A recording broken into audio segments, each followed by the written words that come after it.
เริ่มค่ะ Swadika, good morning, distinguished guests, ladies and gentlemen. A very warm welcome to this exciting and significant webinar on girls in ICT Access and Safety.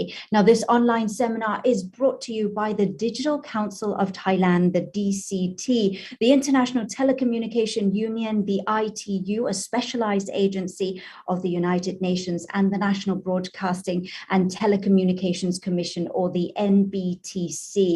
This event is being broadcast via Zoom webinar and the DCT's YouTube, as well as the DCT's Facebook fan page as well. So many channels, and we really do appreciate it if you could share the live feed, please. And just to let you know, our webinar will be conducted mainly in English, and those who are joining via Zoom webinar can also choose to switch to the Thai audio system. All right. Now, my name is Pachari Raksa Wong, and I'm super excited and highly honored indeed to be taking on the role as your master of ceremony and moderator for the whole duration of today. And we're going to begin now with a pop quiz. So attention, everybody. I have a question for you.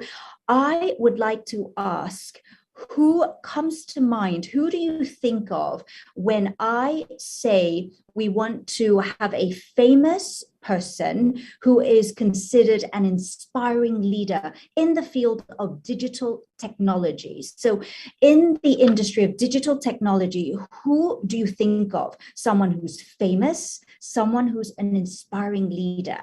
Can we get some names typed into the comment section, please, or the chat section? Who do you think of when we're thinking of a renowned person, inspiring leaders? Let's just check the comments coming in. There's some, here we go. We've got Elon Musk, we've got Steve Jobs. I am thinking of Bill Gates. There you go. And a couple more answers and responses, still talking about Elon Musk, Mark Zuckerberg. Here we've got, Bill Gates. There you go. And look, it seems like we do have plenty of significant responses. And there's a theme here. All the names that came in are all men. We do have a very imbalanced response here when it comes to gender. What about all the women out there? And that's going to bring us to the objectives for organizing this event. And it's to support the world's agenda to inspire girls and young women in building their attitudes, potentials, and beliefs to thriving education and careers in the STEM subjects: science, technology, engineering, and mathematics. We also want to lower the barriers to accessing and improving safety online for girls and young women. And we also hope to establish key indicators to uplift digital skills development for girls and young women in Thailand as part of the World Annual Campaign, Girls in ICT. Now, we've got a full day event from 9 to 4. We've got a 1-hour break at noon, and we have invited many inspiring leaders and experts to share their thoughts with us today. You'll get the opportunity to learn from professional speakers in various fields. So please, please, please, let's keep the communication two-way. Send in any thoughts, any suggestions, questions that you may have to the comment section, please. And very quickly, let me just tell you about our agenda for the first half of the day. We're going to start with the opening remarks and the keynote speech on uplifting education for digital skills development and technology accessibility for Thai youths, which will be delivered by Kun Supachai Jirawanon, who's the chairman of the Digital Council of Thailand. Now, he's here with us already. Thank you so very much for sparing time and being with us this morning, Kun Supachai. After Kun Supachai delivers his message to us, we'll have Dr. Pirongrong Ramasud, who is the Commissioner of the National Broadcasting and Telecommunications Commission. The professor will be joining us to tell us about the role of the NBTC for girls in ICT in Thailand. The third session of the day is on the cultivation of the digital skills of young women and girls. So plenty will be shared with us. We've got Ms. Rory Dempsey, who's the Junior Project Officer at the ITU Regional Office for Asia and the Pacific. We'll also have a panel discussion. We'll be joined by two panelists from the DCT for that panel discussion. So don't forget, we want to engage you and keep this active. That means we do welcome all questions and comments. Okay, let's now officially kickstart our event.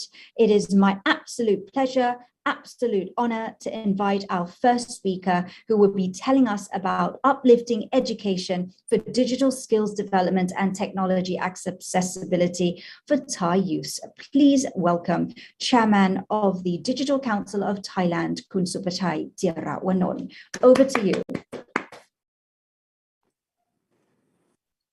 Thank you very much. Good morning, and it is an honor for me to have the chance to talk today to all of the ladies and gentlemen and youth of the future here. It is an honor for me to address one of the challenges of our future workforce, to close the gender gap in the digital and technology education as well as its industries. I'm also pleased to be joined by Professor Dr. Piromrong Ramasu and Rory Dempsey as the next keynote speakers. We are confident that the role of Professor Dr. Piromrong in the NBTC would help to uplift the participations of girls and women in not only the Thai, but also the regional ICT sector. Meanwhile, we appreciate the active roles of ITU in this area and hope to increase our collaboration to cultivate the digital skill of youth, women, and girls. I'm particularly proud that the event today is led by women speakers and feel confident that their contributions will be valuable toward overcoming such a significant challenge. In my capacity as the chairperson of the Digital Council of Thailand, I look forward to welcoming a chairwoman of the organizations in the near future. Please allow me to step back and begin with overall picture of the three global challenges. First, we need to create a world driven by inclusive capital. This means to collectively address the inequality in all aspects, shaping capitalism that leaves no one behind. We both, the public and private sectors, should work together to create purposes and values that benefit the nation and the community we live in. Second, we should be prepared to face the digital transformation in a meaningful way. Every nation needs to bring down barriers and accelerate its digital transformation. It must be the transformation to serve all stakeholders and contribute to the nation's socio-economic development. This is, in fact, one of the key missions of Digital Council of Thailand. Third, we can no longer wait to seriously tackle climate change and the nature losses. Time is running out. It starts from rising awareness that business as usual lifestyle is not sustainable, while the economic activities during the past decades have generated wealth and raised the standards of living. We can no longer allow for these activities to push to the global temperature increase beyond 1.5 degrees. Global warming is already begun to disrupt our way of life, severely damage our ecosystem, and may put the end to our economies, and even the human race. It is important for all of us here to be fully aware that these three issues are interconnected. All of them drive us forward. The needs of the innovation of both the mindsets and technology as solutions. Aside from facing these three global challenges, in my view, our world has gone and is going through at least 5 stages of evolution. The 5th era we are about to enter is the era of technology and talents. Looking forward, however, we should first understand the previous developments the world has experienced. I would call the 1.0 era the period of the farming and agriculture, when we work hard to provide mass access to food. It is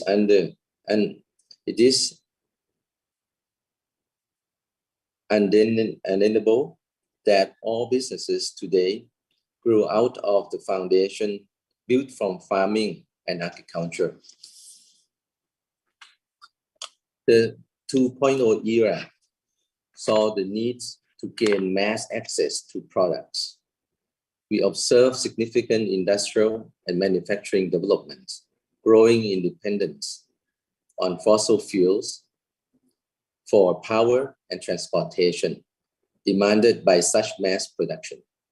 The mass access to capital and intensive capital needs define the 3.0 era.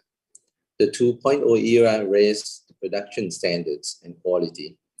Countries with comparative advantage were eager to open trade and promote export, leading to globalization.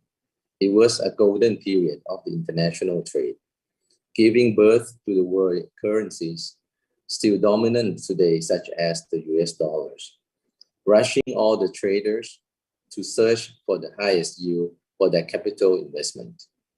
Today, we are in the 4.0 era, where we have achieved mass access to data, advanced collaboration by digital infrastructure, saw increasing demand for digital skills, and built our economy upon the 3 ESG pillars of sustainability. We are connected through digital telecommunications and advanced supercomputers via the internet, creating big data available for further mining. This is known as the golden age of data, when data are as valuable to the new economy as the petroleum was to previous stage of the economic development. The next era of 5.0 is when we see mass access to new technology. It is not about technology alone.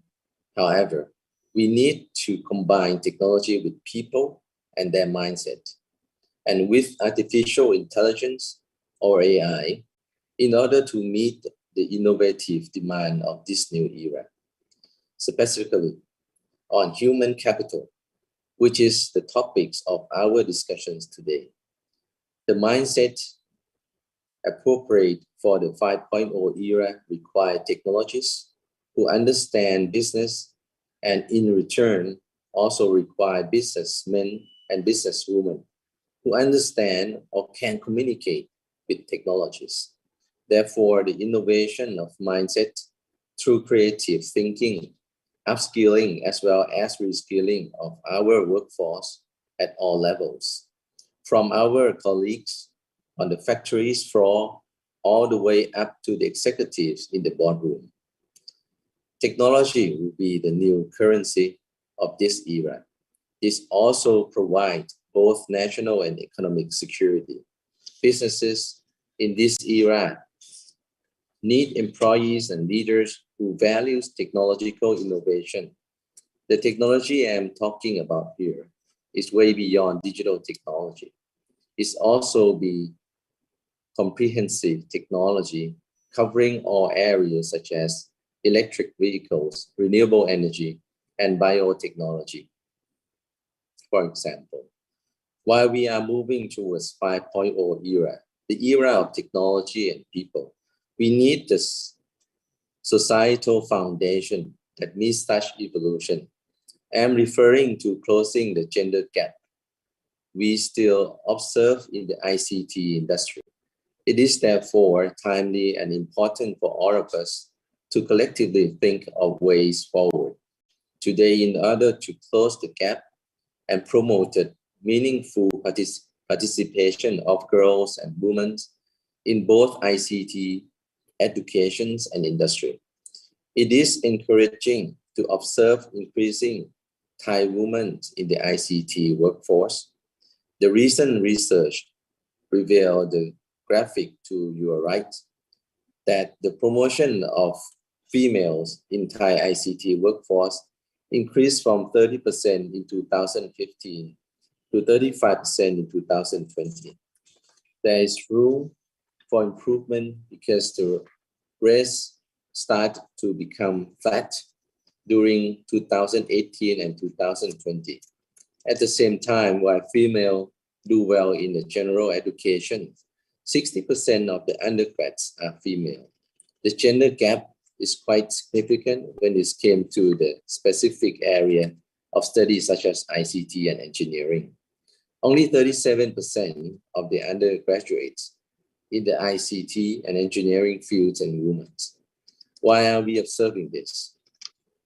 UNICEF offers a global view on this question, which I believe is also applicable to the situation in Thailand. UNICEF explained that gender gap in the STEM or science, technology, engineering, and math engagement has been shaped by gender norm, bias, and stereotypes. In other words, these three factors have important effects on the participation of the girls and women in the STEM study or career. First, gender stereotype. 70% of the individuals in 34 countries associate science with male more than females. Second, gender bias in parental expectations. Some 50% of parents expect their son in Chile, Hungary, and Portugal to have STEM career, but less than 20% had this expectation on their daughters. Third, gender bias in male dominance profession. In the US, more boys identify their male peers as knowledgeable about biology, even relative to girls who perform better in the subject. These biases have critical and deeply rooted implications on the society as a whole and discourage girls and women from pursuing either education or career in the ICT area. I'm sure we can do more and we must do more about it, and the DCT wanted to be part of the solutions. For solutions, I propose 5 principles of transformation. The gender imbalance in Thailand ICT education and industry. First, we must see goals and measurable targets while in identifying key success factors to achieve such gender balance in the public and private sectors. Both the public and private enterprises must also report on the performance and progress on these goals and targets. This will enable transparency, which support more effective and more specific human resources management, policies, planning, and execution. Second, we must leverage market mechanisms to provide regular incentives for parents, teachers, policymakers, business owners, among others. We must change the culture full of biases and apply gender lens to our approaches.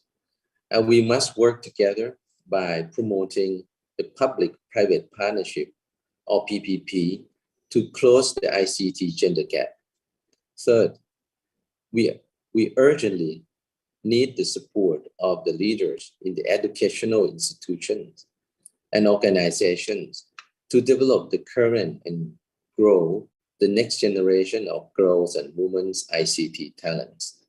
At the same time, we must work hard to educate girls while upskilling, reskilling, and promote new skills to our women workforce for them to compete in the current 4.0 era and prepare for the next 5.0 era. Fourth, girls and women must be empowered for them to gain confidence. We must identify role models for the girls and women to respect, to guide them and be their thought leaders. Inclusive capital will remain meaningless unless we can successfully empower girls and women to meaningfully participate in all sectors, especially the ICT. Fifth, in order to ensure the innovation and technology works for all members of the society, we must continue to develop girls and women's ICT talents at all levels.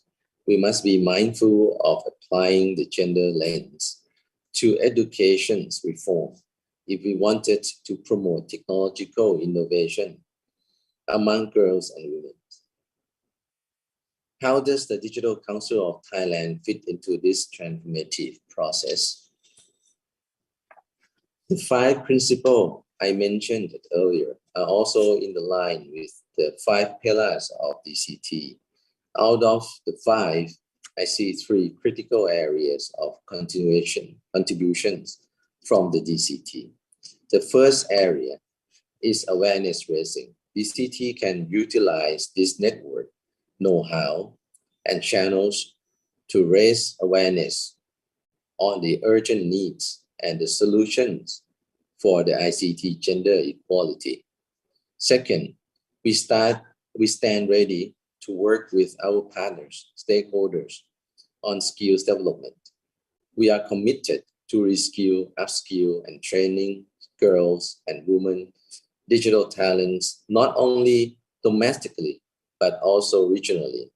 Lastly, we will work alongside with the government, independent commissions such as NBTC, businesses, and all other relevant stakeholders to identify concrete incentives for all of us to step up our efforts on the girls and women ICT talents, development and recruitment. Incentives can come in various forms, including but not limited to tax and policies incentives or the provisions of the inclusive infrastructure. In conclusion, it is our common goal to uplift girls and women in ICTs and their education for digital skills development and technology accessibility. The Digital Councils of Thailand stand ready to work with all of you and alongside with domestic and regional stakeholders to bridge the ICT gender divide and advance a digital development that leaves no one behind. I would like to close my remark by saying that I might be the only male speakers, but again, I'm born from my mother, and all my value teachers is mostly from my mother. While my father worked very hard and being a role model example. So in the future of the 5.0 era, the most important tools going forward for the mankind is compassion and all this brain power. So if you look at the industrial revolution in the past decades, we could see that most of them are very labor intensive and very physical related that have influenced us into the 2.0, into the 3.0, and into 4.0 today. going forward with automation and technology, including all the ICT technology, we need no more physical strength.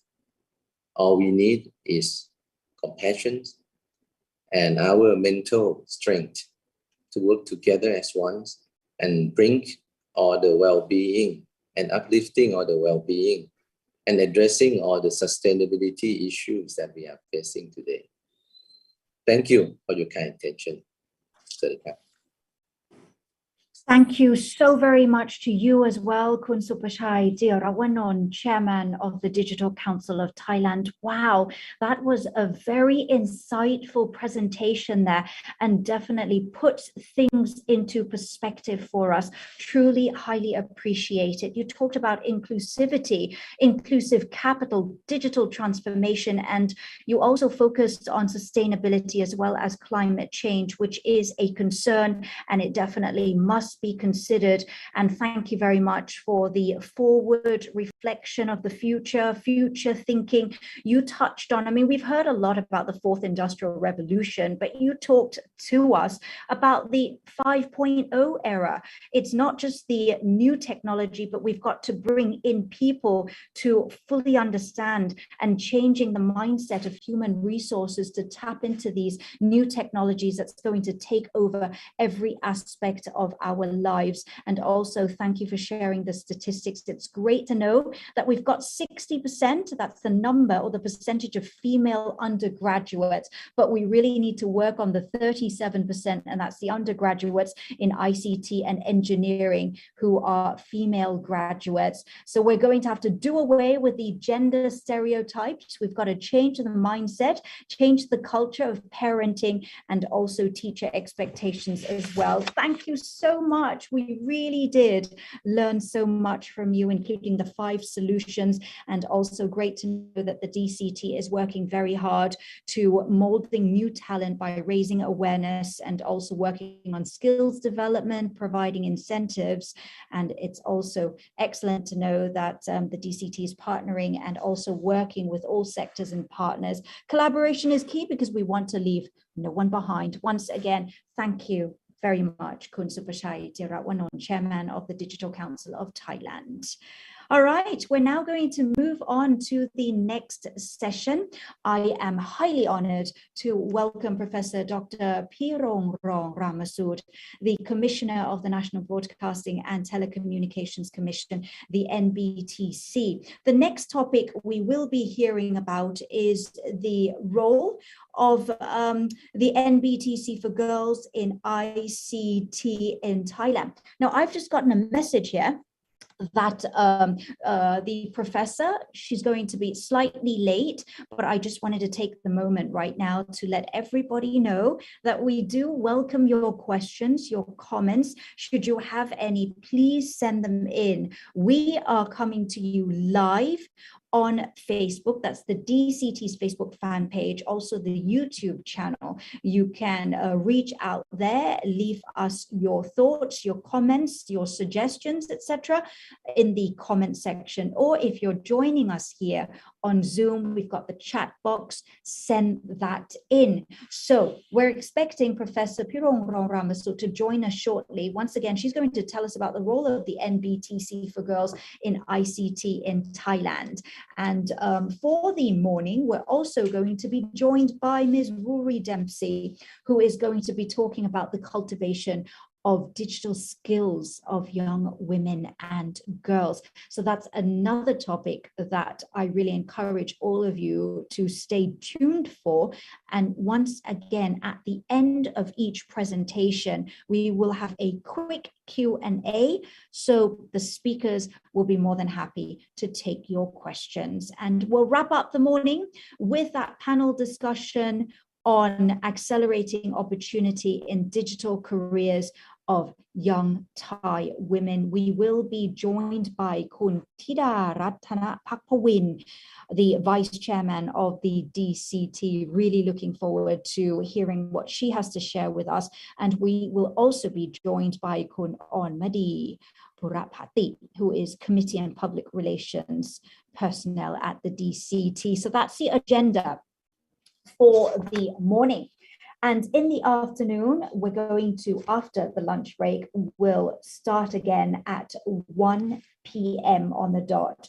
We actually had 3 panelists who were supposed to come in, and that is Kun Gamonan, Jirawanon, Kun Prima, Ongwiset, and Kun Yu Chen. But unfortunately, Kun Yu Chen is unable to join us. She was very busy working on her projects abroad, and unfortunately, she's not feeling too well. So she's not going to be joining us, but we'll definitely look forward to what Kun Komonan and Kun Parima has to share with us on the topic of digital society and sustainability. Once again, sustainability, climate change is something that Kun Supatai he really emphasized that climate change is something that we really have to tackle. We have to really focus on mitigating climate change. Now, I'm actually joining you here from the Middle East.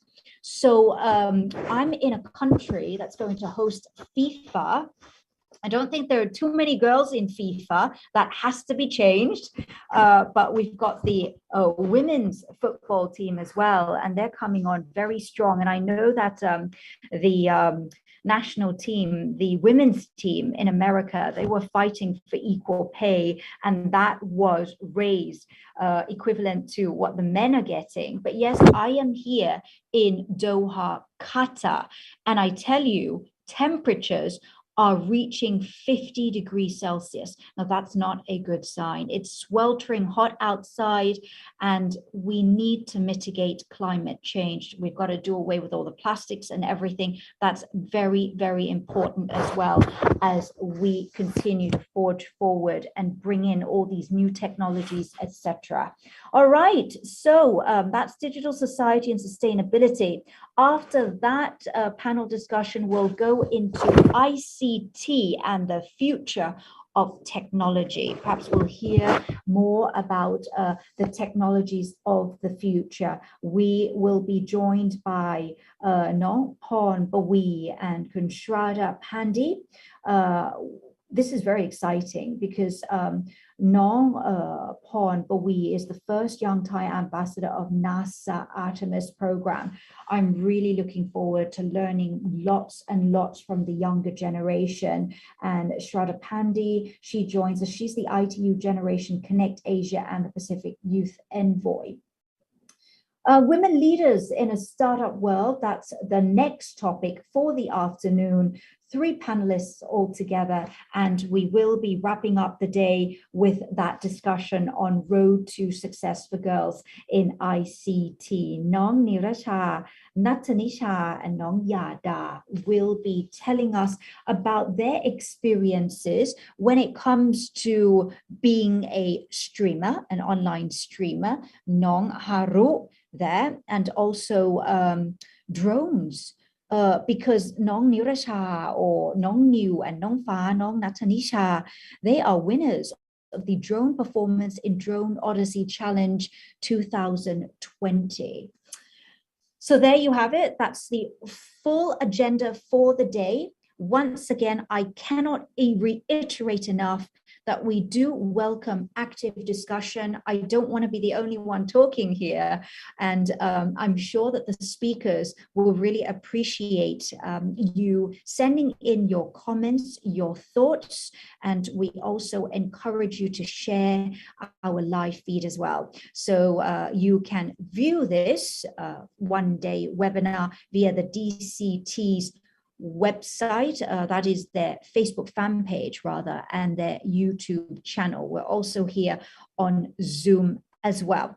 Now, I believe we are sorting out the connection for Professor Pirongrong Ramasud, who is the Commissioner of the National Broadcasting and Telecommunications Commission, the NBTC. We're expecting her to join us very shortly, and she's going to be talking about the role of NBTC for girls in ICT in Thailand.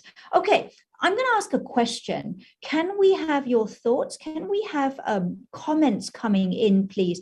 Earlier, I asked you about who you're thinking of when it comes to innovation, when it comes to IT, when it comes to, you know, tech savvy things. So we heard, or we saw actually names like Bill Gates, and we saw names like Elon Musk, right?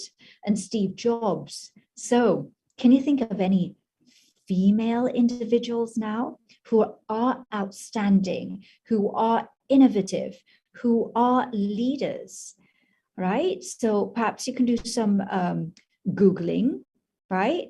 And send in those names for us, please, as we do want to see more of their names, and we do want to support them. And going back to Kun Supachai's presentation to all of us, he did talk about the evolution, you know, from the first, second, 3.0, 4.0, where we are now, which is the fourth industrial revolution. And what I thought was really interesting was that he brought the future for us here. Okay, so he was telling us about the 5.0 era, and it's not just the innovation, it's not just the new technology, but we are bringing in the people. We're changing the mindset of human resources to tap into these new technologies, because these new technologies, they're really going to come in and they're really going to change every aspect of our lives. And what else did he talk about? He also talked about the solutions. Now, the solutions are always things which we really need to weigh in and consider. And he talked about transparency, market mechanism, and also very important was to nurture leaders and young talent, to empower girls and young women. And the focus needs to be on innovation, on technology. That should continue to be developed, and it should continue to be instilled among the younger generation of girls as well. And it was great to know that the DCT is working extremely hard in molding in a new talent by raising awareness, working on skills development, and also in providing incentives. And we also heard a lot about the collaboration that's very, very important in moving forward, as well as not leaving anyone behind. All right, everybody, I'm going to pause right here as we sort things out for what's next on the agenda. So we're going to go into a quick break, enjoy the music, grab a cup of tea or whatever your preferred beverage is, and see you back in about 5 to 10 minutes. See you shortly.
A warm welcome back, everybody. Thank you so much for joining us for this one-day webinar, Girls in ICT Access and Safety. Now, we started off with that keynote address by the chairman of the Digital Council of Thailand, Kun Supachai Jirapanon. Sawasdi to you one more time.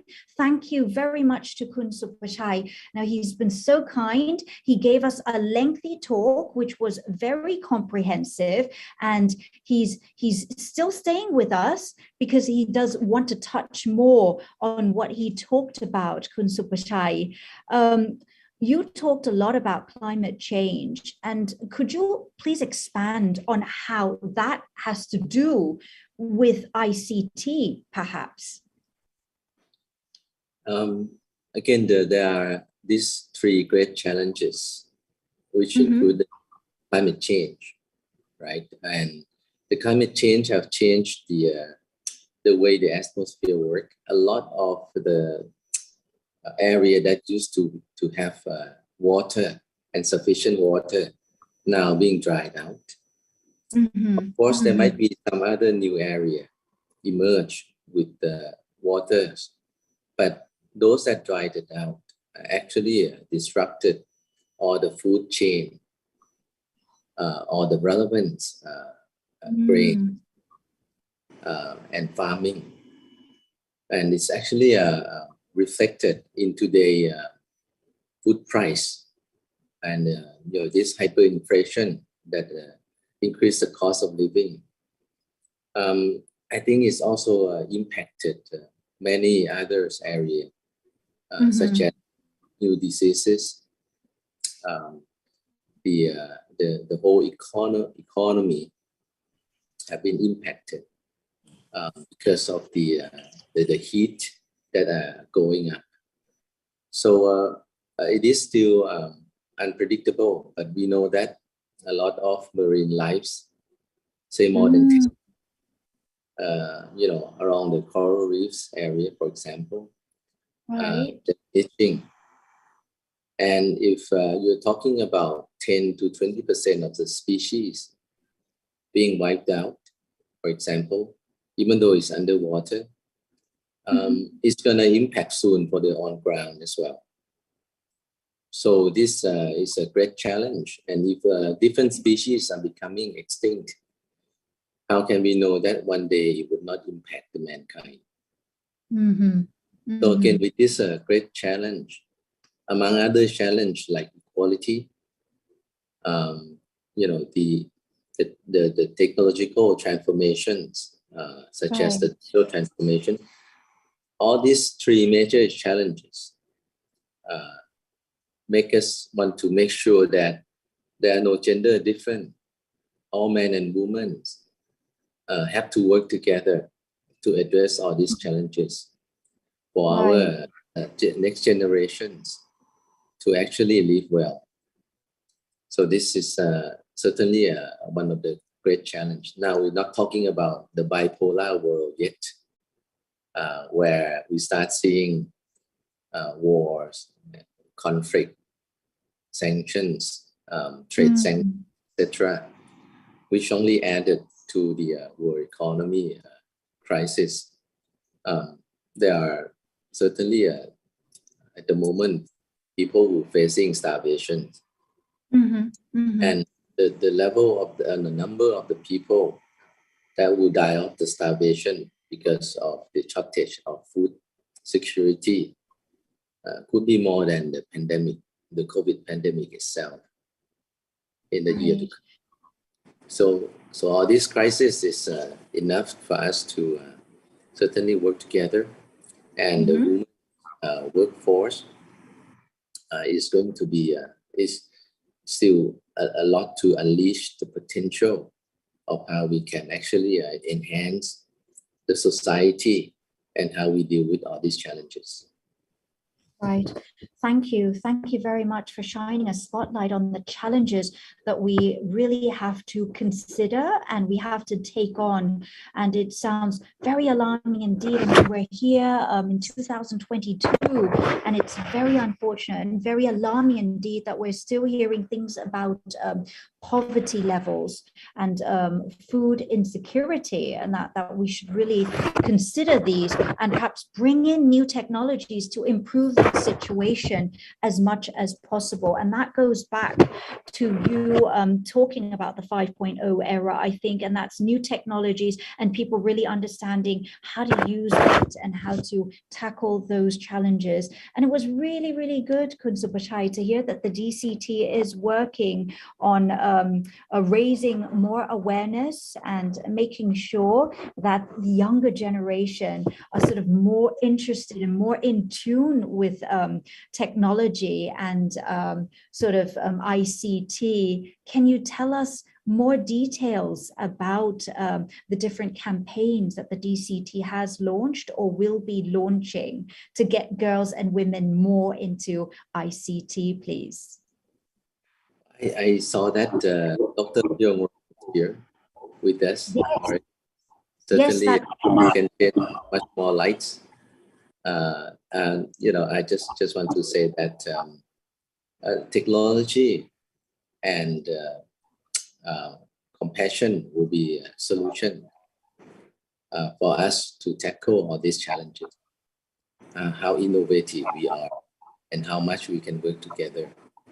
So I think it's very important that we lay the groundwork so that the societies will have the right mindset and standing on the core values, addressing the sustainability issues and many other issues that we are facing because of our own needs.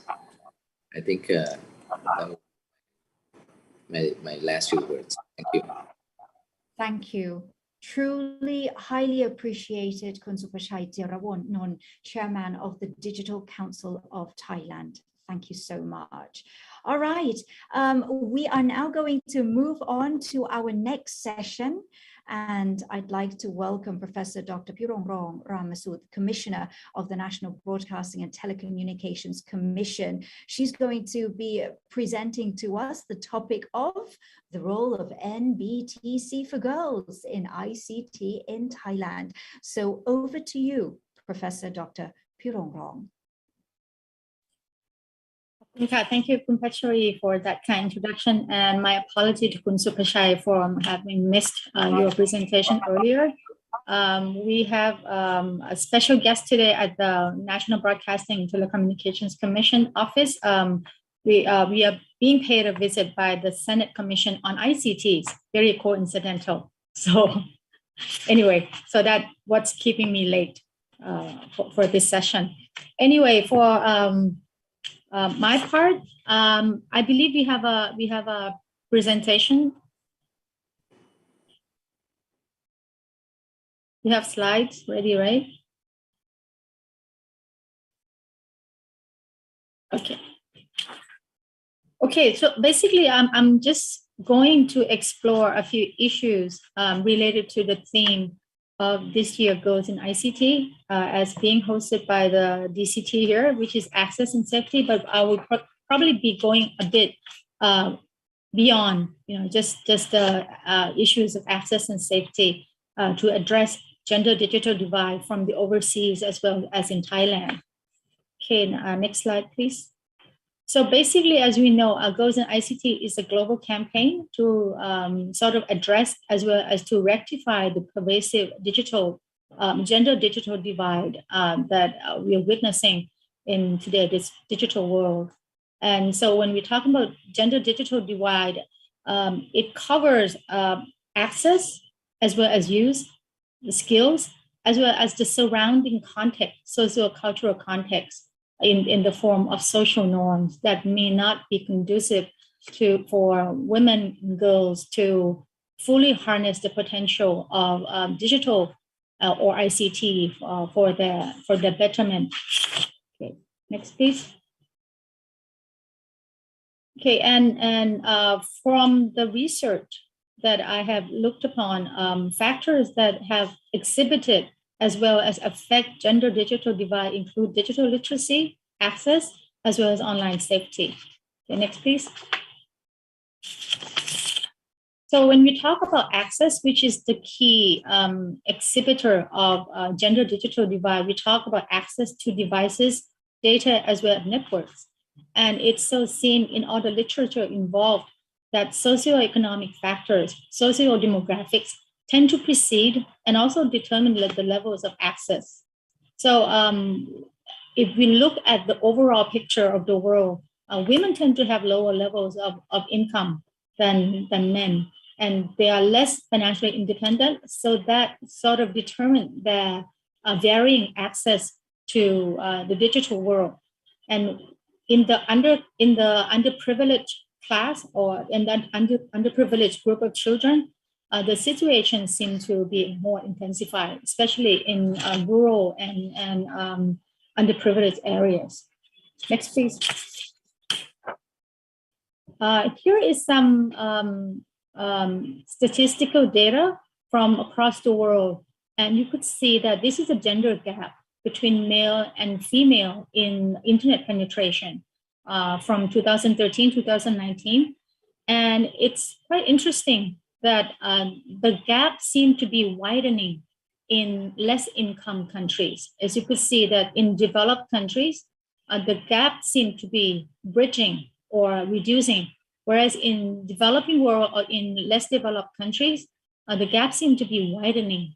Okay, and also in Asia and in the Pacific, the gap is widening, and the gap in Europe is closing. And the situation seems to be better in terms of gender gap to ICTs. Next, please. Closing in on Thailand, quite a good news if you look at aggregate, and I'm emphasizing aggregate statistical data. This is aggregate statistical data of overall access to the internet in Thailand. Women tend to have slightly greater access to the internet than men. And this is the data that we receive from ITU. Okay, so when compared to even Europe, you know, in the general picture, we have a better aggregate statistics in terms of access, gender access to digital access. Okay, next, please. But if we take a closer look, however, okay, I think a lot of people would have remembered this picture of a girl trying to get digital access, trying to get internet access so that she could participate in her online class. And this girl is only living like 30 kilometers from downtown Hua Hin, you know, which is a center of many modern facilities and so on and so forth. But she could not get access at home, and she had to come out in the rice field to get access to the internet so that she could participate in her online class. Okay, next, please. And even further in the more marginalized groups like ethnic minorities, current ethnic minority girls in this picture here are portrayed. They couldn't even get access at all, even if they go out in the fields or in the open space. And they still have to rely on paper-based documents for their lessons. Okay, next, please. Okay, a formal statistic taken by the EEF or the Equitable Education Fund also found that 88% of Thai students from extremely poor families don't even have access to electricity, you know, let alone electronic devices for online learning. So in this light, it's quite clear, you know, socioeconomic factors really overshadow gender digital divide. Okay, next, please. And if we look on a more global basis, in some cultures, like in India, in some pockets, rural areas of India, there is even a norm that ban the use of electronic devices, mobile phones, and whatnot to girls. You know, girls are not allowed to use mobile phones because it's regarded as a device of great risk and something that could really erode social values in some culture. So these social norms are actually impeding digital literacy and digital skills because girls don't have exposure to the devices to learn how to protect themselves in online sphere. Okay, next please. So this is where digital literacy comes in. When you talk about digital literacy, which is on the opposite side of the digital divide. So when we have digital literacy, people have skills, have knowledge, and they are equipped to participate in digital life and to get develop critical skills and harness the available ICTs to its full potential. Okay, so in another factor that is closely intertwined with digital literacy is education. So the more educated a person is, the more access they have to education, the more likely they will be more digitally literate. And another thing that is interesting, apart from education, is the design of technology. It has been found in a lot of research in the West that electronic devices tend to be generically designed for males, and women find it harder to handle electronic devices because it's not really built for women. So I think that's subject to debate, but there's been evidence-based research in that regard. Okay, next please.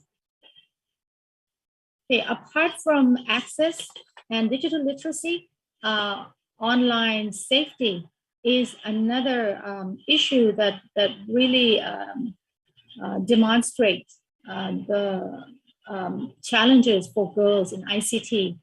From many research around the world, women tend to face greater risk of digital harm, okay, whether it be sexual abuse or bullies, exploitation, or even stalking. Okay, and if we look in popular culture, especially Hollywood, or even in some Korean series, we'll see the phenomenon of the so-called revenge porn. Okay, and revenge porn is actually the cause of a lot of teenage suicides. Okay, in the West as well as in countries like in Korea, and many series. 13 Reasons Why. That's a very prominent series that a lot of people know about. It's a teenage series, and the leading character in 13 Reasons Why actually committed suicide due to revenge porn that has been disseminated online about her. Okay, next, please. Okay, closing in on Thailand again, in 2021, okay, at least 400,000 children have been subject or been victims of instances of online sexual exploitation and abuse. And this is the report from UNICEF and ECPAT, which stands for End Child Prostitution and Trafficking of Children, and Interpol. And most of these abused children, or a larger percentage, a much larger percentage of them, are girls. And they have been targeted on social media platforms, the usual ones: Twitter, Instagram, Facebook, TikTok, and even online games. Okay, next, please. Okay, and it seems across the world, women and girls don't feel as safe surfing or living their lives online, and when they're faced with some kind of harm or harassment, they don't report about it. Okay, or it could be physical harm that that was originated from online contact, and a lot of women feel ashamed about it, and they don't feel that it's worth reporting. So a lot of this crimes that originated from online soliciting or online bullying go unnoticed in society, especially in society where women tend to be facing inequality like in Asia. Okay, and so this kind of has a long-term effect on women. They don't feel that their physical or emotional well-being is up to the par with their male counterparts, and overall they feel less capable of maneuvering in their online lives. Okay, next, please. Well, apart from the questions of access, literacy, or online safety, we look at the more fortunate women who could actually participate in ICT work.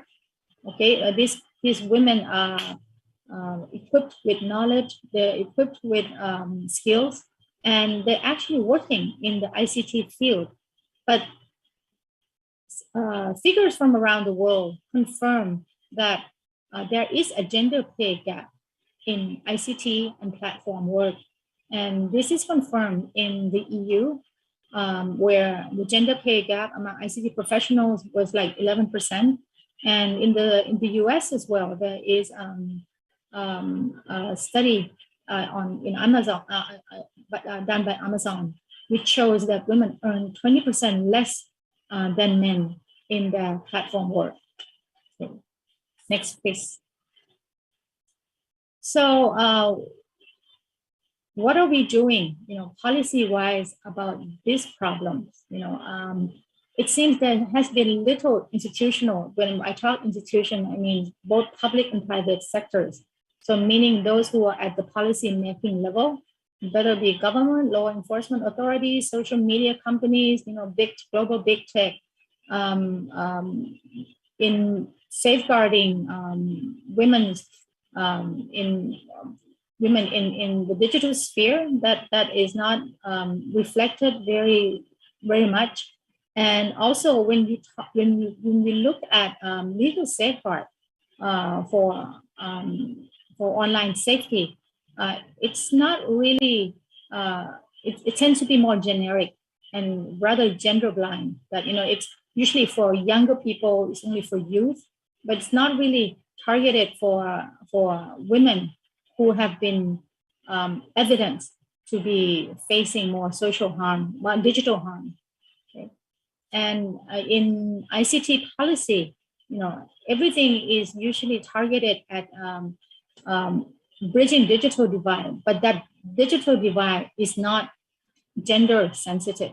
Okay, so we don't really see many gender equality goals in the country's ICT policy. Okay, and although we have seen some exceptional cases, and I'd like to call them outliers, because we've seen some women internationally. We see the CEO of Facebook. Actually, she was already leaving. Sheryl Sandberg, and in Thailand we see Kun Supaji. But these are really exceptions. They're only outliers. They're breaking the glass ceiling. But if we look today, actually, I was just being paid a visit by the commission, the ICT commission from the Senate, and we were surrounded by like 10 men, and there was one woman. Okay, in the commission. So, and at the NBTC, we suppose we have 7 people, but we only 5 people are working now that passed the Senate approval, and I'm only one of the 5. Okay, and the situation was the same before in the last NBTC board as well. There was only 1 woman among 11 commissioners. Okay, so and in civil society, even when we look at civil society movements, gender is only usually just included as a subset, in other other social demographics rather than used as a legitimate and self-standing cross-cutting principle. And we don't really see in Thailand a consensus as to which direction women's rights or gender equality should be advanced, in different sectors. And part of the reason, I think, is because we lack the data. We lack substantiated data that could point, that could be evidence-based data to show that there is actually gender inequality, especially in the areas that I have mentioned before, in digital access, in online safety, or in digital literacy.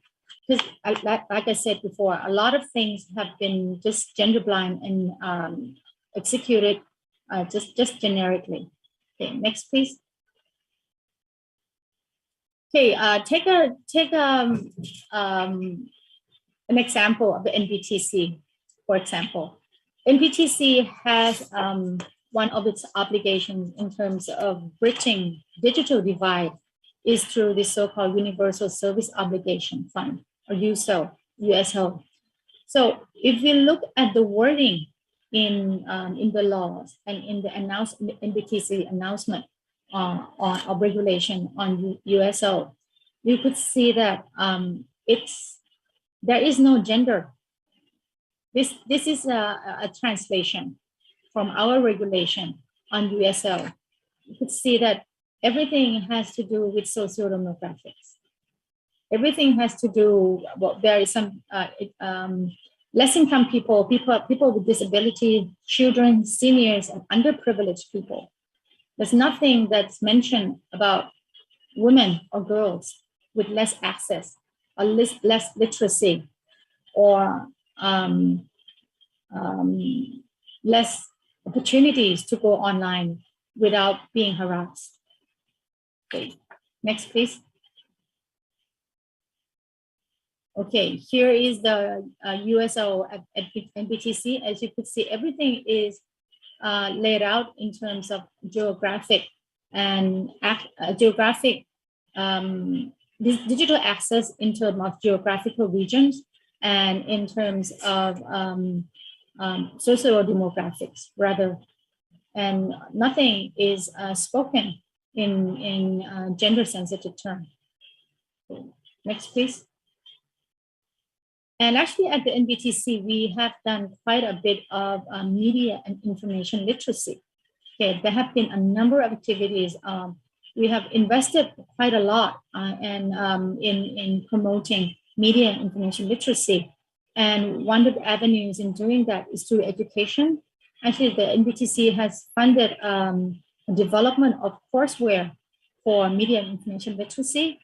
And actually, the courseware has been developed, the curriculum has been developed, and has been trialed and used in more than 70 education institutions nationwide.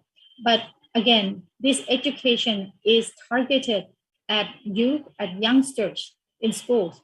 But the gender dimension of it is not clear. It's not viable at all, actually. Next, please. Okay, and in other activities, to promote media and information literacy, again, the dimensions that are included is usually just skills, promoting skills, promoting positive values in general and ethics. But again, gender is nowhere to be found. Next, please. Okay, again, the same thing. We have gone through different regions of the country, and skills is the main thing. Whether or not you are able to create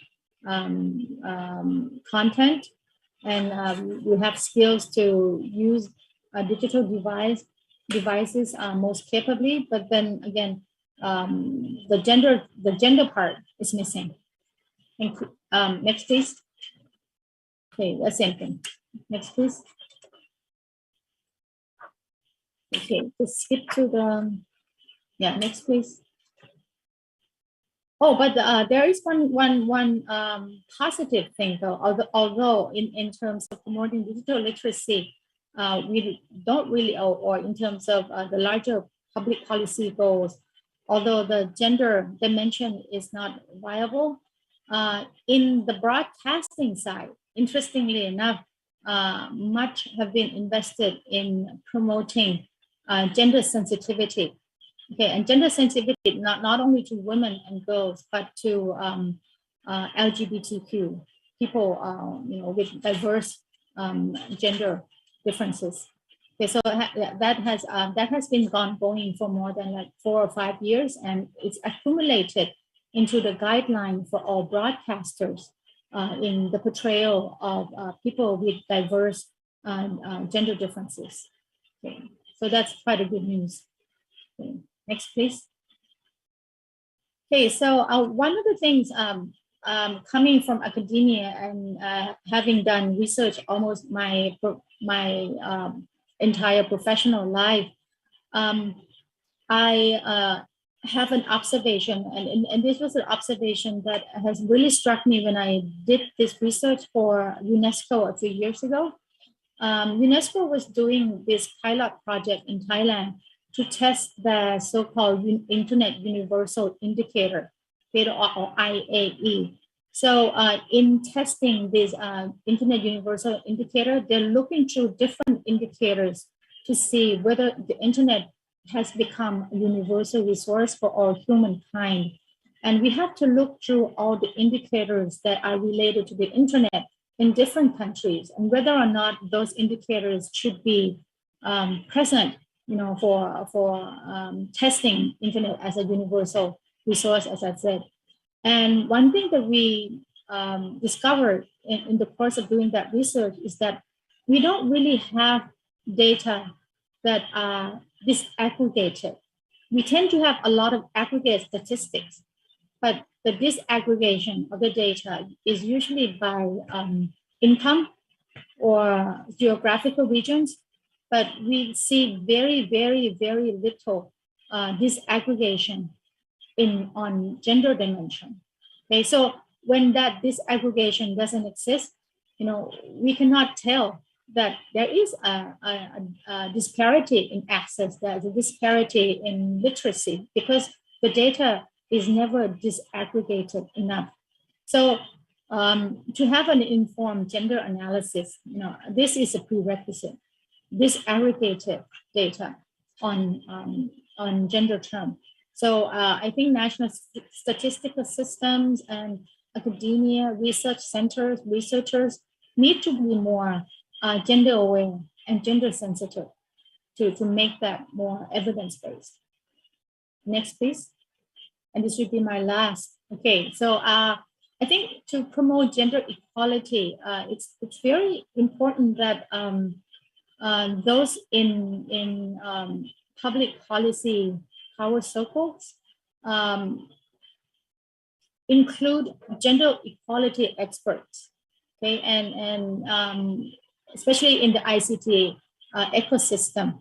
Okay, if gender equality experts are included, they don't have to be women, it could be anyone, but they have to. I mean, it's probably hard to find, but or experts with gender sensitive or with gender awareness, they should always be included from the start, so that gender sensitive analysis, gender-based analysis could be rendered.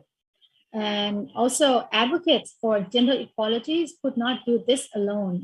We need to work together. We need to collaborate. Okay, parliamentarians, local elected representatives, academics, key actors in governance of ICTs, they need to join force, and ensure gender sensitive laws and policy and practices. Okay, and at every ICT table, discussion table, there should always be, like I said, disaggregated evidence-based data that reflect gender equality, and the people who are gender sensitive, okay, should always join force and be present at those tables. So that's my last proposition. Thank you. Thank you very much to you, Professor Pirongrong Ramasood, Commissioner of the National Broadcasting and Telecommunications Commission, for your talk there, telling us about the role of the NBTC for girls in ICT in Thailand.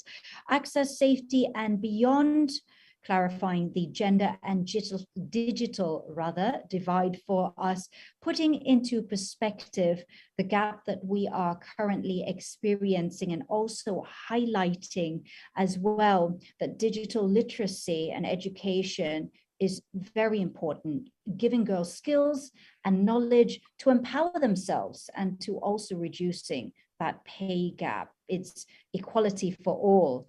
And also you outlined the many online risks from digital technology, and girls and young women really need to be given the shield or the protection for that. That is of grave concern there. Expanding access for all, outlining the universal service obligation, and also you touched on media with the media information literacy education programs as well. Now we're seeing a key theme here is that concerted effort is extremely important, that we all have to come together to push forward this agenda, this narrative here, that girls need more power in ICT, young women, etc. Thank you so much. You know, when you were mentioning that, yes, you know, at the very start of our webinar this morning, I threw out a question to the participants, the audience. Actually, I'm going to ask you as well, Professor Pirongrong. So if we're thinking of individuals, famous individuals, world renowned, who comes to mind, you know, when it comes to ICT, when it comes to innovation? Actually, I'm going to ask Suprachai as well. Who comes to mind when we're thinking about, you know, leaders and inspiring individuals, those in the forefront when it comes to technology, when it comes to ICT? Can you share with us? What was the first name that came to mind? I think of Sheryl Sandberg of Facebook. Woohoo! There you go. Kun Suprachai, honestly, who came to mind? Sorry, I might not remember the name, but Elon Musk's mother. Oh, there you go. You know, behind she probably is an incredible woman to raise Elon Musk. Your mother as well, Kun Suprachai, you gave credit to her as well in your presentation there. You know, but to be very honest, the first thing that came to my mind was like Bill Gates. And, you know, I think we really have to push more women into the forefront when it comes to ICT, etc. And, you know, we're thinking, okay, globally, we've got those names, Elon Musk, we've got Steve Jobs, we've got Bill Gates, etc. But here in Thailand, nationally, we definitely have Kun Suprachai Therawanon there. And we've also got you, Professor Pirongrong. There we go. So we've balanced it out. Kun Suprachai, any reflections on what Kun Pirongrong just shared with us? Well, I think certainly we are looking forward to working in BTC. And Dr. Pirongrong herself have been, I would say that really a bright light adding to the industry, coming into one of the 5 NBTC members who actually are involved in this or these public policies regarding digital medias, different areas of technology ecosystem. You know, from telecoms to the over-the-tops or this software cloud technology, I think are all being under the roles of NBTC. So I really looking forward to see that not only that Dr. Pirongrong will contribute to the new public policies, but also as the individuals who become example or role models for the women and the young women coming in towards this industry. So it is a great and inspirational to have such a person to involve in this industry. Thank you very much for your reflections there, Kun Supachai. The final word, Professor Pirong, to end your session here. Okay. Thank you very much, Kun Supachai, for your kind words.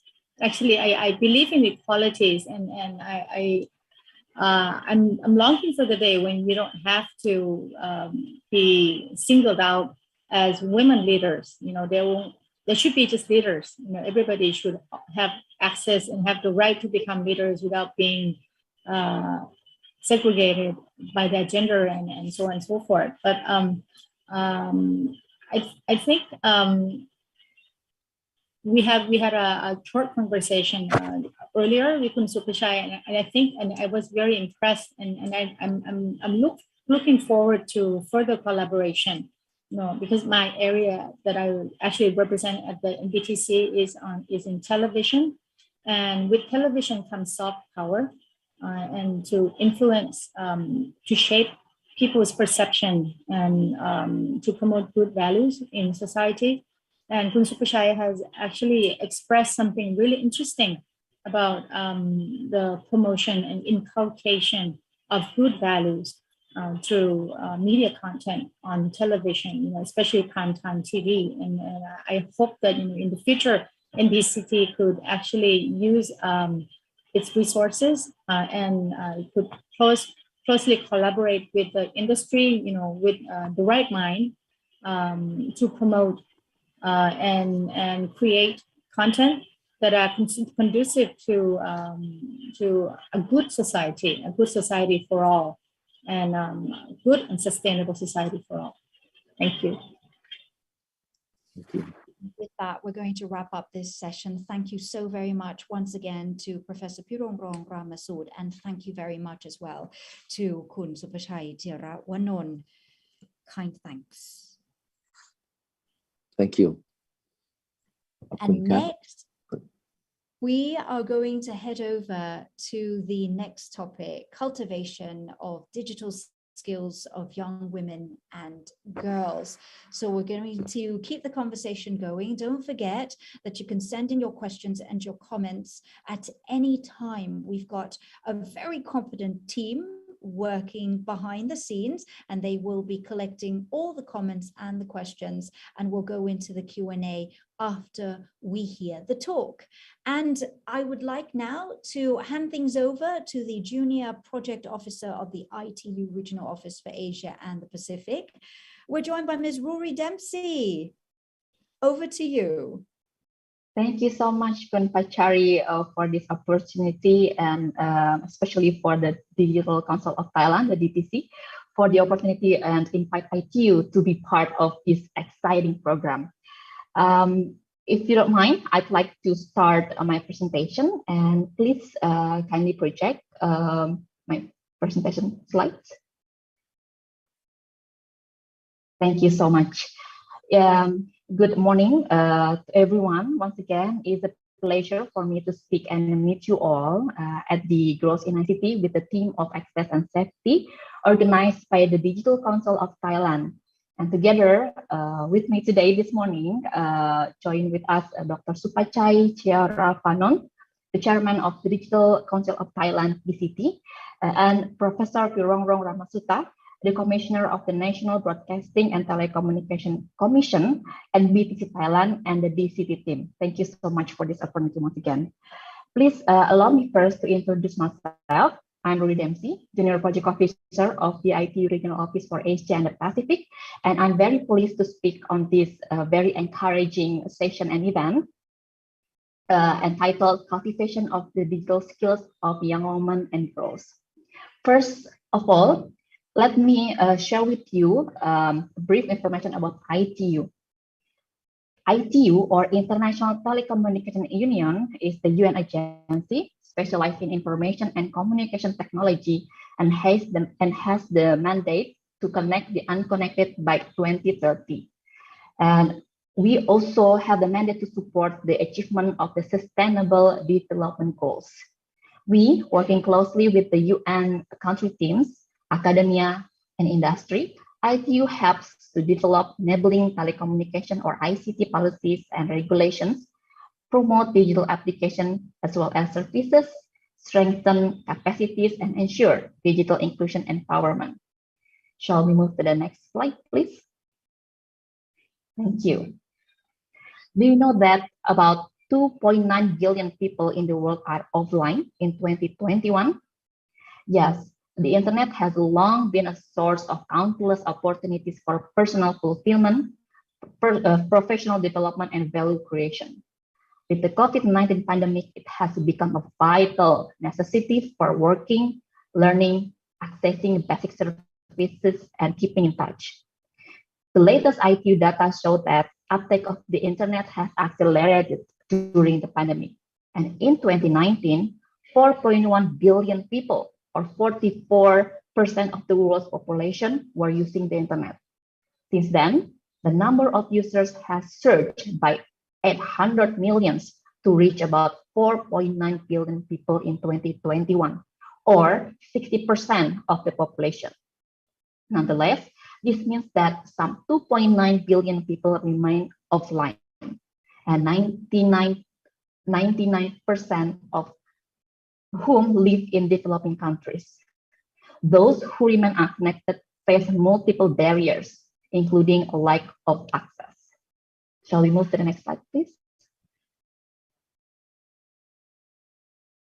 In 2020, 70% of the world's youth aged between 15 and 24 years old were using the internet, compared with 57% of the other age groups.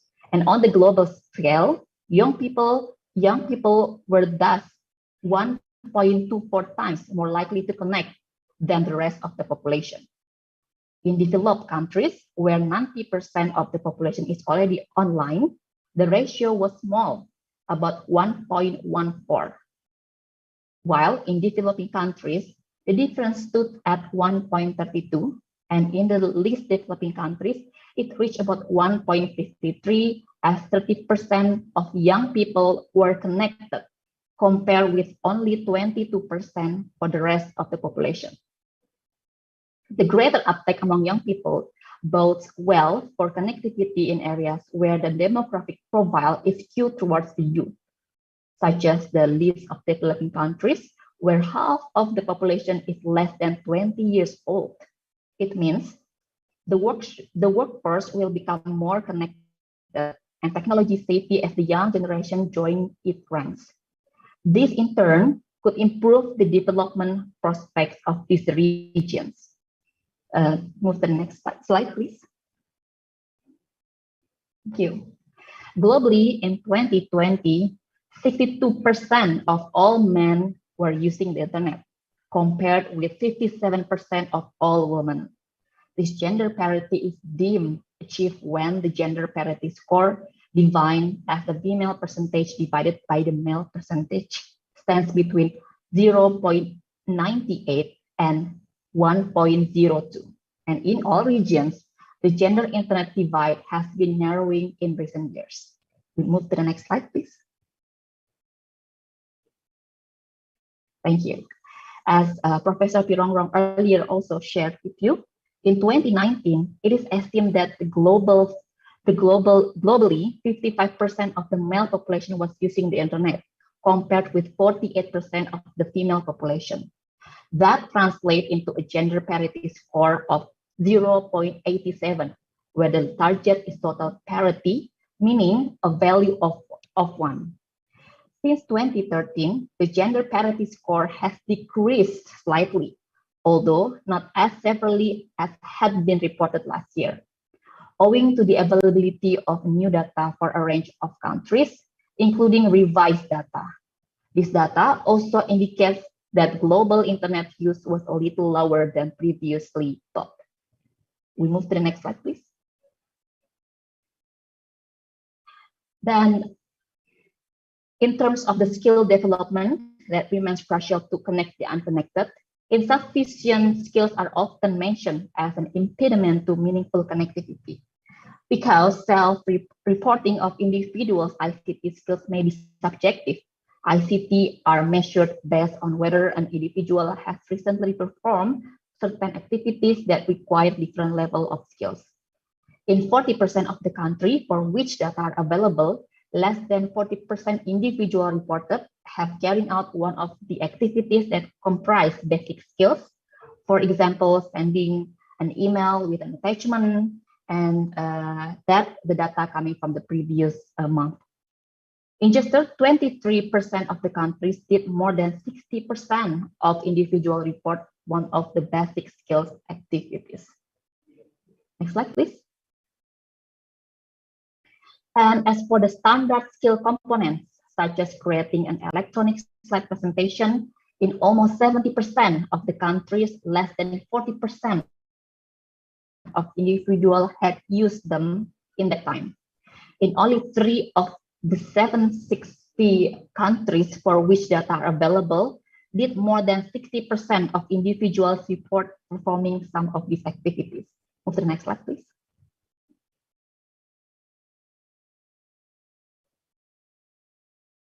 In terms of digital divide, there is a still gap in Asia Pacific. While it's decreasing, it's ahead of regions, and it is still lagging behind the world average. Shall we move to the next slide, please?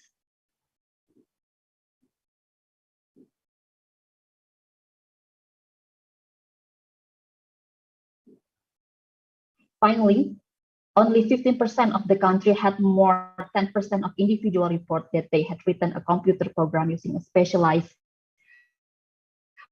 programming language in that time. And as I shared with you earlier, globally, in 2021, 62% of all men were using the internet compared with 57% of all women. Gender parity is still achieved when the gender parity score defined as the female percentage divided by the male percentage stands between 0.98 and 1.02. In all regions, the gender internet divide has been narrowing in recent years. And you could find more information about all the figures that I presented on IT publication on digital trends in Asia and the Pacific 2021. Please move to the next slide, please. Yeah, and you can read the full report on the link shown on your screen right now, and you may also want to scan the QR code. Shall we move to the next slide, please? Thank you. Now allow me to introduce you to one of ITU initiatives to promote and encourage girls and women empowerment around the world, especially in Asia and Pacific, in the ICT and STEM sector, Girls in ICT. For your information, International Girls in ICT Day celebrates on every year on 4th week of April since 2011. The aim is to create a global empowerment that empowers and encourages girls and young women to consider studies and careers in the growing field of ICT. In 2021, the 10th anniversary of Girls in ICT was celebrated in 2021. This year-long celebration took the form of 10 moments, events, and activities focusing on the relevant stakeholders, topics, and initiatives that propel the mission of the Girls in ICT. While in 2022, given the success of this initiative, ITU will continue the efforts to promote girls in ICT, not solely on one day of the year, but throughout the year, with 2022 marking a launching point for a new model of girls in ICT year-long activities. Utilizing a set of thematic priorities, the priorities for 2022 and 2024 respectively are access and safety for this year, digital skills for the next year, and leadership for the next 2 years. The Girls in ICT activities will follow the 2022 theme of access and safety. In developing the 2022 plan, a consultation was organized globally with a survey phase and focus group calls to learn directly from girls about the challenges and barriers they face in STEM and what type of program they believe will help other girls in the future. Move to the next slide, please. Thank you. Now we would like to update you on the Girls in ICT Day celebration that is held in Thailand for this year. We have Girls in ICT Day Thailand 2022 official event, which are the opening ceremony of Girls in ICT Day Thailand that was held on 28th of April, and the closing ceremony of Girls in ICT Day Thailand that will be organized on 6th of July 2022. The celebration of Girls in ICT Day Thailand 2022 is organized by the National Broadcasting and Telecommunication Commission Office of the NBTC, the Ministry of the Digital Economy and Society, MDEF, and the United Nations Resident Coordinator's Office in Thailand, or UNRCO in Thailand.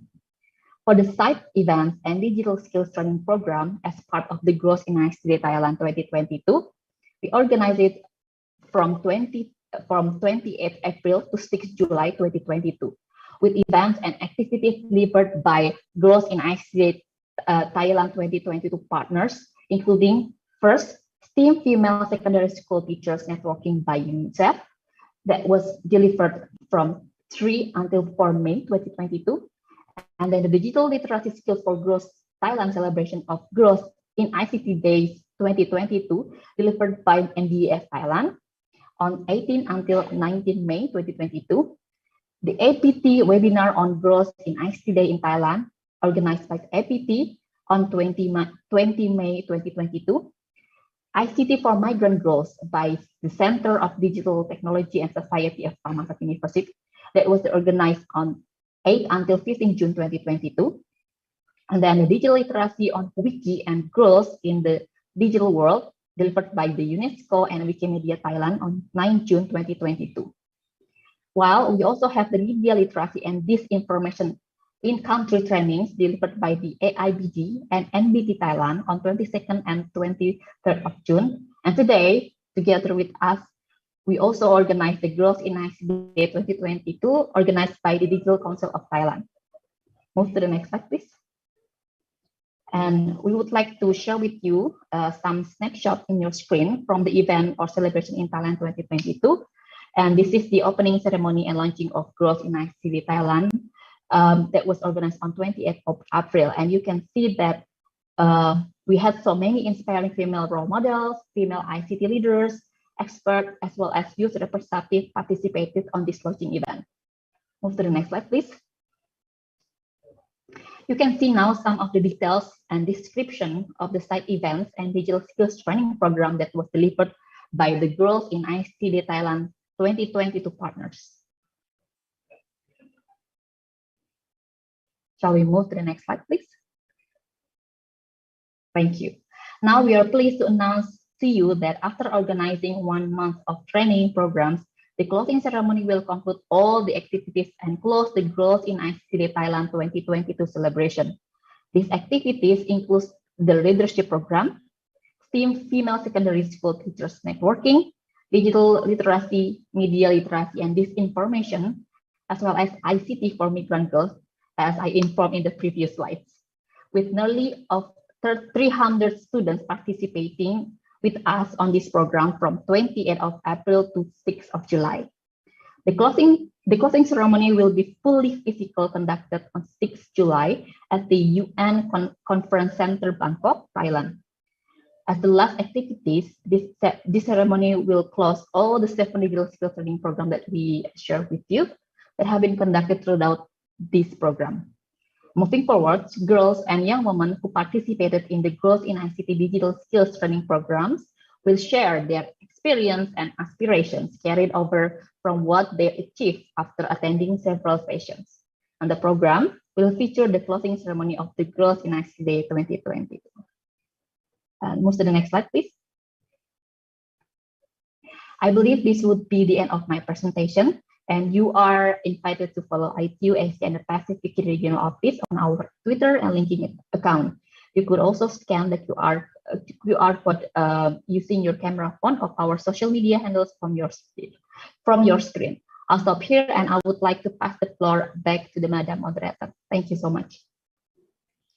Thank you so much, Rory Dempsey, Junior Project Officer at the ITU Regional Office for Asia and the Pacific. I know you guys are all working so hard to help channel this cause, and also the ITU is committed to connecting the world and especially empowering young girls and young women and girls, that is.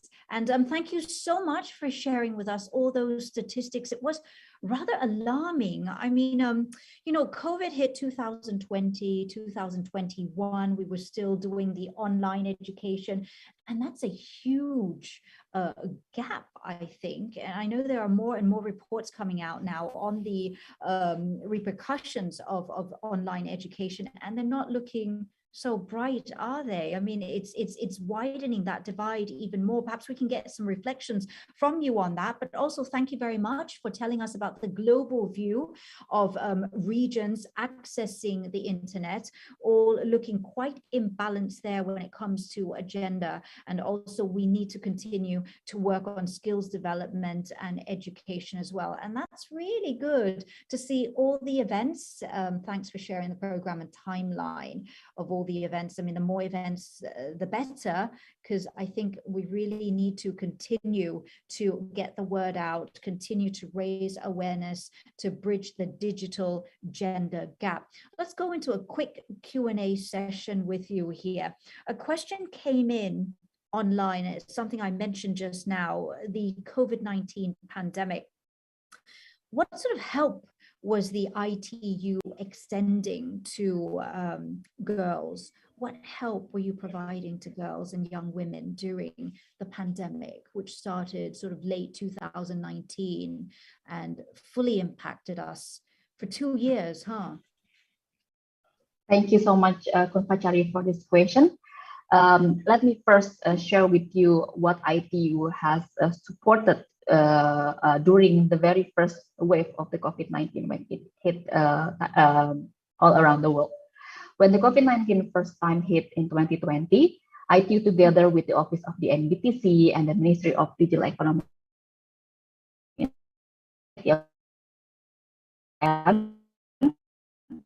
we organized the Global 2020 virtual mode. This is also our very first time organizing such a new way to arrange the event.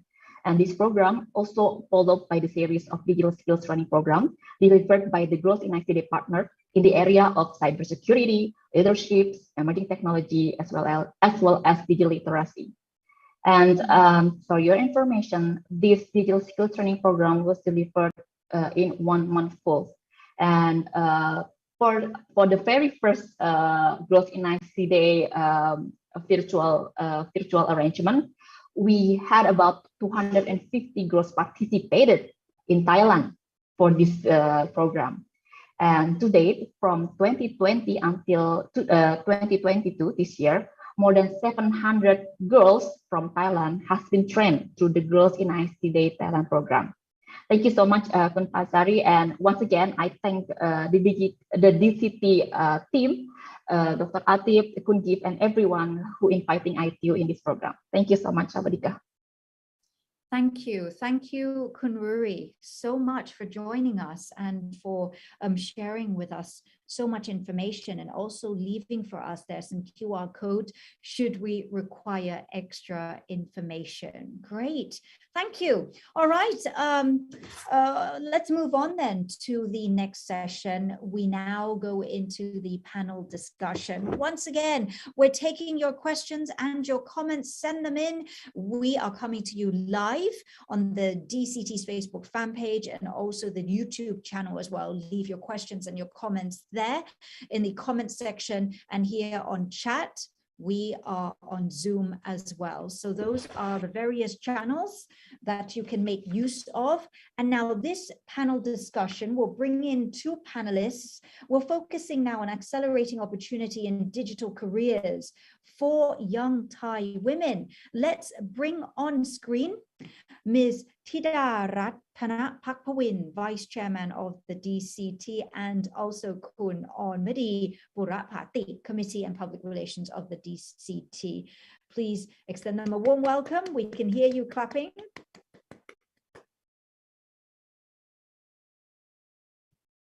Hello to both of you. Hi. On the screen, and we also have Kun Onmadi on the screen as well. Thank you very much for your time, and we're very, very excited to have you here, and most importantly, to hear your thoughts and your views on certain aspects that we're focusing on. First of all, let's begin with the challenges, please, for women in Thailand when it comes to the development of digital careers. So I'm going to ask you first about the challenges, and then we're going to go into the opportunities. We'll split that. So let's start with the challenges. How about Kuntidarat? Please, you begin. Yeah.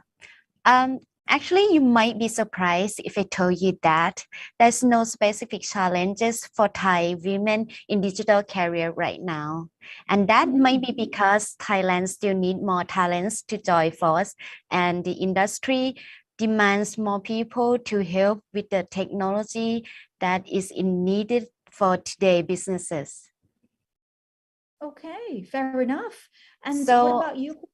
Yes, please continue. Sorry, if you want to take a look at the table, you see that the percentage of female graduates is about 41.8% in ICT.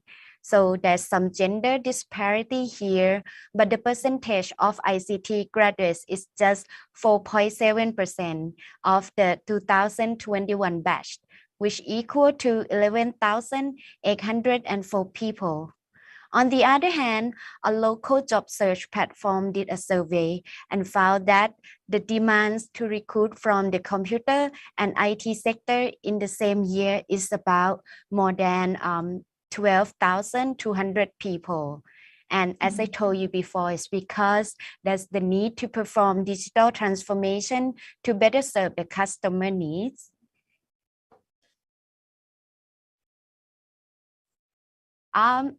Do you want to turn it to Kun Cherry first, or you want me to continue with this? Well, we'll just get the main challenges. Well, then, yes, perhaps Kun Onmadi, you can reflect on some of the challenges from your perspective then. I think Kun Ann can continue until the very end. I'll jump in the opportunities part. That Okay. works too? That works too? Okay. We'll have Kuntidarat continue then. Okay, let me see if the graphic show up.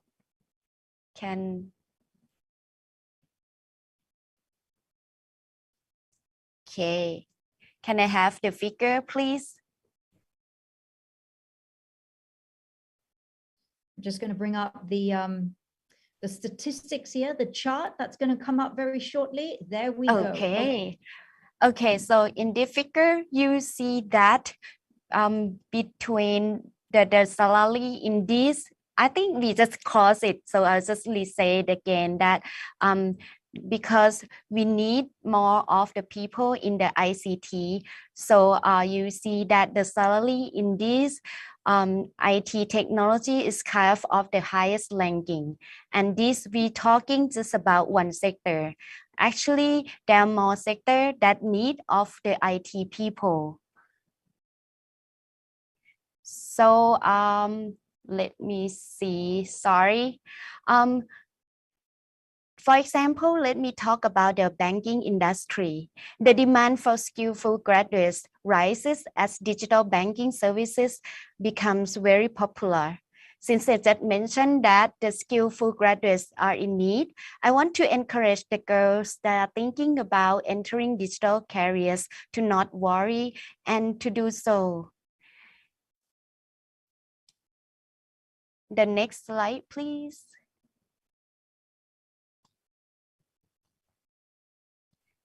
So in this figure, you will see that between elementary and high schools, girls are achieving better actually in reading, mathematics, and science.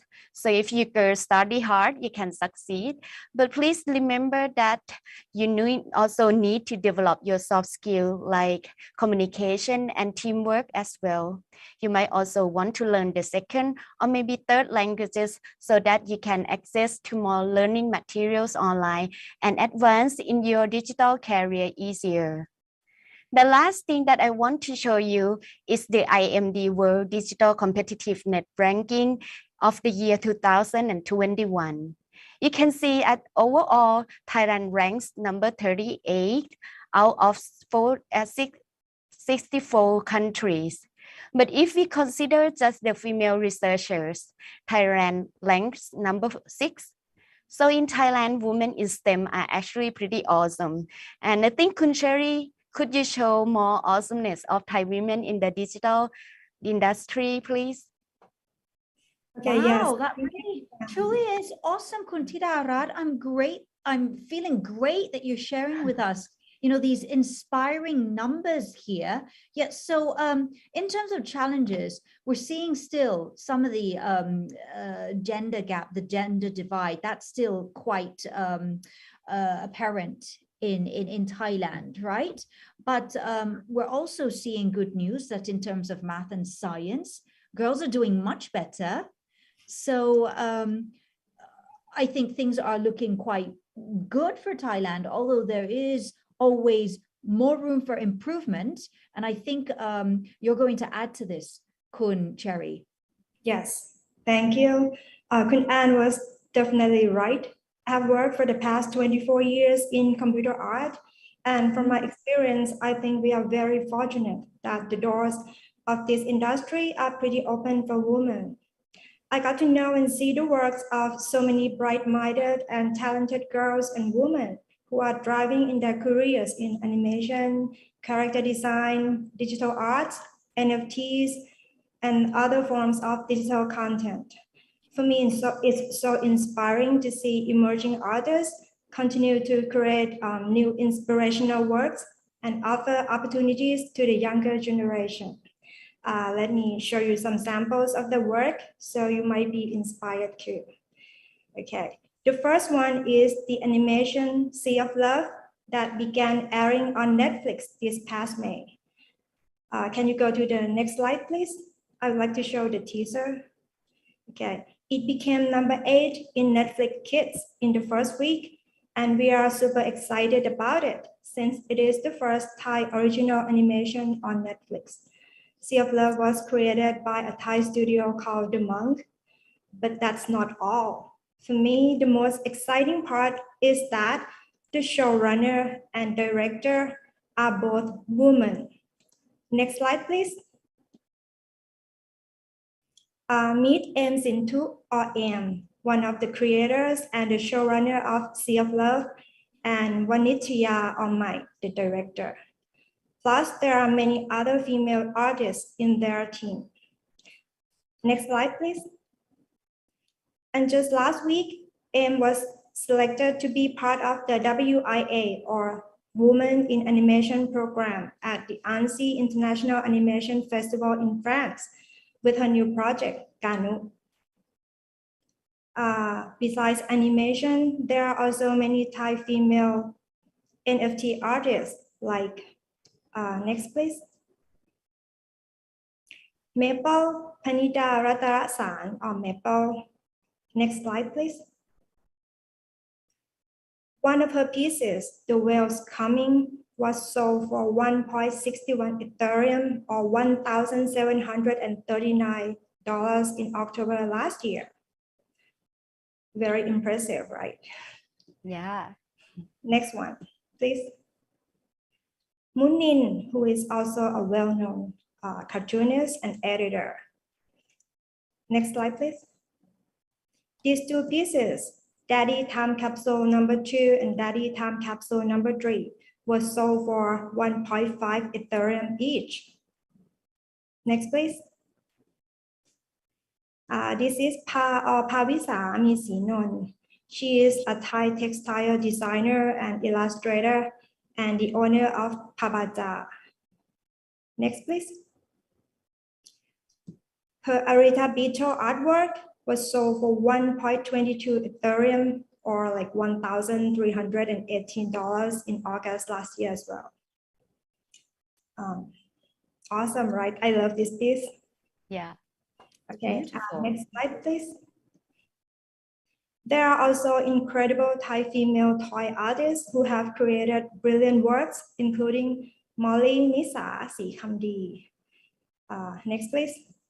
Here is a glimpse of her latest exhibition, Cry Me a River, which was shown just last month. Next, please. A last example, but not least, is Tuk Niratiya, a well-known influencer and creator of the page Little Monster. I'm sure you guys have seen this. Currently, she has 3.7 million followers.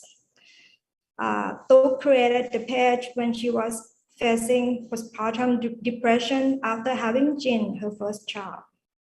Next, please. With her background in graphic design and communication design, she turned her life around. She used her talents in illustration and storytelling to share her real experiences of motherhood and create her personal content to share with the world. And next, please. 11 years later, she is now one of the top influencers in Thailand with a growing fan base. And she is still creating informative content to share with all Thai mothers. I can go on and on with so many brilliant and talented Thai women in this field. But my main point is that we can do it. The opportunities are there for us to grasp. Excellent. Thank you so much. That was very inspirational to see all those examples of wonderful role models among the women in Thailand. And you know, Nong Aim there, any relation to Professor Pirong Rong, same last name, Ramasud there. That's it's nice, you know, in the same family, and then you're sort of heading the same direction, which is, I could also say, is the right direction. So, so many opportunities out there. I mean, Kuntira Rat was saying that the pay is higher when it comes to IT, and also, look, it's so much fun. I mean, sometimes you might think, you know, IT, it's so tedious, it's so boring. But from all those pictures and visuals that you shared with us, digital design, animation, it's so colorful, and you're making a big impact on children's lives, on everybody's lives, actually. And I need to sit down in front of my television, bring my kid to the sofa, and we are going to watch Sea of Love on Netflix. Thank you so much. And I think from what you've told us, we really need more platforms for these young talent, for these girls to come out, for these young ladies to come out and share with the world, with we could start nationally, regionally, about their talent, about them being true inspirations. Thank you once again for sharing. Let's now go to the DCT and the role they play. Perhaps you can tell us, share with us the plans or the initiatives to help bolster young girls, to help promote and thrust young girls, or sorry, it should be girls and young women, to pursue an education and a career in these STEM subjects, which is what science, technology, engineering, and mathematics. What's the DCT doing? Okay, so let me get started. So DCT focuses on reskill and upskill Thailand workforce with digital skill through our DCT Digital U initiative. We work with both local and international partners who are experts in their fields to offer courses online. Currently, there are more than 4,000 courses with more than 11,000 hours of content. In addition, we do work with partners like the Ministry of Culture to develop a course for high school students that will show them challenges and opportunity in the digital world. At this point, I would like to hand it over to Kun Shirley again to share with us about the details of the project. Okay, yes. Can you get a slide up, please? It was a short online training program for youth about digital opportunities and risks. We had about 400 to 500 participants from across the country to attend the program. Next slide, please. We wanted to give them a fun and educational training about how they can access opportunities with their digital skills. We also wanted to teach them the rules and manners of the online world. And I think we did a very good job meeting these teaching goals in our Live Stickers Creator class. Next, please. They learned what kind of language would be approved or rejected. They also learned about content appropriateness, like how to tell which pictures or drawings would not be offensive, and other important subjects such as intellectual property and data privacy. And they got to learn all of this through creating their very own set of light stickers. And at the end of the class, they submitted their work and had their stickers available for sale in the light sticker shop. How cool is that? Yeah, next please. We also had a little competition within the class, and the winners were awarded prizes from well-known Thai character creators. I think the class turned out great.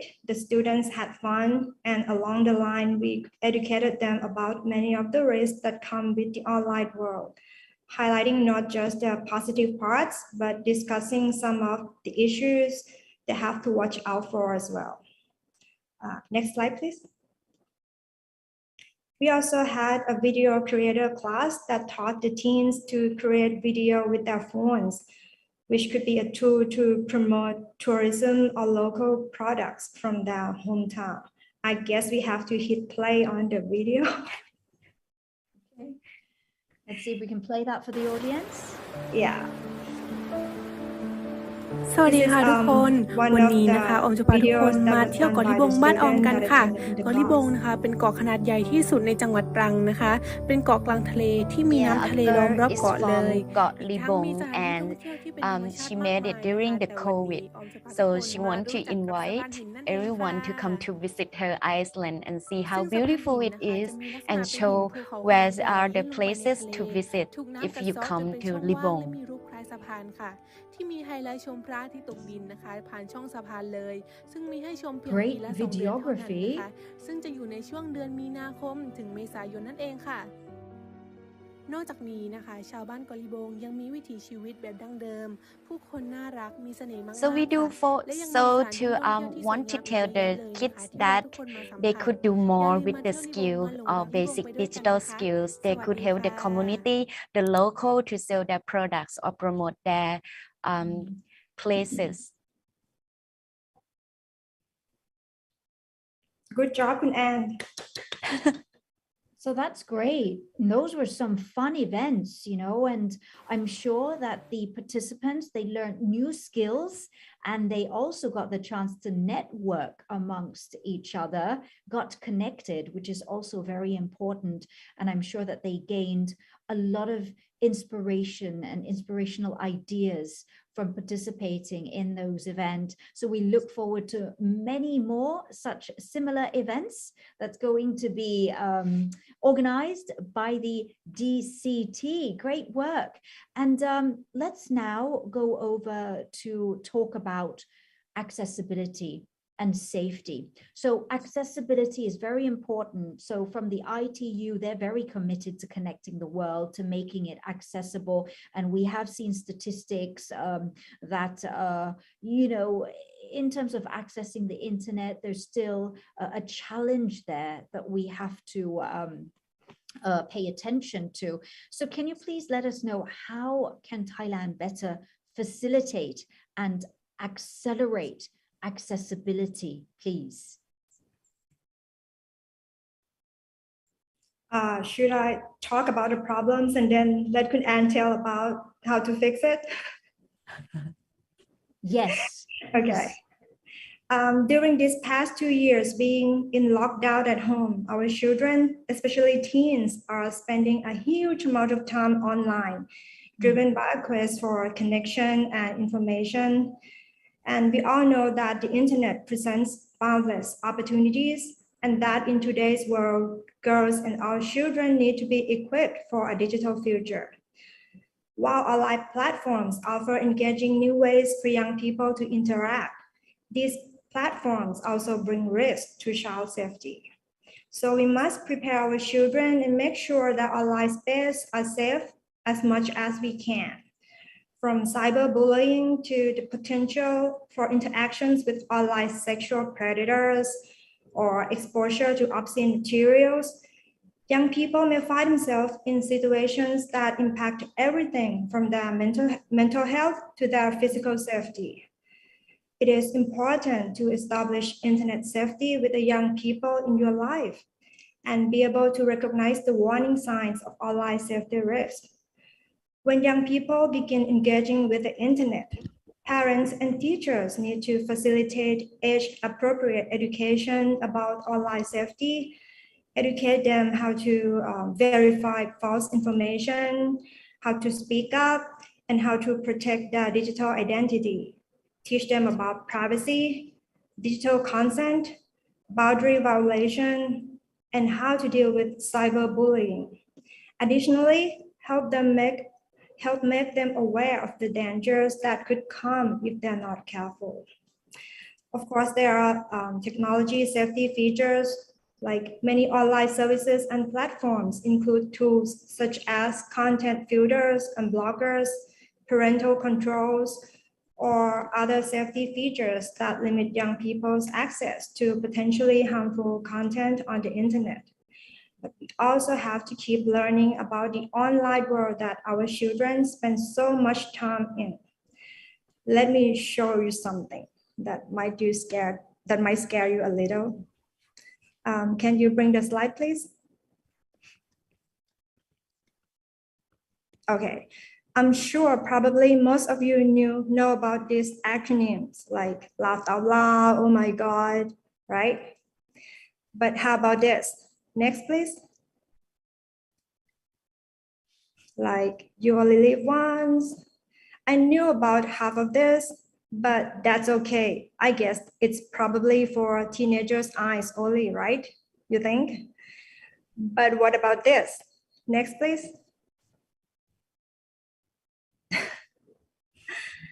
My son is 13, so for me, my heart was pounding a little faster already. And next slide, please. This is when I told myself that I want to know all the teenagers' chat acronyms. So parents, filters are not the answer for everything. Keep your children close, talk to them smartly. If you have teenagers, keep your distance, but make sure that you are around. I believe everyone has a role to play in this. We need to make commitments that drive public-private cooperation to tackle harmful content and conduct online. We can do this by exchanging best practices for new online safety regulations and taking coordinated action to reduce the risk of online harm, like what we, ICT, do, which Kun Ann can tell us more about it. Okay, thank you. Before we get there, I want to step back a little bit and show you the problem with accessibility and safety in Thailand. Let me show you. Okay. So as you can see, in terms of accessibility, about 90% of Thai youth can access the internet. This number is very high, considering that only 71% of youth worldwide can do so. But it is what they do on the internet that really matter. As you can see from the table below, Thai youth use mobile phones as the main medium to gain internet access. That makes it difficult for them to do things like studying or coding, which would be much better to do it on computers or notebooks. So it is a challenge for Thailand to transform kids from content consumer to creators. In the DQI survey for Child Online Safety Index, child online safety is still a major issue in Thailand. We rank at the bottom out of 30 countries, indicating that child online safety really needs some help from us all. It means that we do have severe problems about cyber risk, like Kun Cherry said before, cyberbullying, digital competency, and also the guideline and education. So DCT believes that it's important to educate youth and their parents to boost the immunity against the online threats. We are now developing child online protection guideline. The first one would be for parents and educators, which we follow and comply with the ITU guideline on child online protection. We are doing so because we believe that contributions are needed from all parties. I mean, from policymakers, parents, educators, and people like us who are in the industry to help improve the safety and welfare of young Thais. Other thing that I think Thailand could do to accelerate the safety for youth to access online contents are, first, including online protection into formal education, and boosting critical thinking skills and knowledge about privacy, cybersecurity, digital identities, and other important topics to all Thais. Only when they can think and know what appropriate, should they do this or that, so that kids will really be protected. We cannot protect them all the time, like Kun Sherry said before, with all the acronym. We need the children to step up and know what they should do or not do. And that's all. Thank you so much, Kun Tirarat and Kun Onmadi as well. That's great collaboration between the both of you, discussing accessibility and also touching on the very important topic of safety and ensuring that our youths can access the internet more safely as well. That's very, very important. And I think what you talked about was important, putting it into the formal curriculum so that they are immune to what cyberbullying and all this, the negative consequences or the negative aspects of being online. And like Kun Onmadi, I'm very alarmed with those acronyms. My kids are still quite young, so they're 8 and 5, but I'm going to have to monitor them very closely going forward so that, you know, we can do what we can as parents. And it comes back to collaboration, doesn't it? I mean, we've got the DCT working very hard to initiate all these campaigns and these programs, but it's also the role of the parent to make sure that they're accessing the internet and that they're doing it safely, and that we as parents also have to be the shield and help protect them as well. But as it was mentioned, that they really need to be strengthened and better equipped and prepared to fight the vices out there too. Thank you very much for highlighting that. Let's move on to the next question. And actually, before I do, the speakers are welcoming all thoughts, all suggestions, reflections, queries, and questions. Please send them into our chat box, the comment section, depending on whether you're joining us on Zoom or whether you are watching on the DCT's YouTube channel or Facebook fan page. Please send in those questions.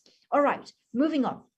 Now, the United Nations and the SDGs, the Sustainable Development Goals, that's going to expire very soon, 2030. I actually wanted to ask Rory more about this. What are those goals under the ITU umbrella, and also how we're doing so far in reaching those deadlines, in reaching those aims and those goals. So now I'm going to pass this question on to you. Generally, according to the 2030 Sustainable Goals of the United Nations, to achieve gender equality and to empower women and girls, I'm sure digital technologies, that plays a very important, a very instrumental role. How can we accelerate the achievement of these goals in Thailand? If you can both reflect on that, please. Should I go first? I can go first. Oh, yeah, you can go first. Please do. Okay. I truly believe that digital fluency is the accelerant that can close the gender gap at work and change the picture for women in Thailand. In today's fast-paced environment, adaptability is a must-have skill. We need to encourage girls and women of all ages to become lifelong learners. I think to learn and unlearn is critical for future success. We do not need to stick with one career for the rest of our life if we do not want to. I think it's a very important mindset that we need to embed in our girls, that changes are unavoidable. We need to welcome them with an open mind, keep on learning and build resilience so we can grow through the changes. Furthermore, if the government were to set up programs that offer tax incentives and cash subsidies to boost reskilling, and if corporate leaders invest more in comprehensive training programs in digital and data and analytics, they can ensure women aren't disproportionately losing jobs and can take advantage of untapped female talent. At the same time, a focus on upskilling can provide promising female employees with the skills they will need to grow in a new digital era. We need to continually develop generations of agile learners with the latest skills, I think. Yeah, all right, great. Kuntidarat, please. Yeah, I do agree with Kun Cherry. I think digital technologies have rapidly changed the landscape of businesses, transforming the economy and society. As we move forward, there will be more opportunity for women and girls. For example, the jobs that require physical strength traditionally tend to be for men. But now with the new technology, girls and women could just control a robot or a drone to do the job instead.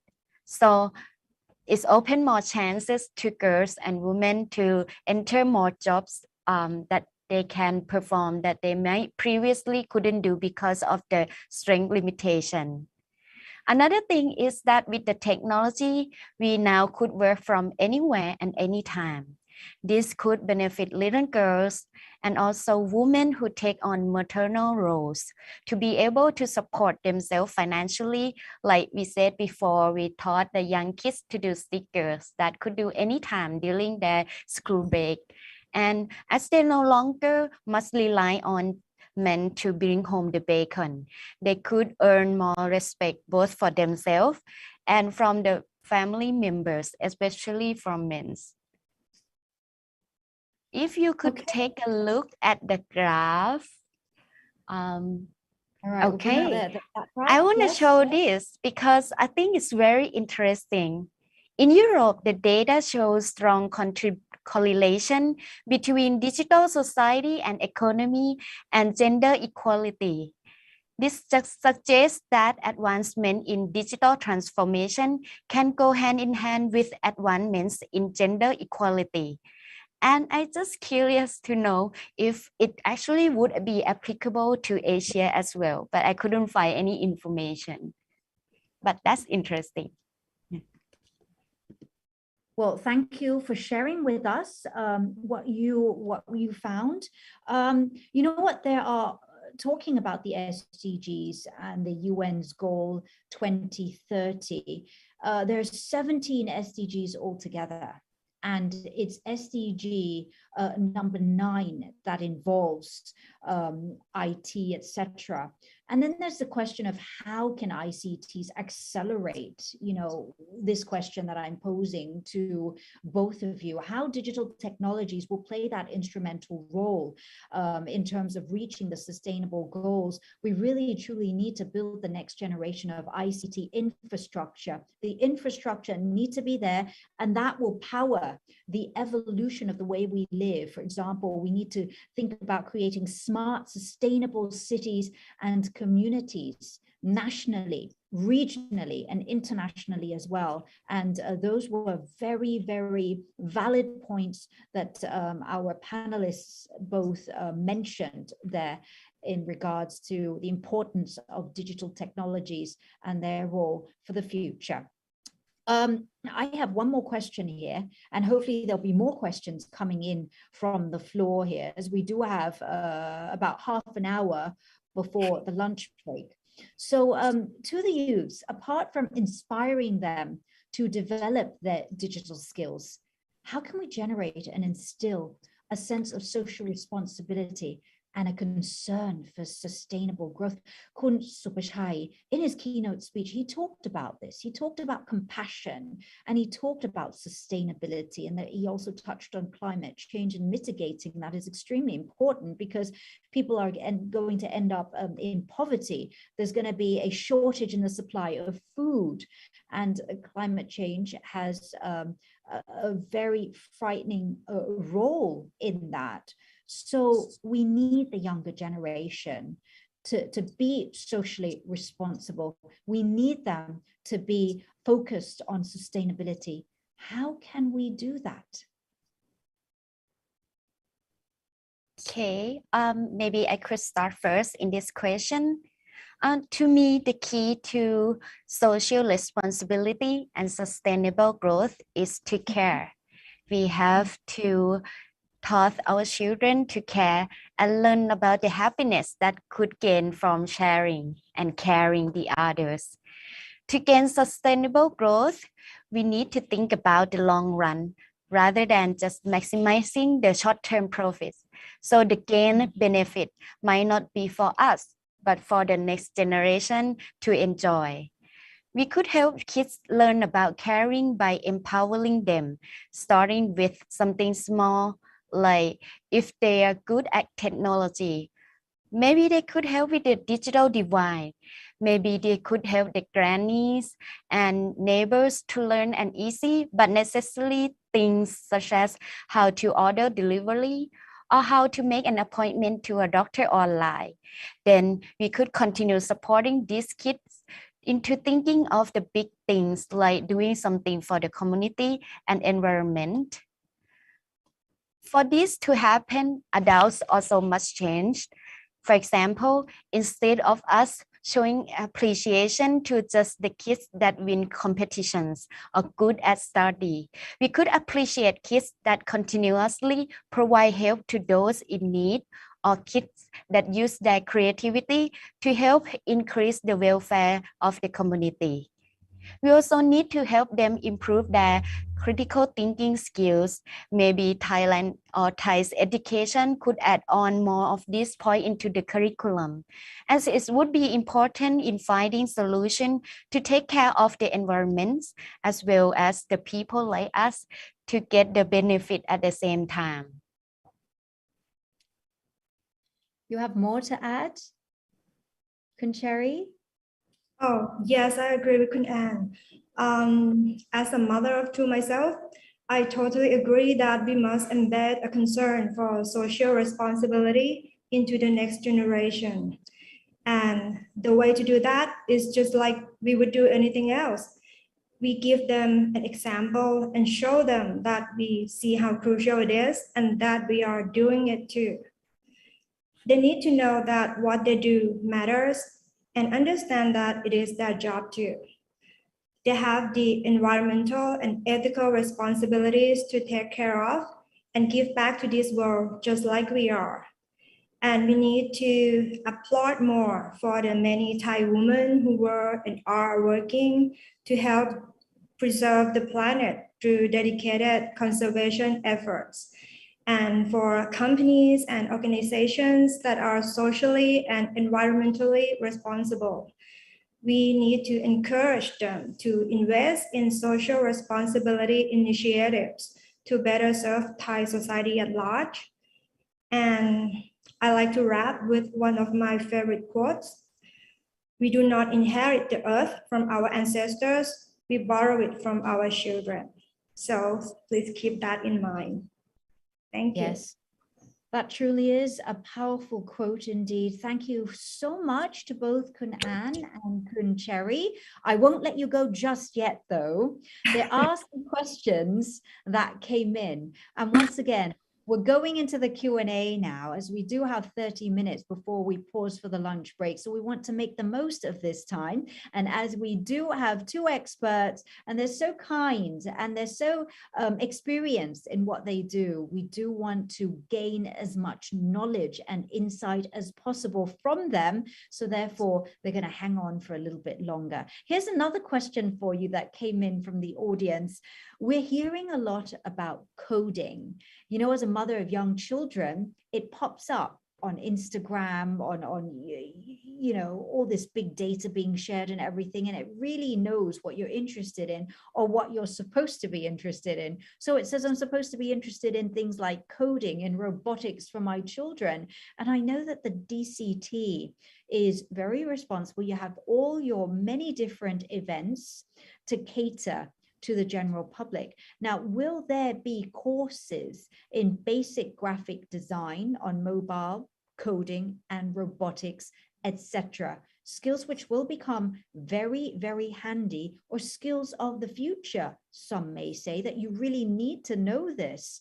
So will we be expecting events or campaigns or courses on these subject matters for young children?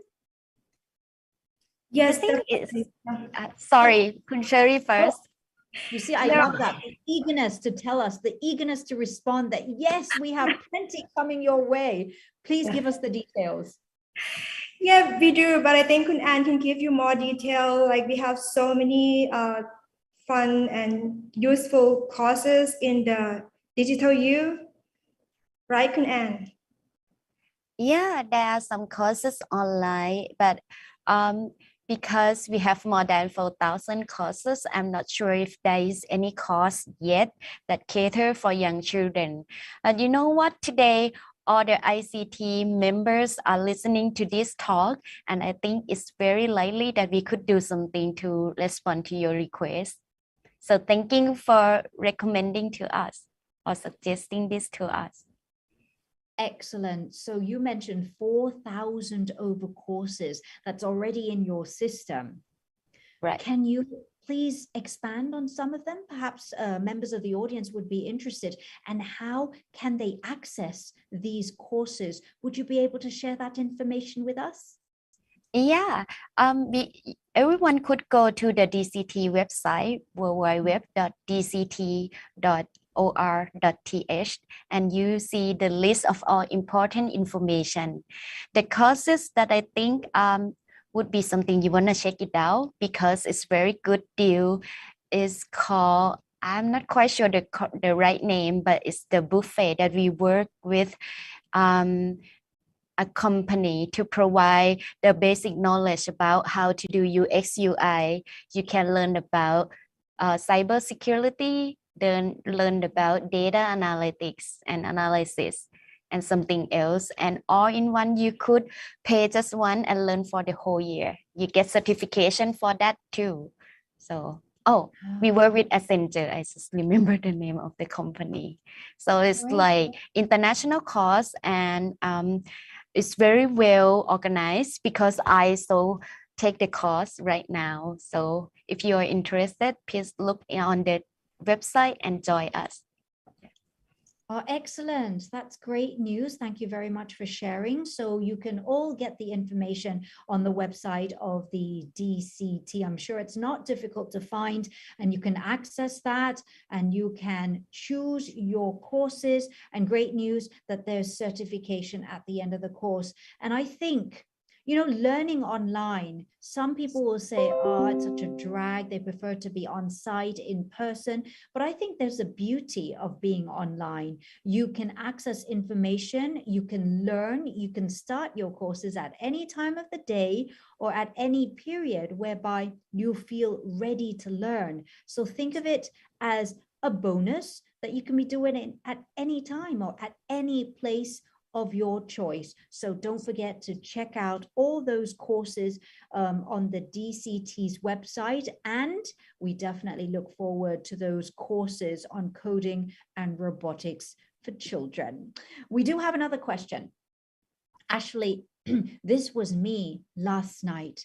I was glued to my phone because there's this one particular brand that was starting its sale on its application. So it starts its sale on its application at 8 p.m. in Europe, and it will on its application, and it will start its sale on its general website 1 hour later. So I downloaded the application and I was ready, and it wouldn't let me access. And then it turned 8 p.m. I was fiddling, you know, trying to get my baggage, all my choices and to purchase it. My goodness, it was like this game and it was sweating. It was a mad rush. You know, a lot of buying and selling takes place at the touch of your hand. You know, it's just on your phone, on your website, on your laptop. Social selling platform. It's a big trend now. A question that came in is, will the DCT have classes about online selling skills?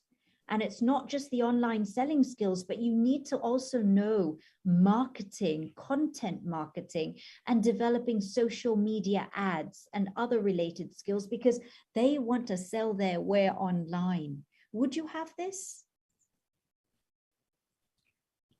I think maybe the fundamental of the digital marketing course is already available. It would be one of the 4,000 courses that we offer right now. But for the selling, I'm not sure about that.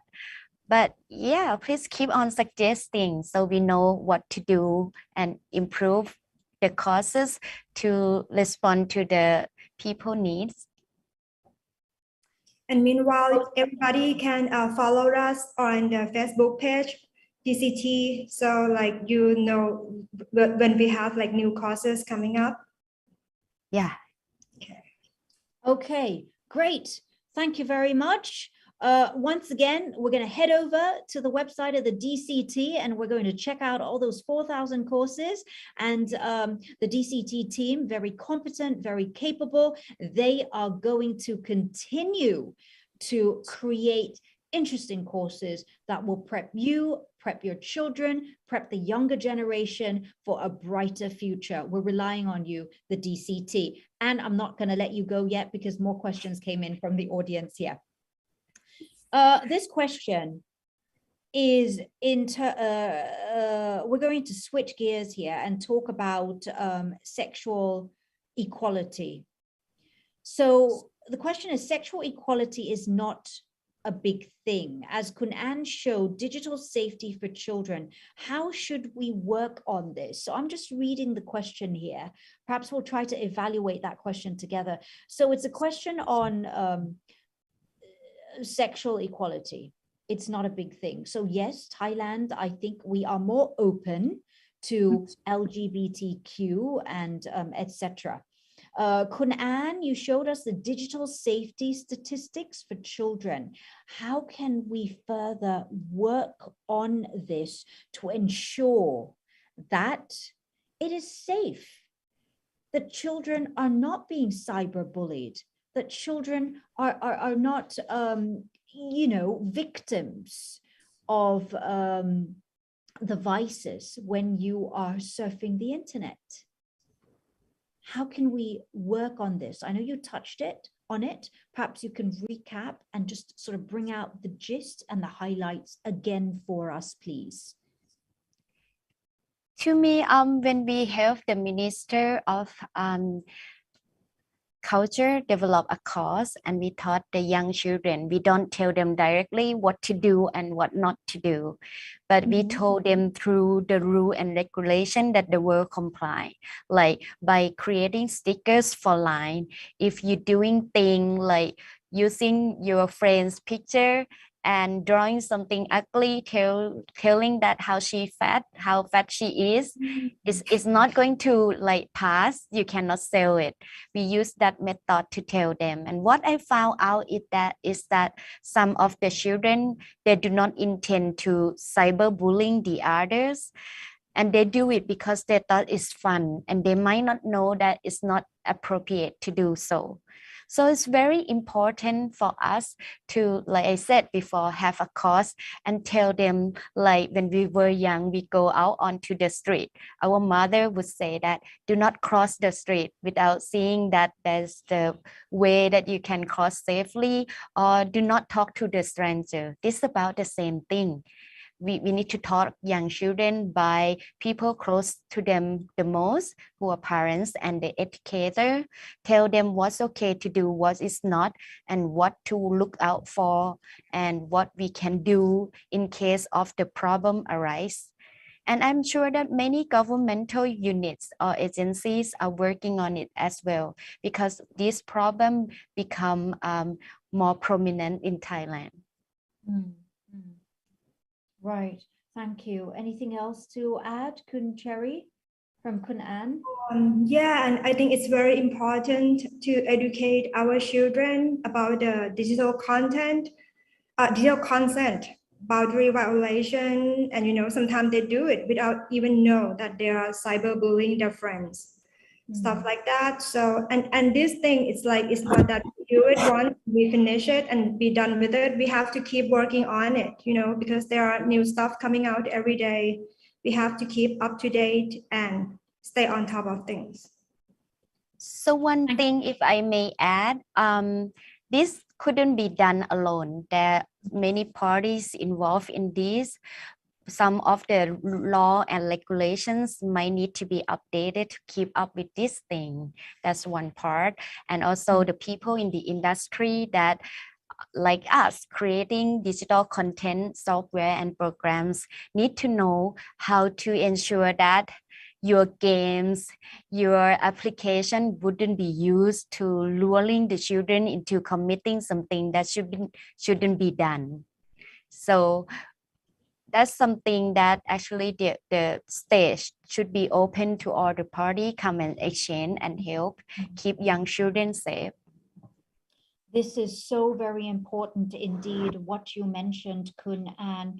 So we need to continuously and consistently tell them upfront, educate them, let them be aware, tell them gently, tell them upfront. And we, once again, I say this and I repeat it, that it is something that we have to continuously instill in our children, in the younger generation. And as Kun An mentioned, that it's all parties working together, concerted effort, the public and the private sector. And I know that lots of NGOs and civil society, etc., they're also working hard on this issue, campaigning against bullying, cyberbullying, body shaming. It really is a role for everyone. And I think it's also internet addiction. That's also an issue we may have as well sometimes, especially during the period of COVID-19. A lot of the children, they were very much glued to the screen, and hopefully that the time they spent in front of the screen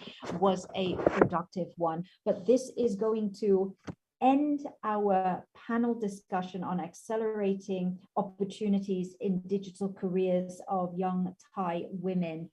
Thank you wholeheartedly to Kun Thidarat and Kun On Madi from the DCT coming in to tell us about all the exciting news, inspiring us, showing to us, proving to us that, it's not a dull thing.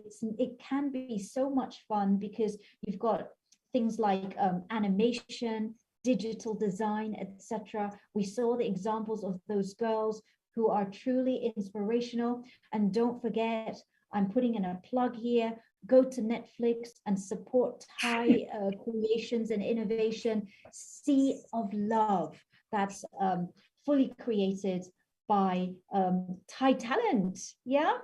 Yes. And thank you. Yeah, we must continue to nurture Thai talent and provide them the platform to go places, to continue on this path to success. Thank you very much, Kun Thidarat and Kun On Madi.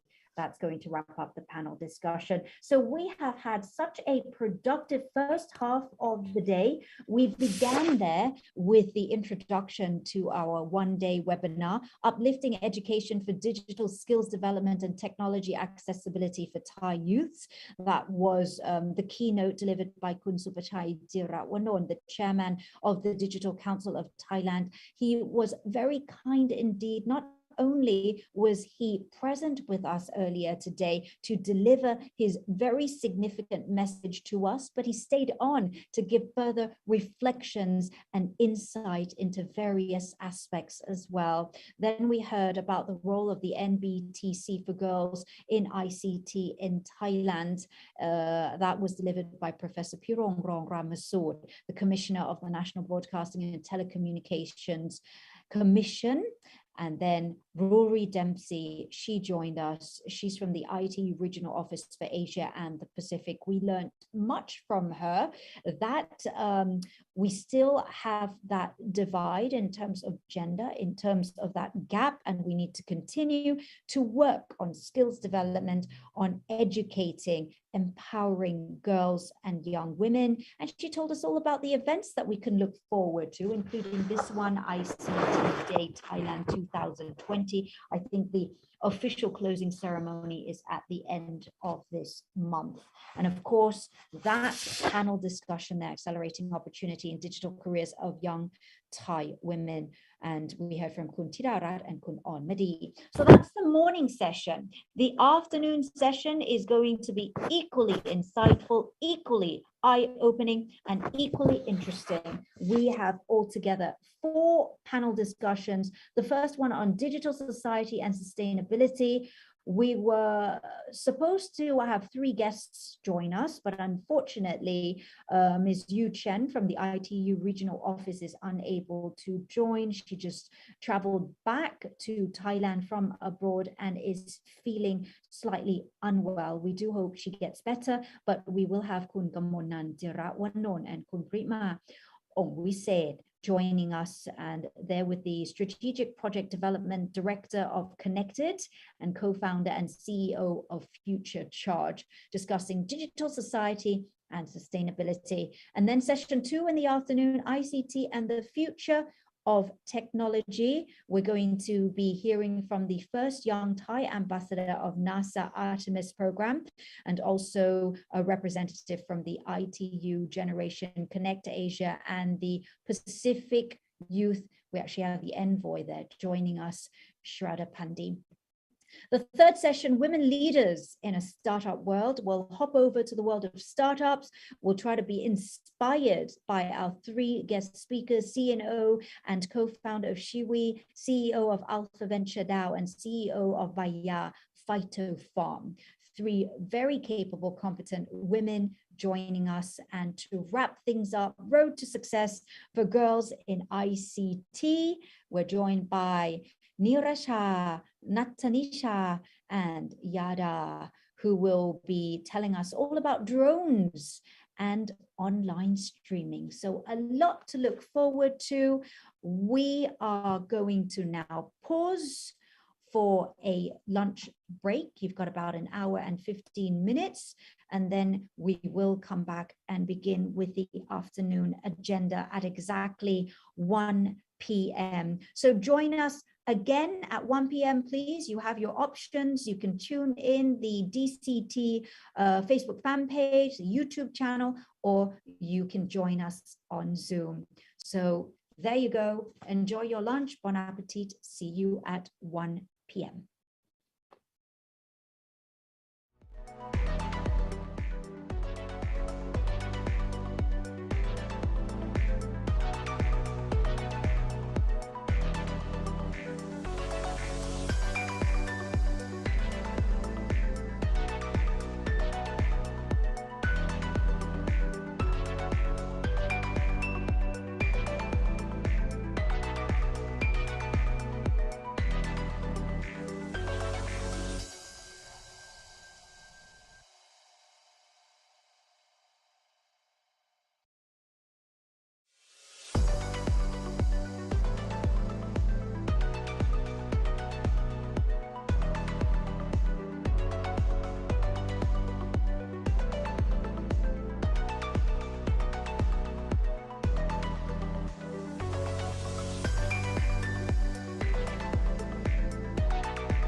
Swadika, hello and good afternoon, ladies and gentlemen. A warm welcome back to this full-day webinar, Girls in ICT Access and Safety. Once again, I'm Pachari Raksa Wong, deeply honored to be here with you as MC and moderator. Now, as I mentioned earlier on, you are joining this live streaming. You can zoom in with our Zoom webinar, or you can join us on the DCT's Facebook or YouTube channels as well. Please share, and you can also engage with us by sending in your comments, your questions into the various channels, comments, and chat box as well. We will have a short Q&A session after each panel discussion, and we truly do want you to be a part of our conversation. And just to let you know, we will be mainly conducting everything in English throughout the event. And those who are joining us via Zoom webinar, you can opt to listen in Thai. We've got that choice for you. Now, we've got 4 exciting sessions to cover. I'm pleased to say we will bringing to you thought leaders, inspirational leaders who will prove the capability, competency of women and girls in so many areas, so many fields. And let me briefly tell you what's on our agenda. So we've got 5 sessions altogether. Sorry, that's 4 sessions altogether. And we'll begin with session 5. And that's going to be on digital society and sustainability. We're joined by, supposedly, we were supposed to have 3 panelists, but unfortunately, the representative from the ITU has fallen sick, possibly from a trip abroad. So we're left with 2, but the 2 panelists come very well equipped with plenty of examples and background experiences, expertise. And that is Kun Gamonan Dirawanon, Strategic Project Development Director at Connect ED, and also Kun Parima Ongwiset, co-founder and CEO of Future Charge. So they're going to be first in that panel discussion, moving on to session 6 on ICT and the future of technology. 2 guests, the first young Thai ambassador of NASA Artemis program, and we also have the ITU Generation Connect Asia and the Pacific Youth Envoy joining us for that second session of the afternoon. And then we've got women leaders in a startup world, and that's when we'll jump into the world of startups with Dr. Piraya, the CEO and co-founder of Shiwi, and Kun Tasha Panya Neramitli, CEO of Alpha Venture DAO. Also Assistant Professor Dr. Sutira Tesha Kunwut, the CEO of Baya Phytofarm, will be joining us. And the very last session of the day is Road to Success for Girls in ICT. We've got Kun Niracha, Kun Natnisha, as well as Kun Yada, telling us all about online streaming and also drones. So stay tuned for all of that. Okay, let's begin with the first panel discussion for the afternoon then. This one will be focusing on digital society and sustainability. And I'd like to welcome our 2 guest speakers, Kun Gamonan Dirawanon, Strategic Project Development Director of Connect ED, and Kun Parima Ongwiset, co-founder and CEO of Future Charge. Sawadika. Sawadika. A warm welcome to both of you. Thank you so much for joining us. And I'd like to start by requesting for both of you to do a self-introduction. Tell us a bit more about yourself. It could include your educational background, sort of like the road to where you are today. And please briefly introduce your companies as well. So let's begin. So I'm Prima, should I start?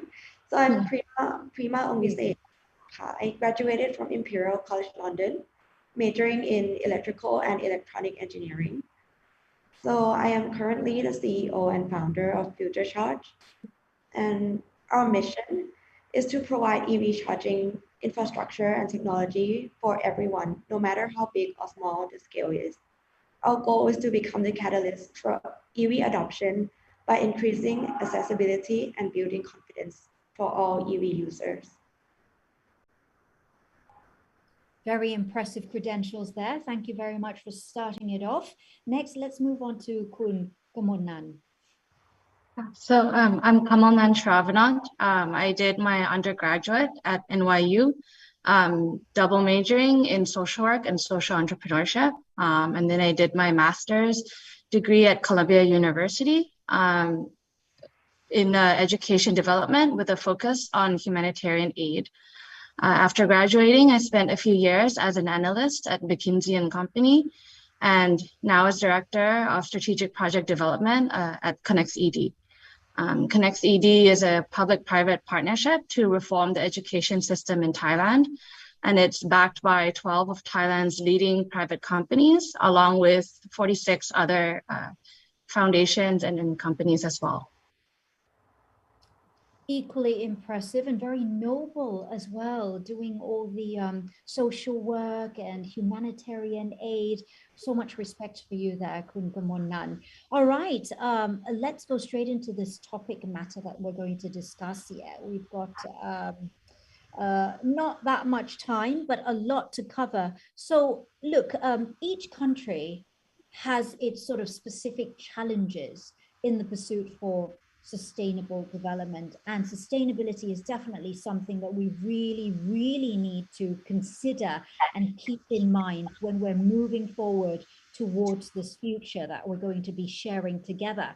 Can you perhaps give us some examples so that the audience fully understands these challenges when it comes to sustainable development, and also if you could continue to tell us how digital technologies can actually help overcome those challenges towards sustainability?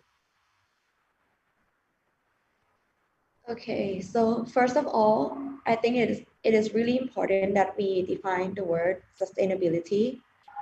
Sustainability is the ability to be maintained. It means meeting our own needs without compromising or sacrificing the ability of future generations to meet their own needs. And for any countries, I think the main challenges boils down to these three dimensions: economical, social, and environmental. And in order to overcome these challenges, things will need to change in a systematic way.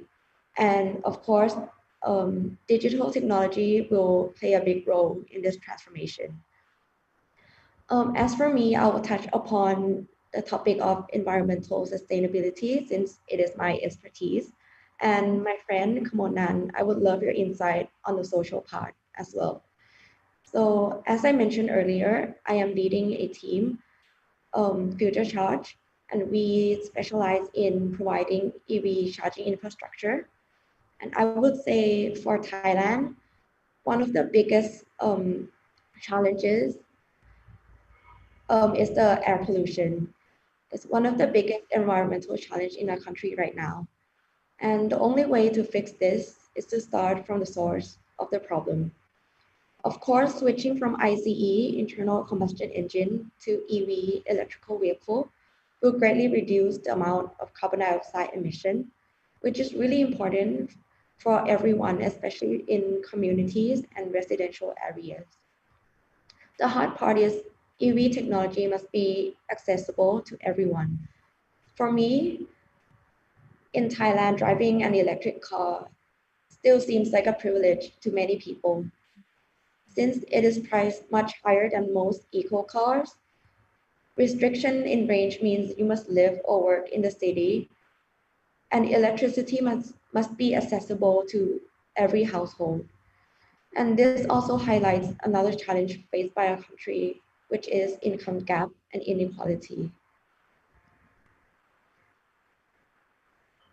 Yep, so. Yeah, okay. So when we think, so when we think of income gap and socioeconomic disparities in terms of jobs attained in high value sectors such as tech, STEM, or digital, including EV, we see the disparities quite clearly, not only in access to electricity, but also access to technologies and laptops and in computers. And as these industries are significantly growing and increasing in value, such disparities should be noticed and addressed, right? Especially when it comes to gender.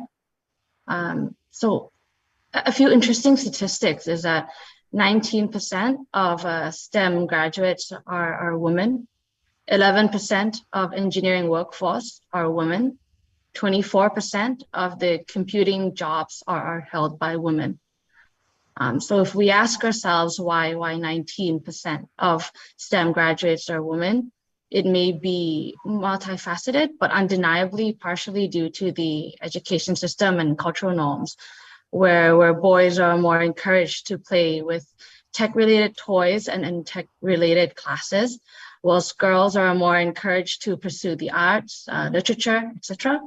Although these norms are and encourage may be subtle, but maybe even goes without saying. But if we actually walk into a children's toy store and look at the packaging and marketing of tech-related toys, we see boys on the boxes. When we look at the packaging of arts and craft toys, we see girls on the packaging. This would also include the color and choices and designs chosen as well. And then it would come then to the parents' decision of what to expose their child to, what to purchase for their child itself. I assume, even probably 20 years ago when me and Prima were much younger, most parents, wouldn't be as insightful as to buy, circuit toys or like tech toys for Prima and Legos for girls as they are increasingly more and more aware now today. But these following statistics are more or less just a result of upbringing of these children. And personally, I grew up always into the arts and social sector work, not necessarily by force or specific encouragement, but it just seemed to be intuitively a product of my upbringing and environment. I was never that interested or good at tech and IT, but as I grew up and found myself becoming an analyst at one of the big 3 consulting firms, my eyes opened greatly to the exciting and challenging world of technology and global digitization. And having learned now how tech and digitization can and should be leveraged in many ways to better the way I work and scale the impact in my sectors and sustainability for our country and for the world, in education and social development, looking back, I wish I had more exposure to this industry growing up, instead of ramping up my knowledge in a short period of time. On the contrary, right, my friend Prima here grew up always seemingly knowing that she wanted to be an engineer. And so I think hearing her story of being part of the statistics of few women in tech from her time in grade school to college and now in the workforce will be very interesting. Thank you so much for highlighting that, not just sort of the specific challenges when it comes to pursuing a sustainable future for all, as we do have a shared future here on Mother Earth here, and things are heating up, climate change and things like that. And we had Yukun Prima mentioning air pollution as a major concern in Thailand. And that we all experience firsthand, and they do very much also in India. I know the statistics are very, very grave. I mean, what impacts us is, times when the PM 2.5 levels hit the roof and, we're suffocating with the air we breathe. So I think really, what you're doing, trying to get the infrastructure out there is very important. And that is an example of how digital technologies will come into play to ensure that we do have a sustainable future. The air is less polluted, etc. And also what you mentioned, Kun Kamonan, was sort of your journey towards where you are now.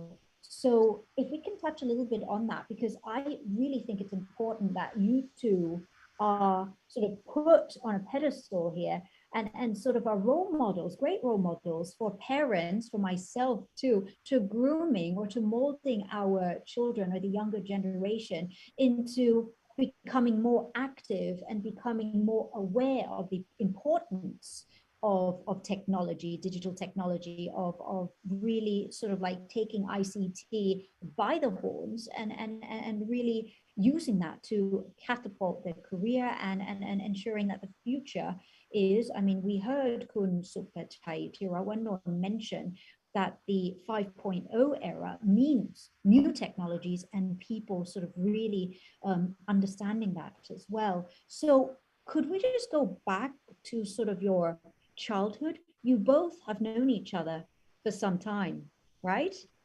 Yes, since high school, no, middle school, yeah. And this was in Thailand, was it? Because I know one was in England and one spent time in America. So we both went to the same middle and high school and went to different countries for college. Okay, all right. Could we just reflect back to your time in high school? The earlier speakers for our webinar today mentioned that there's still sort of gender stereotypes that teachers would sort of like gear boys into the STEM subjects, and parents too would sort of relate STEM subjects with sons rather than daughters. What was your experience, be it in the family, be it in the school system? What was it like for the both of you? So I would like to share my personal story, since I've always been in the STEM or like in ICT. So I remember being the only girl in my IB math and physics class. Yeah, I remember struggling, wondering if I belong in the class. I even considered changing my major many times while I was applying for college. Because maybe doing something like design or architecture would suit me better. I'm actually the only child in my family, and I was lucky enough that my parents would let me explore my interests.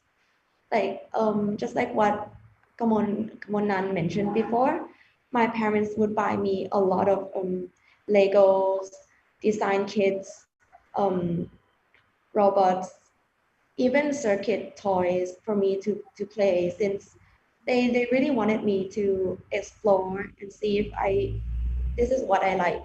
And I was also inspired by my dad, who was an engineer and a business owner as well. So that was why in the end I decided to stand my ground and major in what I was really interested in, not what people expected me to do. But moving to college was actually quite similar to high school. Engineering courses in Imperial has a male to female ratio of 8:1. And sad to say, I was kind of used to it. But what was different in college was I could really sense unity. Women were really supporting each other and empowering each other. And I think it's because deep inside, we know how hard we fought to be here in an industry dominated by men. And we had many events under Girls in Engineering. It's like a club. And we had speeches, parties, and outings. And I think it's a really cozy community. That's really great to hear. I mean, you talked about the situation here at home in Thailand, that the ratio in terms of girls and boys in the STEM subjects, we had sort of like an imbalance there with more of the boys going into STEM subjects and you being the only one. But then not only that, but when you transferred abroad, it was a similar scenario.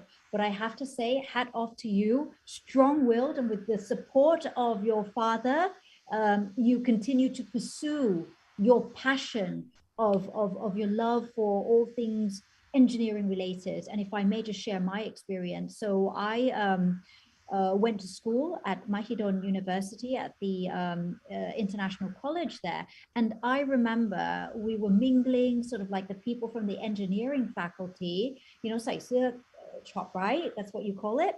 And then I remember that I was so fascinated when I saw a woman studying in the engineering faculty. And for me, it wasn't strange, but for me, it was an inspiration. And that really, really impacted me. And I thought that the women pursuing engineering, they were inspirational. And I really hope there are more girls and young women who will venture into the engineering field and the STEM subjects. Thank you for sharing, Kun Prima. Let's now go over to you, Kun Gamonan.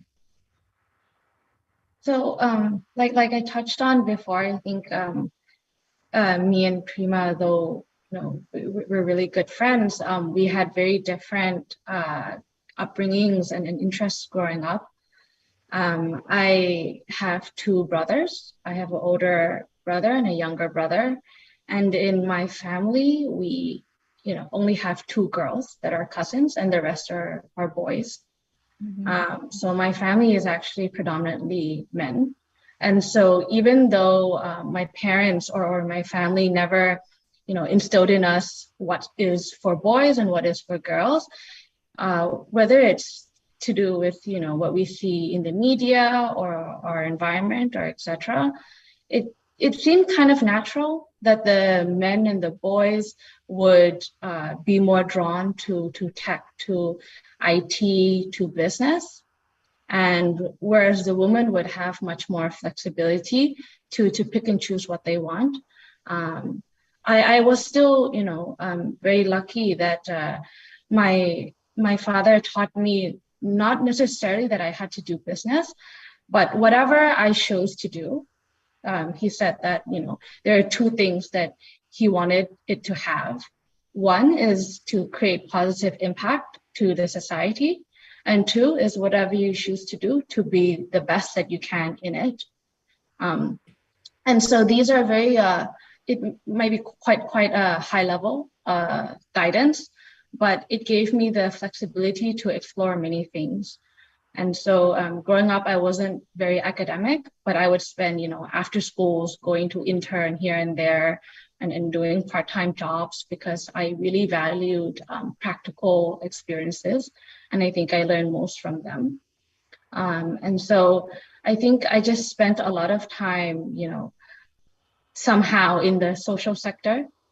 And it was never really male dominant. In fact, it's quite the opposite. It's quite female dominant.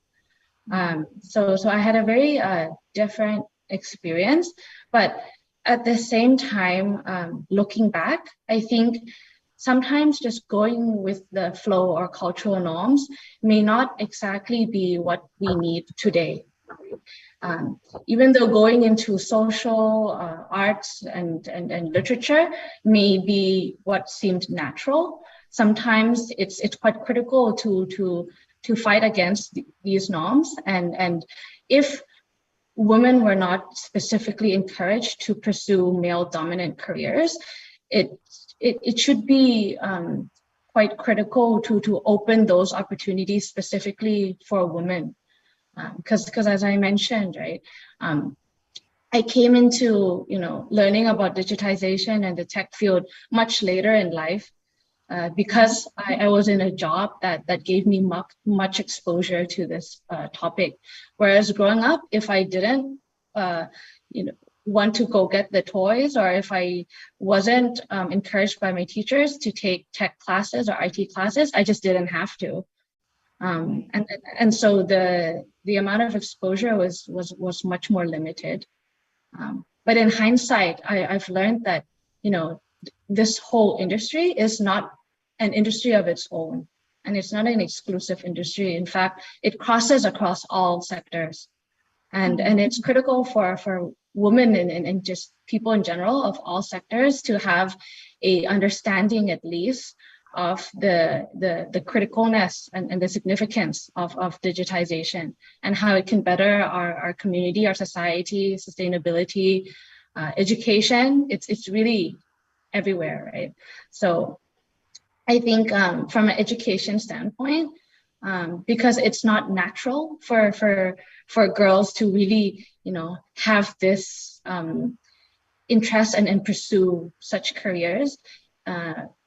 The education system, along with family households, should find ways to open more opportunities for women and girls to learn more about this industry, so they grow up actually having a wider range of jobs and careers that they could pursue. Thank you, Kun Kamonnan, there, further emphasizing that we need to fully support girls and women in ICT. And also in your case, it's never too late to start, right? As you mentioned that you only started sort of like gaining more insight and sort of like knowing the power and the significance of technology during the past 3 years, if I'm not mistaken there. And you are an advocate for lifelong learning. I think that's truly important as well. We live in an ever-evolving world. We must continue to develop ourselves, be knowledgeable, upskill, reskill, etc. And also for both examples that we just heard, the personal accounts, I think this also highlighted that it really is collaboration, that it's a great task for educators, for people in the formal education sector, as well as for key players in the home, parents, and those close to you, family members. We need to continue to remove those stereotypes and tweak cultural norms and change our perception that girls can, girls should, and girls will play a greater role in ICT. And we've got both of you as such inspirational role models. Let's now go over to the Sustainable Development Goals. They're expiring in 2030. It's a race against time here. So the United Nations has the SDGs, the Sustainable Development Goals, and there's 17 goals altogether. Things like no poverty, zero hunger, quality education. Now, this is key in moving forward in terms of girls, in terms of no one left behind, etc. Gender equality is goal number 5. And another goal that really relates to our event is goal number 9, industry, innovation, and infrastructure. Kun Parima talked about infrastructure that has to be ready. So according to the Sustainable Goals 2030 of the United Nations, in achieving gender equality, in empowering all women and girls, can you please give us your views on how digital technologies can actually help accelerate or help us inch closer to achieving those goals set? Let's begin with Kun Parima then. Okay, so I might not have a lot of input regarding this because it's not in my expertise, but I think in order to create a sustainable society, or create gender equality, things need to change in a systematic way. And I think digital technology has the ability to enhance accessibility. And when everyone has access to the same information, privileges, and opportunity, that's when our society can be truly sustainable. So of course, digital technology creates social connectivity, which means many learning opportunities, better connection between people in the community or even the world. This will open up so many doors for young people, especially girls, and like interested in IT or in STEM. They could really reach out using these, the internet, and all these connectivity in order to help them achieve their goal and stand on an even ground with all the boys that are expected to do well and excel in STEM area. Excellent, thank you. Over to thoughts from you, Kun Kamonnan. Well, I think from an education standpoint, right, especially in developing countries, accessibility is very critical. And I think we've always known that accessibility to digital technologies and the internet is very critical. But I think we especially see it during this COVID-19 pandemic, right? I think it's always been an ongoing effort, especially in Thailand, that I've seen that we try to provide, computers and laptops and internet to public schools and schools in rural areas. But as of today, it's still not as infiltrated as it could be, and I think we seriously see this during COVID-19, having kids have to learn remotely and learn from home, right? Because I think our country is at the state where schools have computers and have internet, but once a pandemic like this has hit and kids actually have to do online classes and online schooling, so many of these children actually do not have laptops in their households. And so they actually don't have access to online classes. And thus, this population in our country is currently falling behind, the kids who actually have laptops in private schools and in kids in the rest of the world, where in developing countries, everyone at least has one laptop per household, whether it's their parents or their older siblings, etc. I think that's something that also at Connects ED we're really trying to push is to get laptops accessible and available to all these students in rural areas. But again, it's an ongoing effort, and it's heavily correlated to income disparities and socioeconomic statuses of developing countries. And so I think right now is actually like the most critical time for us to really push accessibility to rural populations in Thailand, to make digitization not only for the privileged, but really for everyone to be on equal playing fields.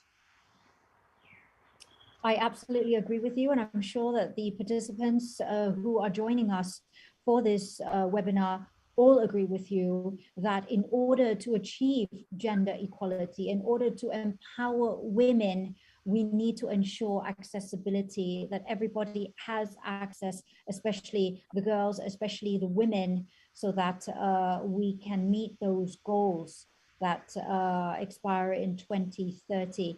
Thank you very much for your thoughts there. Let's now move from accessibility to another issue which is of a concern.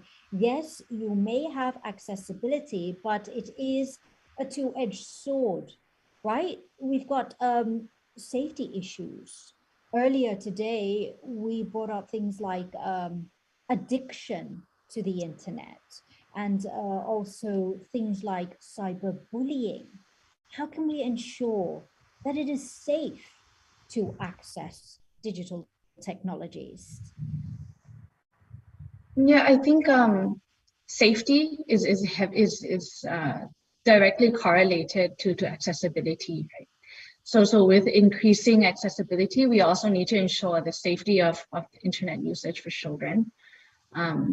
And as an example, the laptops that we've been distributing to rural areas, we install white nets and these similar programs into the laptop for an extra layer of screening in internet usage.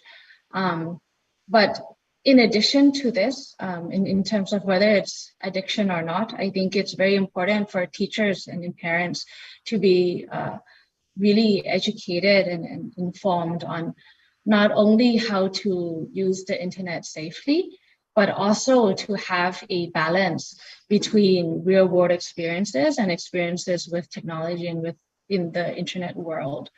I think, so me and my younger brother, for example, are almost 10 years apart. And I think we see this very clearly in the current generation of students, where the world is heavily reliant on internet, and not only for access to information and education usages, but also for for social connections, whether it's online chat platforms, online gaming where you meet people through the internet and not in person. I think for my generation, the people who we communicate with on the internet are people who we've met in real life, exchange internet or social media contacts, and we continue to weave those relationships online.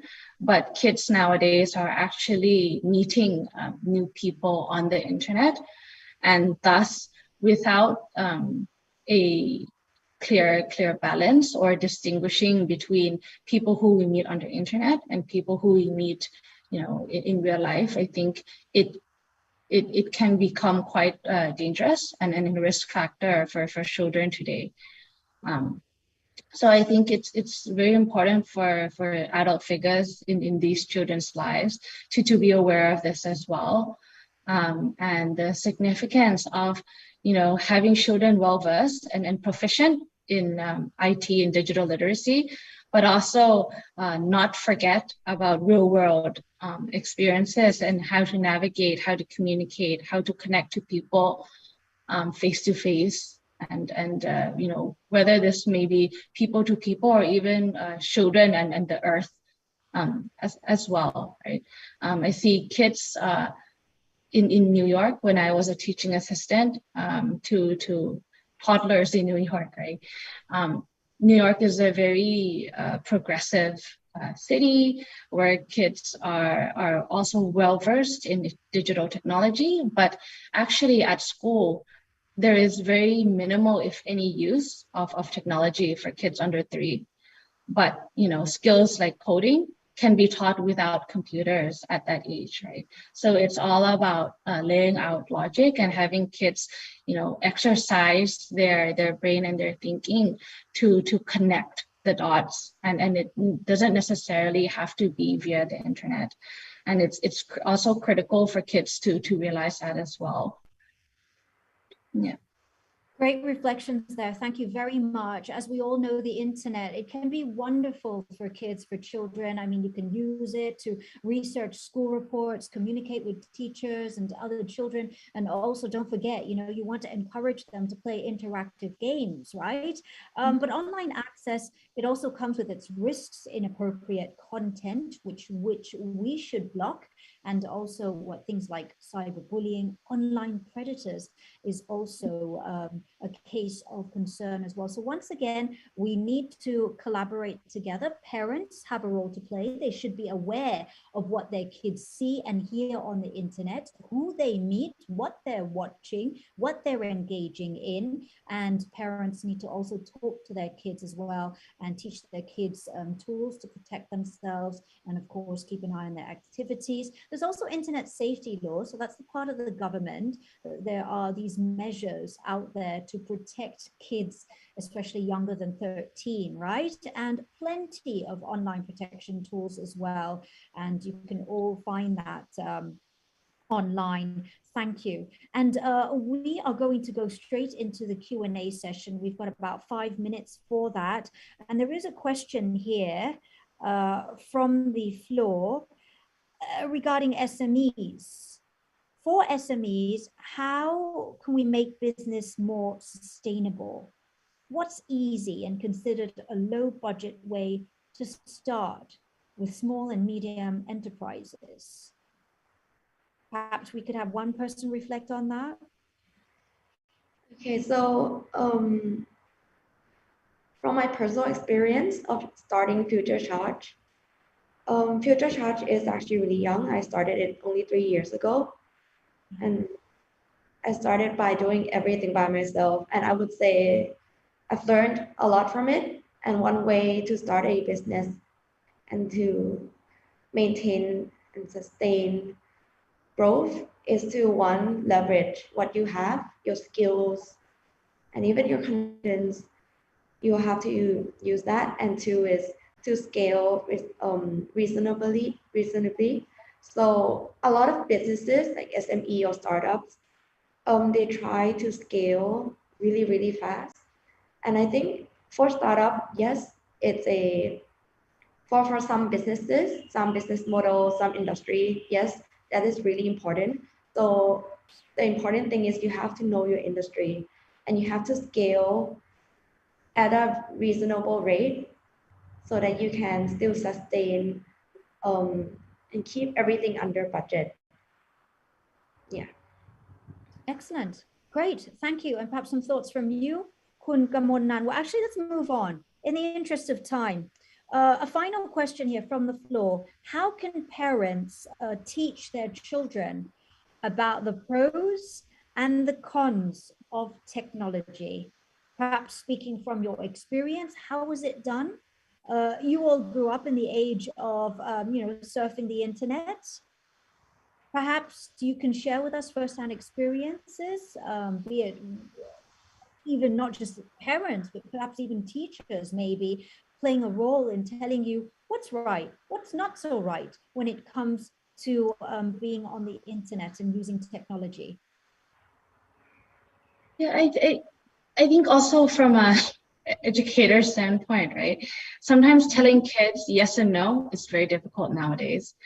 Telling them, to stop playing on this laptop right now may not be the way, but I think it's more about arranging and giving opportunities for kids to actually have activities to do that are not related to being online plays a big role. For example, growing up, right?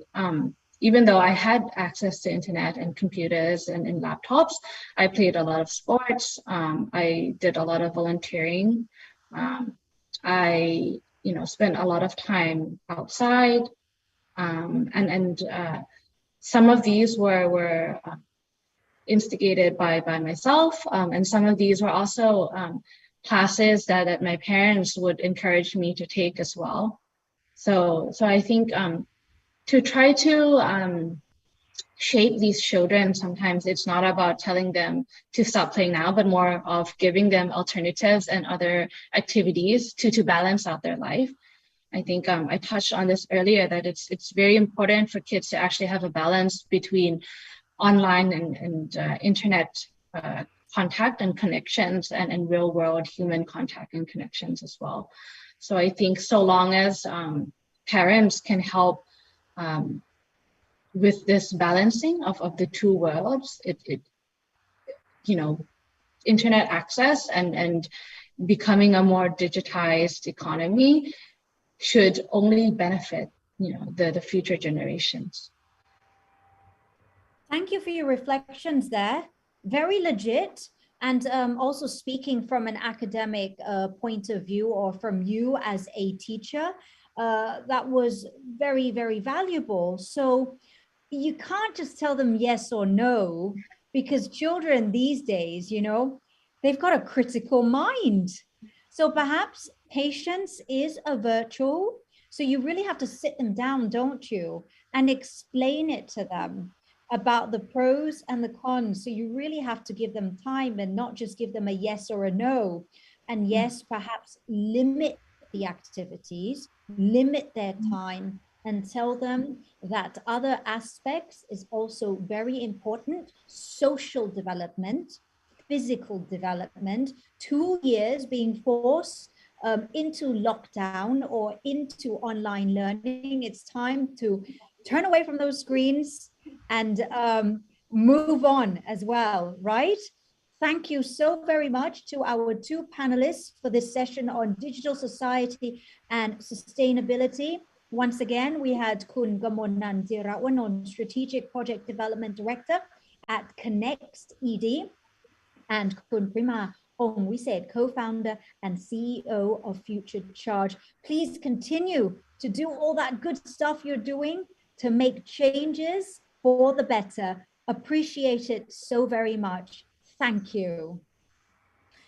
That wraps up the first session and session number 5 overall for our one-day webinar. We're now going to move on to session number 6. And the next topic we will be discussing is ICT and the future of technology. Let's bring on screen our two guest panelists.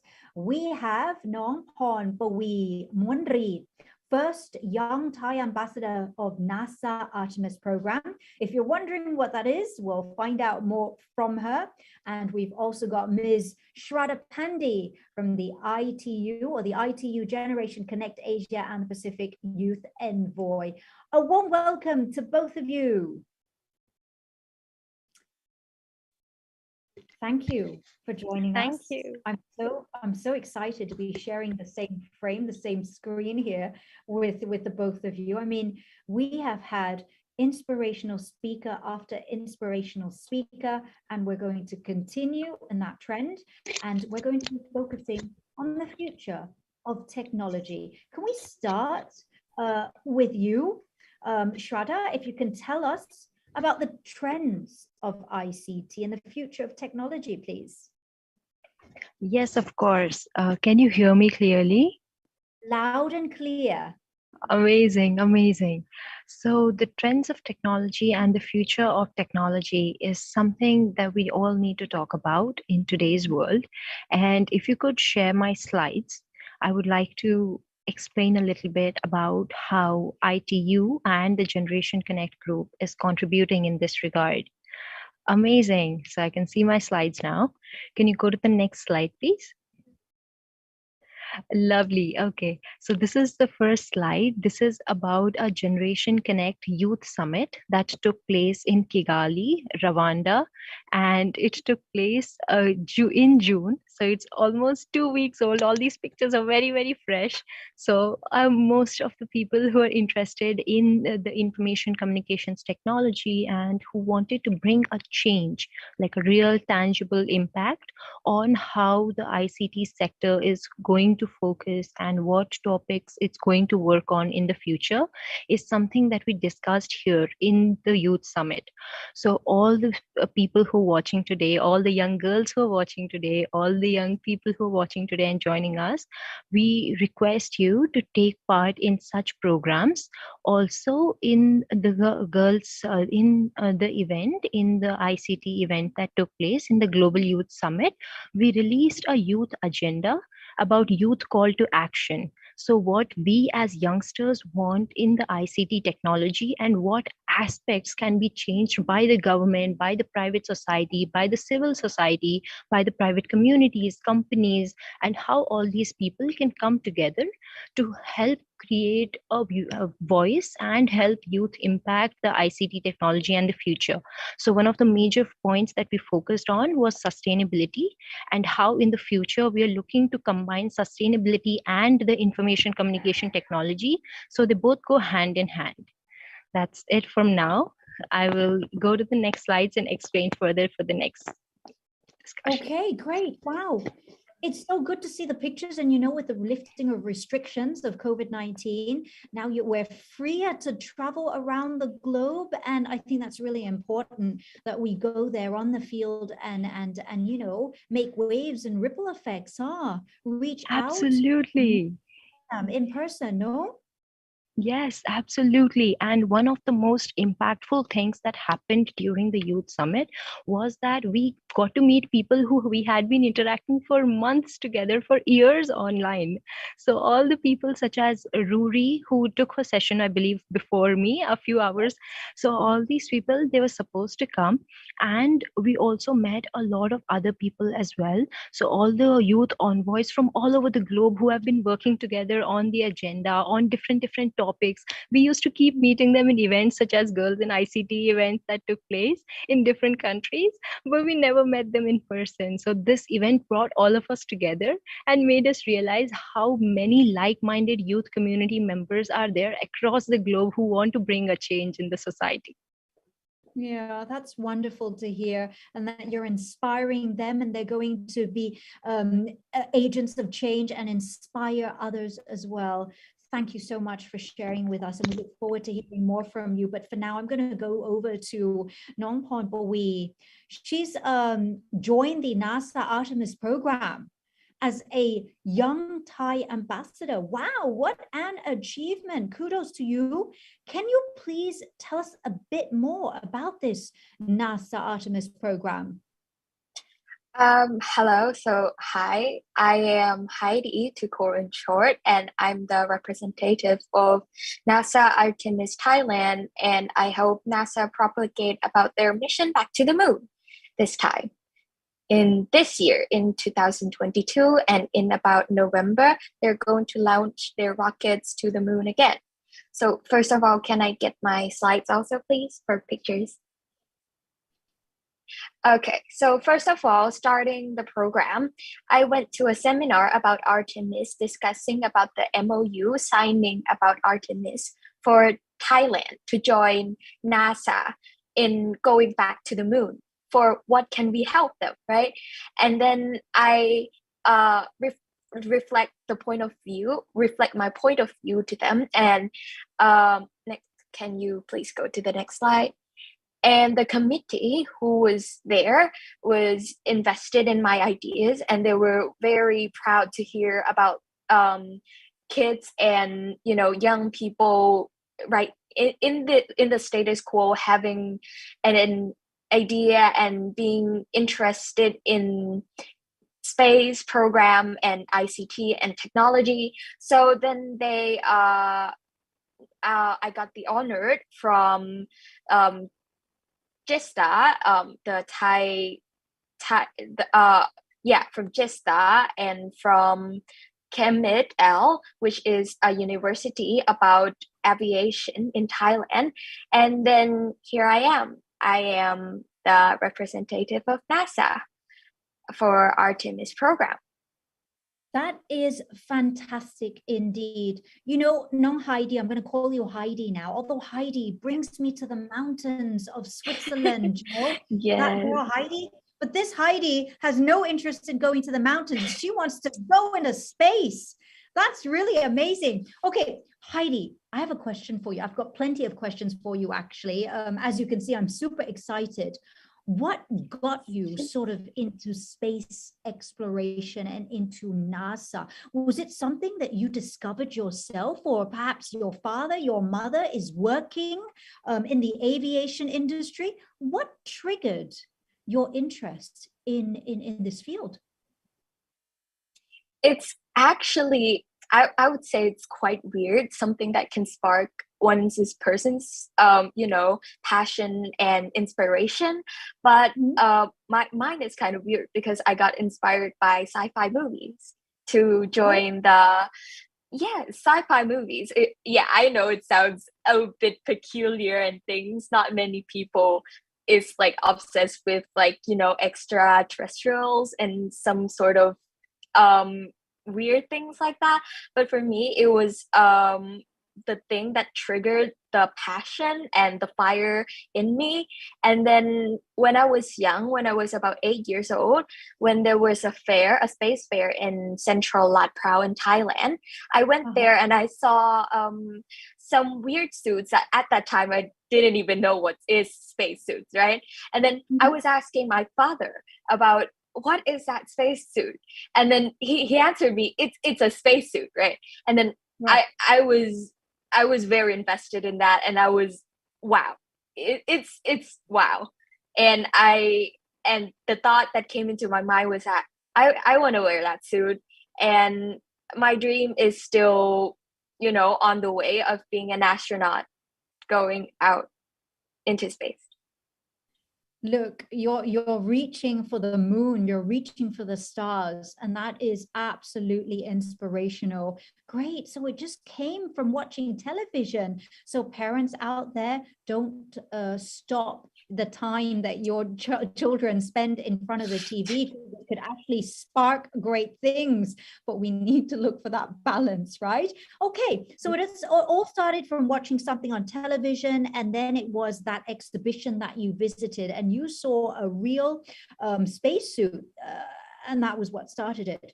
And then you had the opportunity to ask a question or deliver an intervention on behalf of Thailand and what Thailand's role is. Can you tell us a little bit about what you actually said that sort of triggered the judges and the the organizers to sort of like, wow, she has a future. We're going to bring her and we're going to have her be the young Thai ambassador for this NASA Artemis program. What was it that you said? Can you recount? Yes, it was one of the most memorable answers I've given to someone, and it was about ICT and technology and also about feminism. So starting off with ICT and technology, it's about that from my point of view so I'm 14 years old this year, and being in a world where technology is evolving so fast, we can clearly see that technologies these days are sometimes fast and sometimes we can't control them. And then having space technologies that came in that helps us to like GPS, for an example. Now we use about 4 satellites that we send out into space, and then that helps us have the GPS we're using to go to hospitals or even to the malls or things like that. Yeah, so that is what I told them about, like having space related to us in real life usage, and they understand and they know that they kind of see the light in me, seeing that, oh, I understand about satellites and how things works. And then after that, I talked about Artemis, because Artemis was a Greek god who is a woman with Apollo, as the mission have been sent before with the name of Apollo in about the 1900s and things. Yeah, but this mission will be named Artemis because it will be led by a woman. And we now, the world right now sees the importance of women and how woman has potential, has the power, and has dream, ambitions, and we can do what men can do also. So then that was what we said. I mean, that was what I said, and I said that.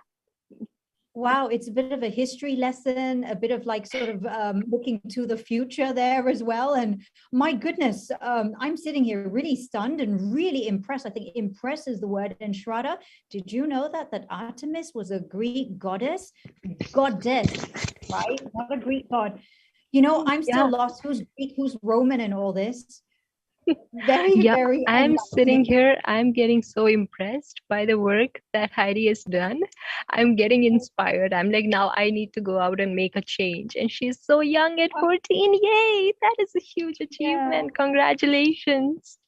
You're a great role model indeed. Now, very quickly, Nong Heidi, all this valuable experience that you gained being a youth ambassador representing Thailand, how are you going to take all that experience and help develop the future of your education and your chosen career path? Yep, definitely. Can I have my slides again, please? So right now, from what I've been through, I've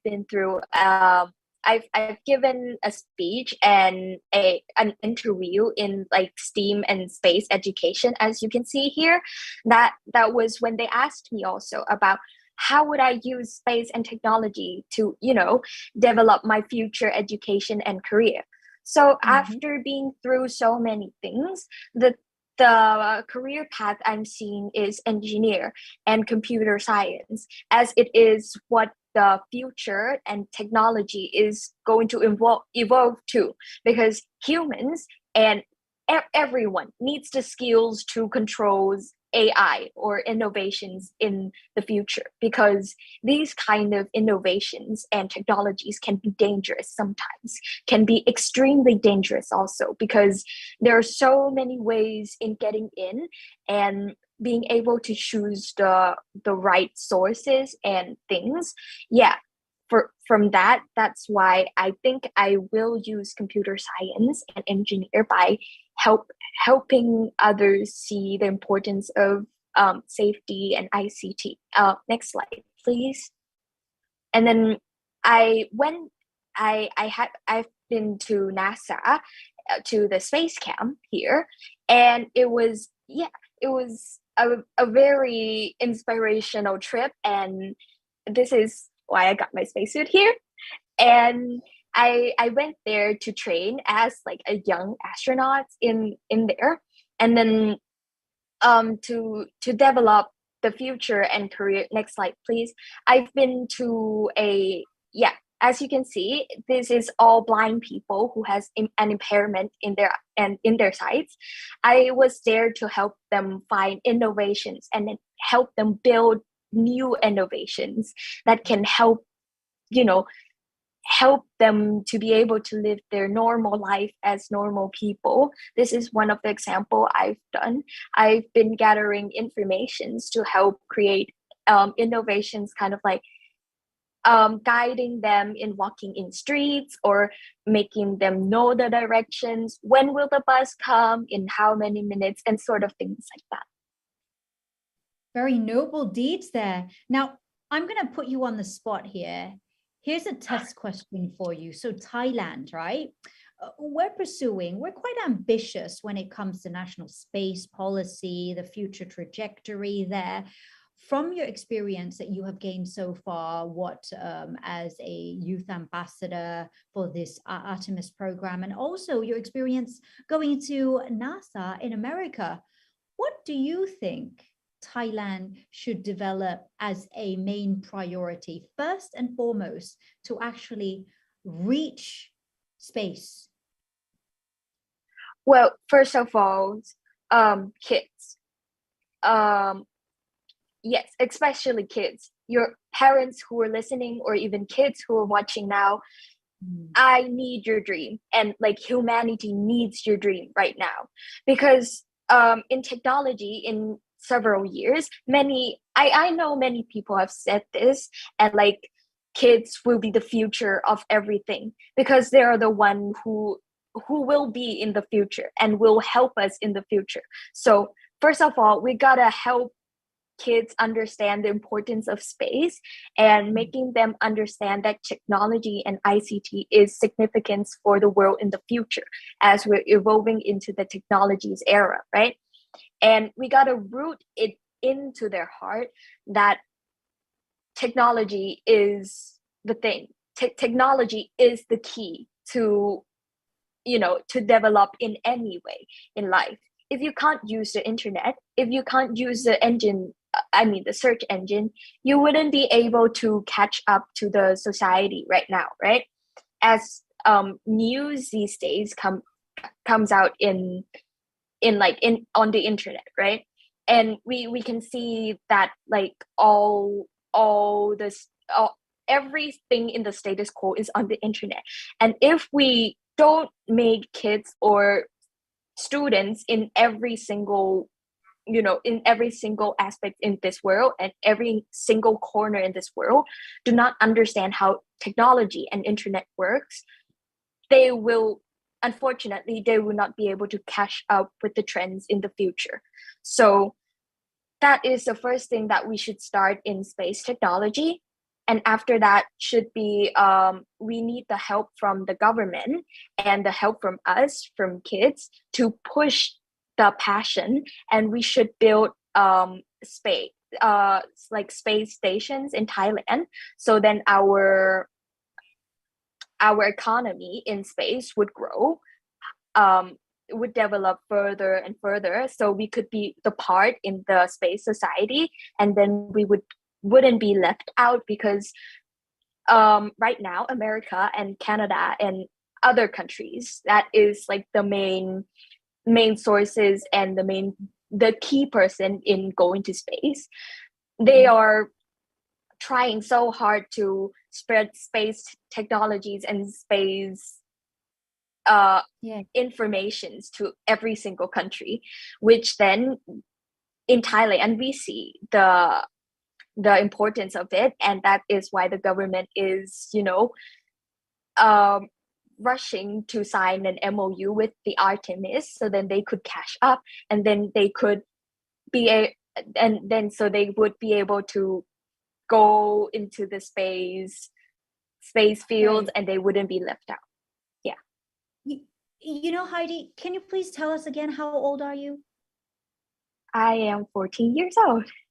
Okay, you're 14. Shraddha, what were you doing when you were 14? I was still painting, sort of like playing Lego with my two big brothers and perhaps a bit of Barbie, designing the clothes here and there. Nothing to do with space exploration and all that she was telling us at all. Sorry, I haven't like sort of asked you any questions. I'm still fascinated with this young girl here. And I've got more questions. I've got more questions. I was sitting here. I thought I could listen to Heidi go on and on. I said, please continue explaining because it's so amazing to hear her story, her experience, her journey. It's so beautiful. Very, very true. Now, you know, there's a belief that those in the STEM industries or focused more towards the STEM subjects, they're not very good communicators. So they're like very knowledgeable in what they do, you know, their science, their technology, their engineering, their mathematics, like really experts in their field. But because they're so focused on their research and you know, self-discovery and all this, they don't really communicate out what they learn, what they research, what they discover.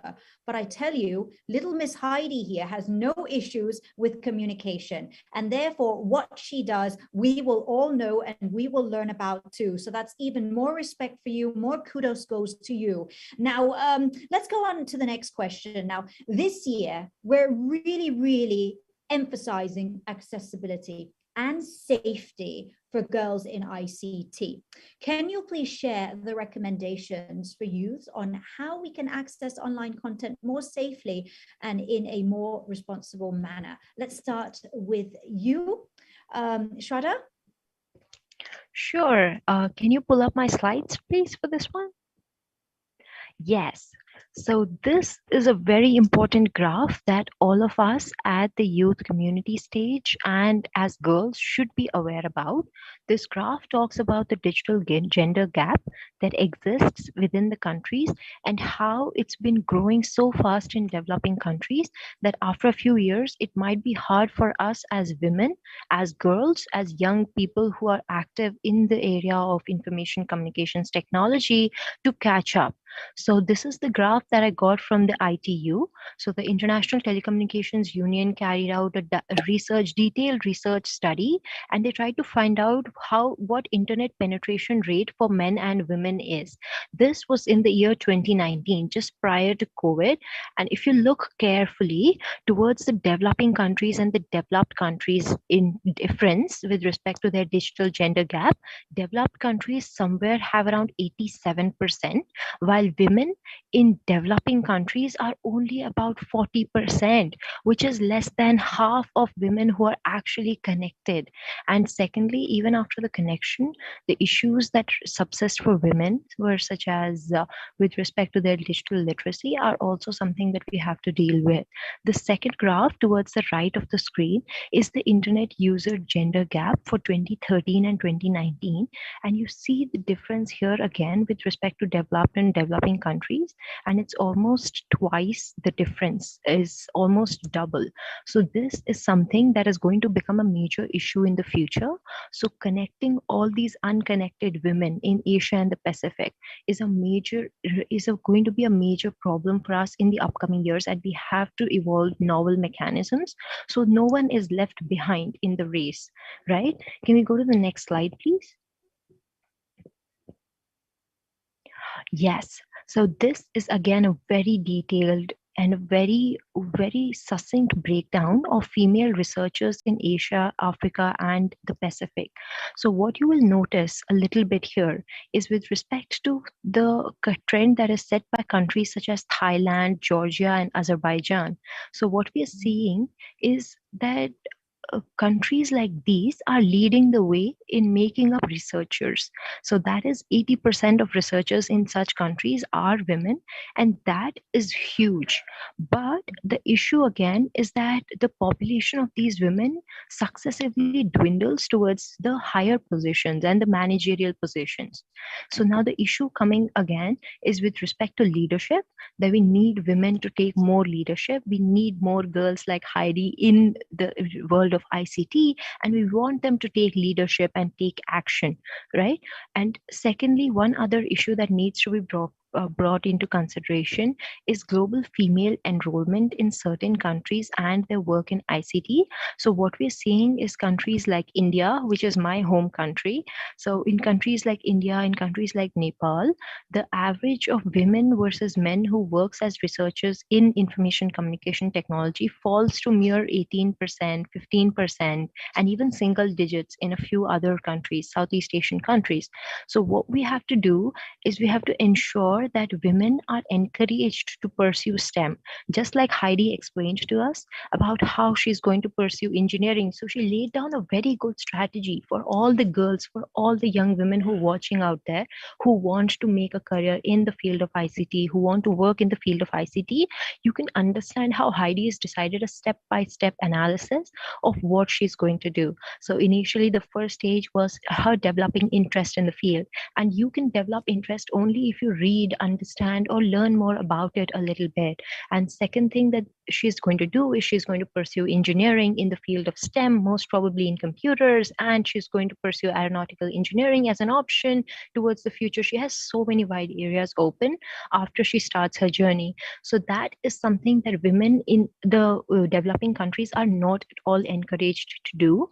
And that has to change in this scenario. And ITU is taking a lot of steps in this regard with respect to making such things accessible for young women. Can you go to the next slide, please?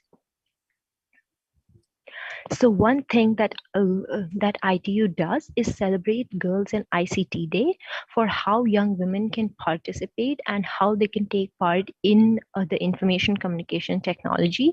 So what the Girls in ICT Day does is that it celebrates the 4th week of April every year since 2011 as a Girls in ICT Day, in which we encourage, empower, and ask young girls and young women to consider careers in tech, careers in ICT. So one of the ways in which I was inspired to work in this field was also through this mechanism. So this is how I got into this. So can you move to the next slide, please? Yes. So this is with respect to Girl in ICT Day Access and Safety. So this was one other aspect that was brought in and that was discussed. And with this, I'd like to point out the Thailand version that took place of Girls in ICT Day. So can you go to the next slide, please? So yeah, so Girls in ICT Day, which was celebrated, it was to cultivate the presence of digital skills of young women, and the theme was access and safety. So we want all young women to access digital technologies, and we want them to be safe while they are accessing digital technology. So Thailand celebrated the Girls in ICT Day for a very long duration of time, from 28 April till 6 July 2022, which was amazing because they conducted a lot of events during these sessions. They conducted high-level panel discussions. They encouraged girls. They encouraged girls and young women to pursue a career in this field. They tried to celebrate a regional celebration. So within the 24 hours, 4 regions, they tried to get all the 6 regions to celebrate. And Thailand was one of the Asian regions that celebrated it very well. And there are other activities that are continuing in this field. And this is where the young girls who are watching this video, who are watching this live right now, can participate in the future. So a glimpse of how the young girls in ICT Day went in 2022. Can we go to the next slide? Oh yeah, you can see all the pictures, all the beautiful, beautiful pictures. So it was in a hybrid model because in some countries there were restrictions, in some countries there weren't, and we did not want to leave anyone behind. So if someone was not able to join, we want all of them to be included. And this took place in Bangkok, Thailand, and the Zoom platform. And one of the most beautiful things was that it brought people together from so many different fields. Like we brought people together from the field who are actually working in STEM to women who worked in properly, they were working in subjects like history and archaeology, but who were interested in STEM and they wanted to pursue something in STEM. So they were coming together and there was such a good mix of ideas. People were bringing in their ideas and they were explaining about them. You can read more about it on the next slide, please. If you look carefully, these are the experiences and the social media posts that were shared by the students who attended the Girls in ICT Day in Thailand. And it was one of the most beautiful events because people participated in it and brought in so many diverse viewpoints when they were encouraged to participate and learn more about this. So the viewpoints that are brought in are from different people, individuals, about the new friendships that they created, about the new topics that they learned, and about the future and the future action, about what they're going to do, how they decided to change their future trajectory in this regard. Can we go to the next slide, please? Yeah, so this I will explain about it towards the end, about what in the future you can look forward to. But a glimpse of what it is these are the events that ITU is going to conduct. And I'm sure we'll be sharing the presentation with you, or you can go to itu.int.net and you can see all these events. Just explore the website a little bit and you will see all the events that are listed for the Asia Pacific region and how you can get encouraged to participate and contribute in these events. So with that, I would like to hand it over to you. Wonderful. Thank you very much for that comprehensive presentation there. So encouraging everybody to go and have a look at the ITU website. Lots and lots of events happening and lots to look forward to. And we really encourage you to partake and be a part of it. Once again, thank you very much to you for telling us all about that, Shraddha. So it's so important to organize these events, bringing together inspirational girls and young women to, thrust them into the forefront so that we can hear of their stories, hear of their success stories, and be inspired by them. And also, you know what you were talking about, having your events and they're taking place in a hybrid format, and it really reaches out to a wider population. As you said, you don't want to leave anyone behind. We don't want to leave anyone behind. And I think that's an example of how technology is coming into play to involve everybody. I mean, we've got these online platforms making it possible for everybody to meet. And then once again, this is going to you live and it's going to be there and you can access it and watch it again and again at any time at your convenience. So that's the beauty of technology and accessing things online. Okay, same question for you, Heidi. If you could please share the recommendations for perhaps your peers, your friends, youths in general, on how we can access online content safely and responsibly. Yes, so to Shraddha's point, I do agree that in many countries, in developing countries like Nepal's, they are still, catching up with technologies. But in contrast, in countries that is developed already, kind of struggle with the problem of using internet safely and efficiently, because they know how to use it, and then now it's spreading so fast that they couldn't control it anymore, right?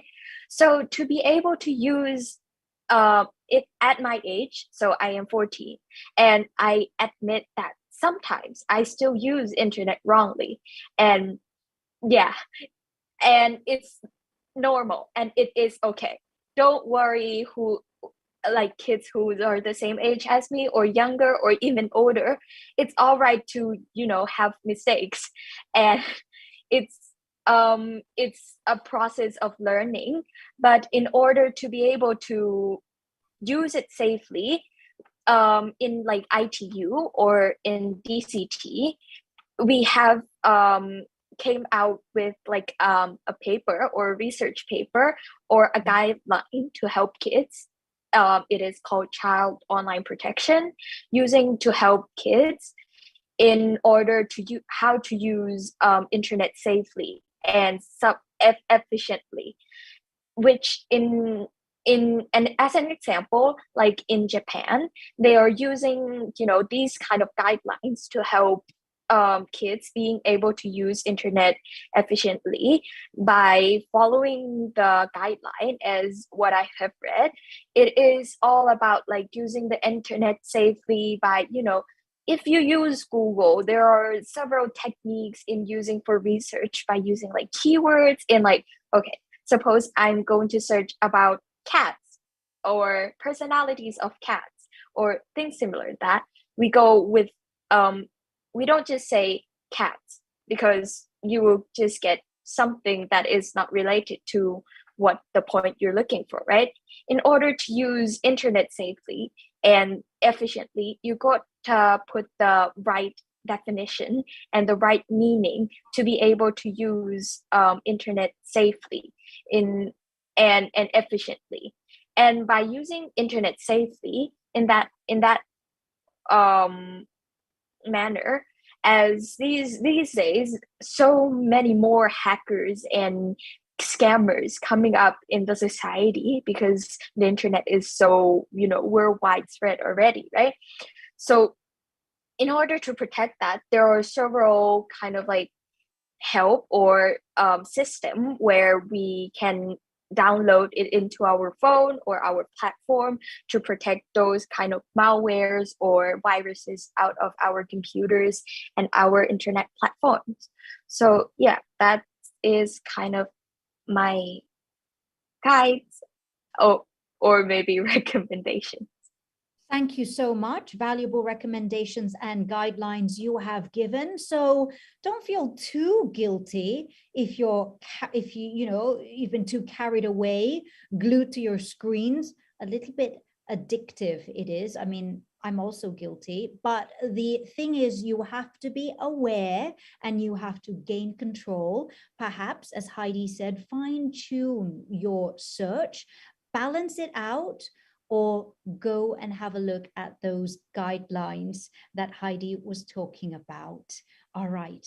A final question here from me, but we do have a brief Q&A. We've got some questions coming in from the audience, the participants joining us. But before that, we want some examples, some success stories of girls in ITC. So examples of inspiring girls and young women who are extremely ambitious in ICT and are keen in playing an active role in the development of the future of technology. Perhaps you can tell us more about this, Shraddha? Absolutely. I was hoping you would ask this question because I was one of those people who got inspired by one of such events. So there is something by the ITU called Talking Tech on YouTube. If you type the Talking Tech series, there are a series of interviews by all the women who've broken the glass ceilings and who have made major strides in the field of internet communication technologies and who've reached great heights.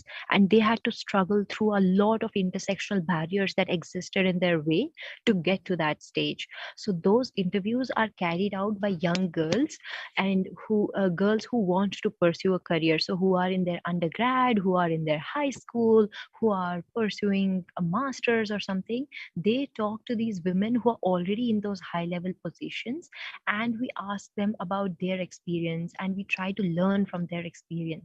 So I got the opportunity of meeting the director of AIBD. Like, that is not even something that I can hope for, because the Asia Information Broadcasting Network is a huge platform and it caters to hundreds and thousands of millions of people. So meeting an opportunity of a university student meeting a director itself is like a dream come true. And similarly, it has happened to multiple other girls who are in the series. So we sit down, we talk to them for about 30 minutes and 30 to 45 minutes about how their journey started, how they went in this field, and how they can help girls like us to get into this field who are interested, to lift them. You know, first you get to a position competition and then you lift all the others behind you. So that is something that the ITU is trying to do. And Talking Tech series, I believe, is helping a lot in this regard, inspiring women from all the other sectors. Like, it doesn't matter to them if you're coming from a pure science background or a history background or any other major. If you show the interest, there is a platform for you. There is an opportunity for you to voice out your opinions. So if you are interested, search those interviews. Towards the end, they always give you resources to follow up about how you can reach out to them, how they're all very accessible, but it's just that girls don't know about these opportunities that are available to them. So that is some way you can definitely reach out in the future and learn about these inspiring, amazing women out there. Thank you so much. So don't forget, that's the Talking Tech series. Shraddha, if you can share that with us and just send in the link, please, to the chat box, that will be most helpful. Now, I do also believe that you had a couple more slides. Did you want to share that? Because we've got about 3 to 4 minutes. Perhaps you want to wrap up with that. Yes. Yes, I would like to. Yes. So if you have the team, yeah, bring up the slide. I think there were some last slides there. Yes. So these are the 3 things that I would definitely ask all our viewers to check out today. The first is the Girls in ICT Day portal. So if you click on that, or if you just type Girls in ICT Day in ITU official website, you will get this link. And once you type it, you search to go through the website, find out all these resources that are listed there for you to get interested, for you to get involved, to participate and see the past experiences about how they have been carried out. And in this field only, you will find the Talking Tech series link there, and you can access it and you can check these out and learn more about it. Furthermore, we have the Girls in ICT Day toolkit, and we have your Girls in ICT event. So if you are interested in hosting an event, if you want to participate, and if this is something that you think you will like, or think that your girl group that we all have, our friends group who we all love, so if you think you want to organize an event where you want all of them to sit together, to discuss, to meet, to talk to other people, then you can submit your Girls in ICT event, and we would love to inspire and encourage you to host it. So thank you so much for giving me the opportunity to share about these activities and journey. Thank you. Thank you so much to you as well. And quickly, a question here for Heidi coming in from the audience. Heidi, from your point of view, how should parents guide their children into having a deeper passion when it comes to technology and all things ICT? Could you let us know some tips for parents? How can we get children, younger generation, to be more passionate, more interested, more keen in technology? First of all, and the most important thing, let them pursue their dreams. Let them go run in their fields, even though if they fall down or if they fail on their knees, just let them try and find a way to get up from that. Meaning that you gotta let your, as my parents, they always, let me do things and let me try out things. Sometimes, well, not sometimes, most of the time, I do fail. And I take that as a lesson, not as a, not considering it as a failure. So if your daughter or your son or some sort of thing similar to that fails, just tell them it's all right, it's okay. Let them try again. And to have deeper knowledge in technologies, it's just passion. You can just chase down internet and search for things, right? So that is what I think is the most important things in order to be able to have deeper knowledge and some recommendations to parents also. Thank you so much to both of you, Shraddha Pandey, ITU Generation Connect Asia and the Pacific Youth Envoy, and also thank you very much to Nong Heidi Pornpawi, Mwanri, the first young Thai ambassador of NASA Artemis program, telling us more about ICT and the future of technology. And there you go. They've given us so much homework to do. All the links, very useful indeed. And don't forget to check out the ITU website for events, programs and projects that are upcoming. Take part in it and inspire others and girls and young women especially to come and play a greater role in ICT. Thank you very much. And from that panel discussion on to the next. We're now going to focus on women leaders in a startup world. I'd like to introduce our three guest panelists. We have the CEO and co-founder of Shiwi, and that is Dr. Piraya Thamrong Thiragun. She joins us. Also, Kun Tasha Panya Neramitli, CEO of Alpha Venture DAO, Assistant Professor Dr. Sutira Desha Kunawut, the CEO of Baya Phytofarm as well. So a warm welcome to all three of you. I'm already nervous, shaking, being on the same screen with all of you. Very talented, and first of all, highly respect what you do and what you represent. And the first question, I'm going to come to you with a series of questions, and if you could all reflect on them, take turns here. First of all, what inspired you to begin your startups? It could be perhaps your educational background, or perhaps it was a personal experience. Can you please tell us about that?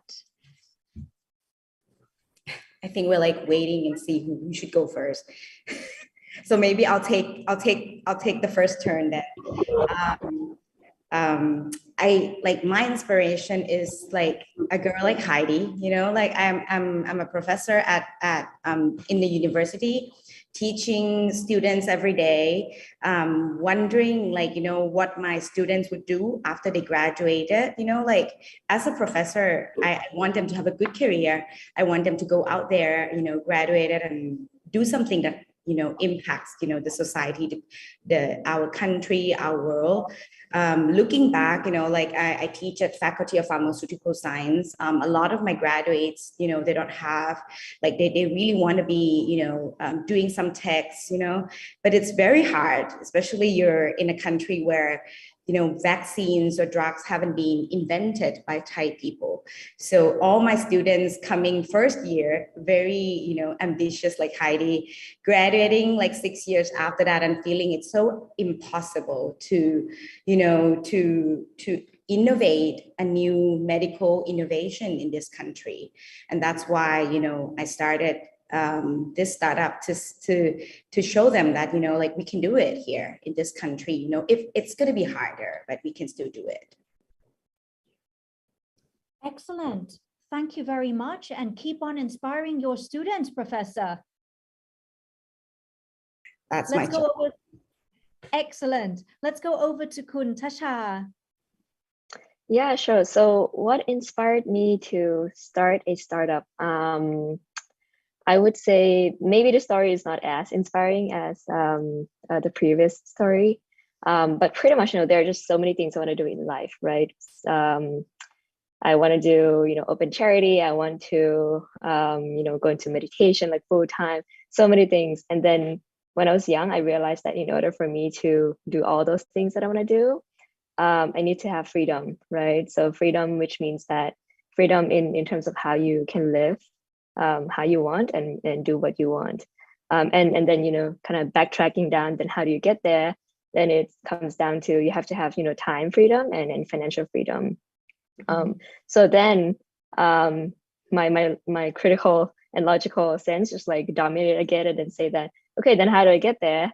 Then it's, you know, multiple options, right? So I was like, okay, then look at the people who have, you know, like living the life that I would imagine I want to live, let's say when I'm 30, when I'm 40, and then kind of like see their journey, like where did they start, how did they get there?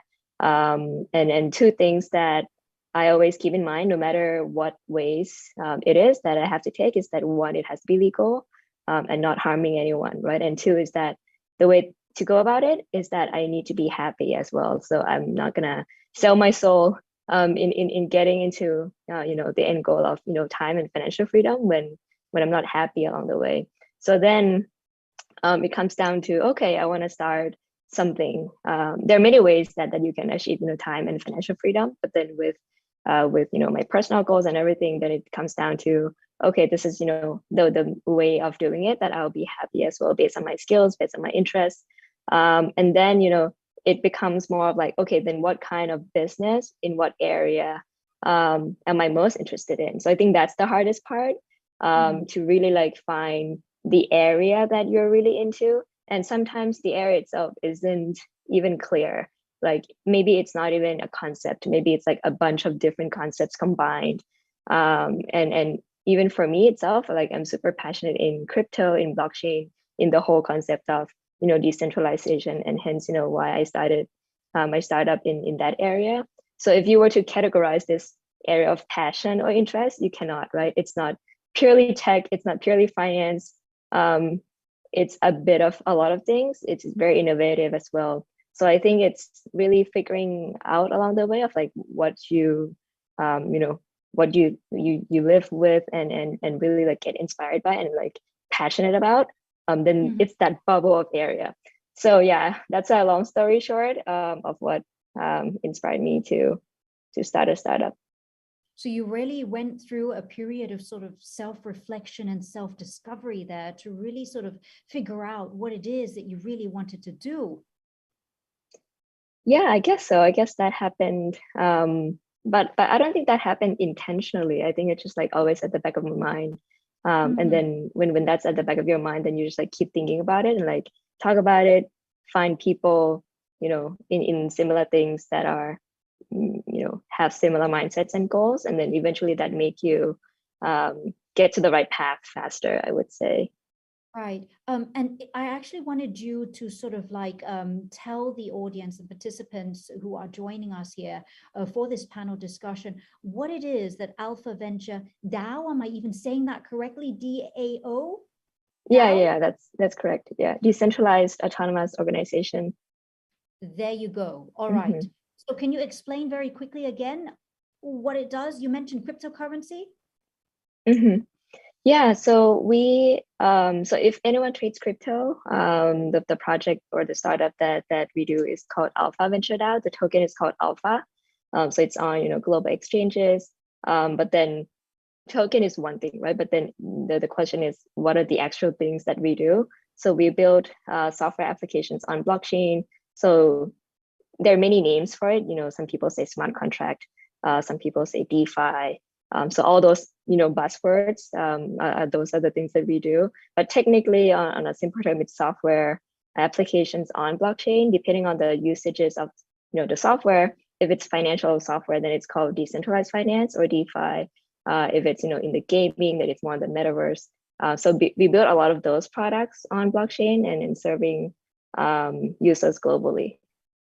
So there you go. It's not a thing of the future anymore, is it? It's here and it is now. Thank you very much. Anybody with questions for Kun Tasha, please send them in. And in the meantime, we're going to go over to Dr. Piraya. Please, what inspired you? Yeah, okay. So basically, I went through 6 years of medical school, and all through medical school years, I'm seeing patients spending hours or days waiting in line to go through a bunch of paperwork, as you all may have been through, and just to see doctors for a few minutes or to get some medical refills. And I really think there should be a way to reduce unnecessary flow into the hospital. That's one. And telemedicine at that time, I am saying about 6 years ago, and in the US, it has been proven to be efficient to take care of 30% of outpatient cases. So that's one thing. And secondly, Thai people are so used to Google everything online at that time. And if you all know, Pantip web board was so popular at the time, and there were so many fake news and majority of misinformation that Thai people receive online, and up till now and whatnot. We as a group of medical co-founders and founding doctors, we want to set things right, and that's what we came up as what we're doing today. Wow. So you know what? I don't want to downplay COVID-19. It was absolutely brutal. It killed so many lives. It was really harsh. It forced us to evolve, to make changes, and to rise above the situation. But in your case, COVID-19 actually helped prove a point, didn't it? That telemedicine does work. Yeah, exactly. It boosts up a lot of people awareness and adoption of telemedicine. Right. It does save time, in heading out to wherever you have to go, etc. Perhaps even kinder on the environment. Let's now go back to that question, or sorry, go back to your company. But if we can link it to sort of the solutions that your company can provide to customers, to clients, and sort of make a difference to people's lives, please. So we'll do that in that order, beginning with Professor Sutira then. So at Baya, we have the technology platform that we can produce vaccines and drugs, especially biologics drugs that are like a new paradigm of treatment. We're the first vaccine, COVID-19 vaccine producer that get out like startups locally produced in Thailand. And then we use our platform called Baya Farming. It's a little bit too techy in terms of the slides here, but we use plant to produce, like a factory to produce our drugs or vaccines. With our technology, these platforms can be changed. Like, for example, right now there's a change in the virus, COVID-19 virus, the mutation. We have developed a series of vaccines, and currently the second series of our vaccines are getting into the human trials right now, and we're developing the next one that are like a cocktail vaccines that we put a lot of several strains of COVID-19 virus into one shot, which we hope it will give a better protection. So that's an example, but we just don't produce vaccine. We just don't do research and development in vaccine, but also looking at other drugs that are problems in countries like Thailand, or in these regions. There are some diseases that are, only happen in our regions, and no big pharmaceutical company have been invest their research and development in treating it.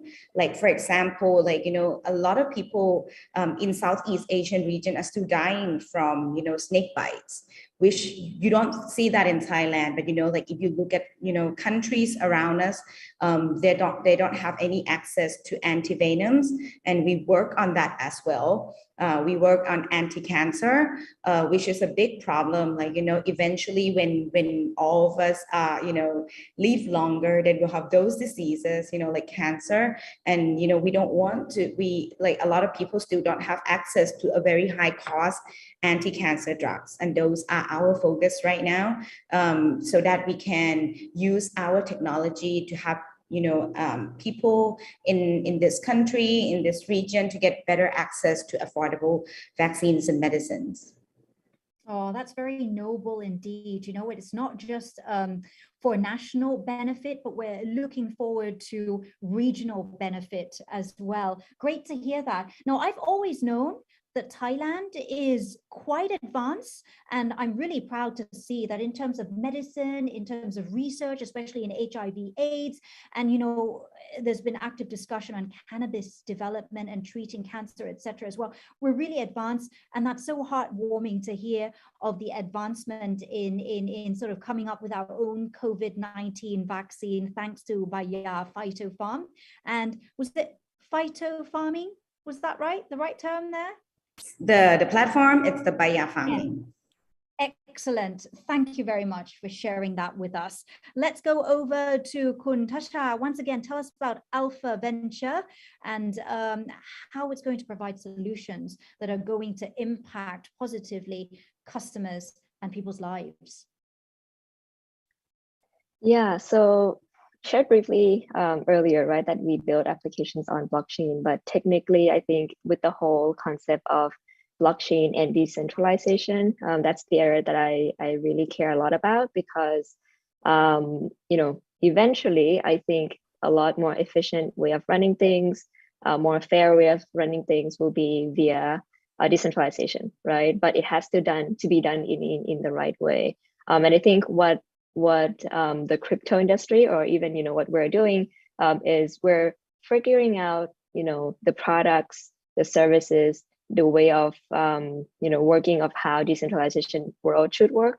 And then eventually, hopefully, you know, by the time that regulations catch up, by the times that different, you know, system catch up as well, then we would have, you know, the template or the platform in the business world that actually will work and be applied to the actual businesses, right? Because if you look at, you know, crypto products or even, you know, any blockchain products now, it's only relatable if you hold crypto. But if you know, live in day-to-day life, you know, go out on the streets, it's not really that relevant yet.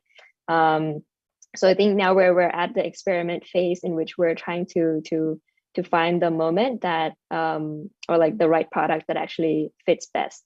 And then eventually what we aim to do, I mean, the whole industry aim to do is also expand that beyond just business, right? How do we adapt this concept of, you know, decentralization or even DAO, decentralized autonomous organization? What that means is, you know, if you're familiar with centralized way of working things, DAO is the opposite of that. So let's say with Alpha Venture DAO, yes, we're a company incorporated, but how we work, it's not centralized. We work with the community. Everything has to go through governance, proposal. Everyone who holds Alpha tokens have, you know, rights to vote in, you know, decisions, all those things. So I guess the long story short is the impact that our company is creating and the whole, you know, crypto industry is creating is that we're at the phase where we're iterating on the model that we work. So by the time that, you know, the actual world is ready to be applied to that, you know, to have this model applied, then, you know, eventually we can apply in different angles, right? Maybe it's on the business, maybe it's on the you know, government, etc. So that's the end goal. And quick summary on Alpha as well, just in case anyone you know, may not be familiar. We're also invested by, you know, global investors in the US, in Singapore, in Hong Kong, SV10X in Thailand also invested. There are like 30,000 cryptos globally. We're ranked at number 340. So we've been pretty active in the global market. Thank you, Kun Tasha, for putting that into perspective for us. So decentralization is the way forward, and we're going to try as best as we can to empower women to take the reins there and play a more active role in this as well. Excellent to hear. Let's now go over to Dr. Piraya. Okay, so I'm gonna take you back 6 years ago when we started. As I mentioned, at that time, Panti was very popular. So we tried to bring people to a platform where they're most familiar with. So we create a web board called shiwi.com, imitating Pantip as a specialist medical web board, where people can post their question and we have a specialist come and answer them. So that was very popular, somewhat very popular for a year. And then we found out that it's not very efficient because we don't get two-way communications as a real-time, you know, question and answer, because when patients and doctor discuss their problems, we need a real-time, you know, communication. So after a year passed, we create this mobile platform called Shiwi, mobile application, where we connect doctors and patients in real time whether through chat, voice call, or video call, so they can consult their medical issues in private mode through the app. And we have been developing Shiwi until a year ago, where we arrived to the mature stage and we turn our app into a new version called Modi app. Can you please share my slide? Okay, so this new version of the app is, we think it's a very mature stage right now, and we are very encouraged everyone to download it if you haven't so far. So Modi is a part of a health solution under True Health. So where we provide online to offline, O2O is online to offline telehealth solution. And the service includes virtual consultation, where we have the app in Modi app, and medications delivery, where after the consultation, if you have any prescription, we deliver the medication to your home.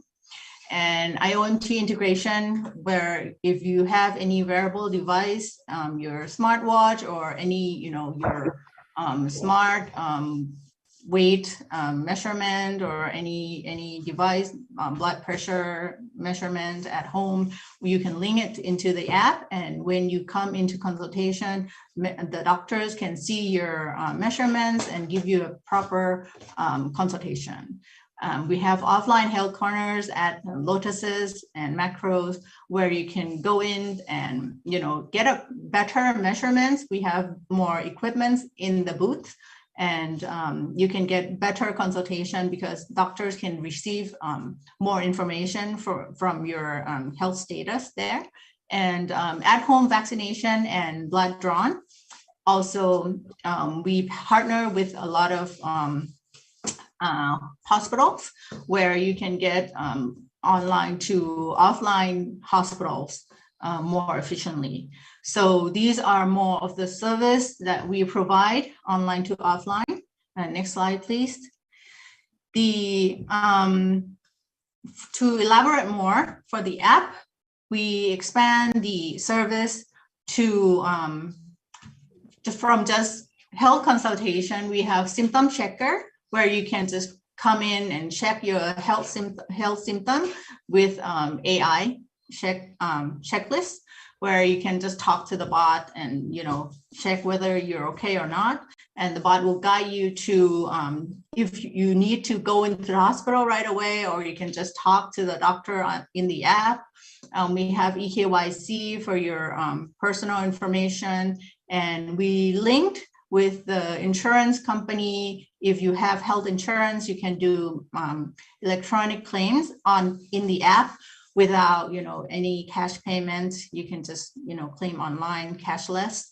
And we onboarding more health insurance right in the moment. So more companies are coming on, and also we're helping other company as well. If they don't have insurance, they can do employee benefits with us. If they want to give their employees add-on benefits such as mental health solution, they can provide that to their employees as well. Other than that, after the consultation, the doctors will provide you with electronic health records in the app, where you can keep that in your application with you at all times. The benefit of this is that whenever you're really sick and you need to go into the hospital, you will have this medical record with you and provide it to the doctors in the hospital, and they'll be able to see what medical history you had all along over the years, and they'll provide you with more suitable medical care at that time. I think that will be a wrap for my service. Wow, I'm really fascinated with this Modi app. I'm going to download that right after we end our webinar. Thank you. No, because you know what? Honestly, my daughter just had some medical issues. So I was giving her a shower and then I felt a lump. She's only 5 years old. And that lump startled me. And then it disappeared. I was trying to show it to my husband. And then, you know, we couldn't find it, but then it reappeared. So it was a frenzy. It was a very stressful period for me on what is it, you know? And of course, as you mentioned, we all go on Google. We all do the search engine and we all do our own research and we panic, blah, blah, blah, blah. But that would be great, you know, just set the record straight and you're in touch with the medics, with the professionals who will give you reliable diagnosis. And it's really, really convenient that the insurance, it's all, you know, that you're linked in with the insurance as well. And it also tracks your medical record. So download that application, more the thank you. Bless you and your team for that. Thank you so much. Okie dokie. Let's move on to our next question. Now, you are all outstanding examples of women leaders in startups. From your personal experience, can you outline the opportunities as well as the challenges so that we better understand everything? Over to you, Professor Sutira. I think, you know, like I don't know, for me, like all the women's, you know, like girls out there, you know, listening to the session before, I think we have that capabilities to do whatever, you know, other genders are doing. But, you know, I never thought that I would have this problem, you know, like I was working as a professor in a university, and you know that there's a lot of women's being a professor. So I was like, you know, I'm among a lot of women's, you know, and I don't see the problems there until yesterday. You know, there was a investor visiting our, you know, company, and the first question that he asked me was, "Oh, are you a woman?" He thought I'm a man. I was like, that's such an insulting question. And he said that, oh, I expect you to have a beard and a mustache if you're a man. And, you know, like, and if you are a woman, I expect that you have like more gray hairs and things. I'm like, we're talking about girls in ICT right now. And I see all my panelists, you know, I don't know, you guys look so beautiful and young and, you know, and like what you do are so great. And I don't think that gender should be something that stops us from doing that, you know. And so yesterday was the first time I got those insults like directly in my face. And I never thought that would be a challenge, but I see that, especially now I'm in a startup more than just being a professor in the university. And I see that a lot of startup co-founders are more, you know, not from our genders. I don't know, you guys see it or not.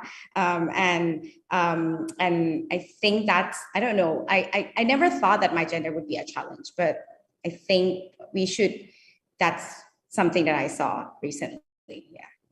True. I really do agree that stereotypes still exist, that there are certain expectations, and because you're in the field and you've sort of like been in it for a long time now, and when you sort of like get challenged in that way, it is a bit of a slap in the face, isn't it? But we need to, you know, represent, and we need to show to the world that women can, and we don't have to wait until we're all a little bit more wrinkly and gray to prove our point either.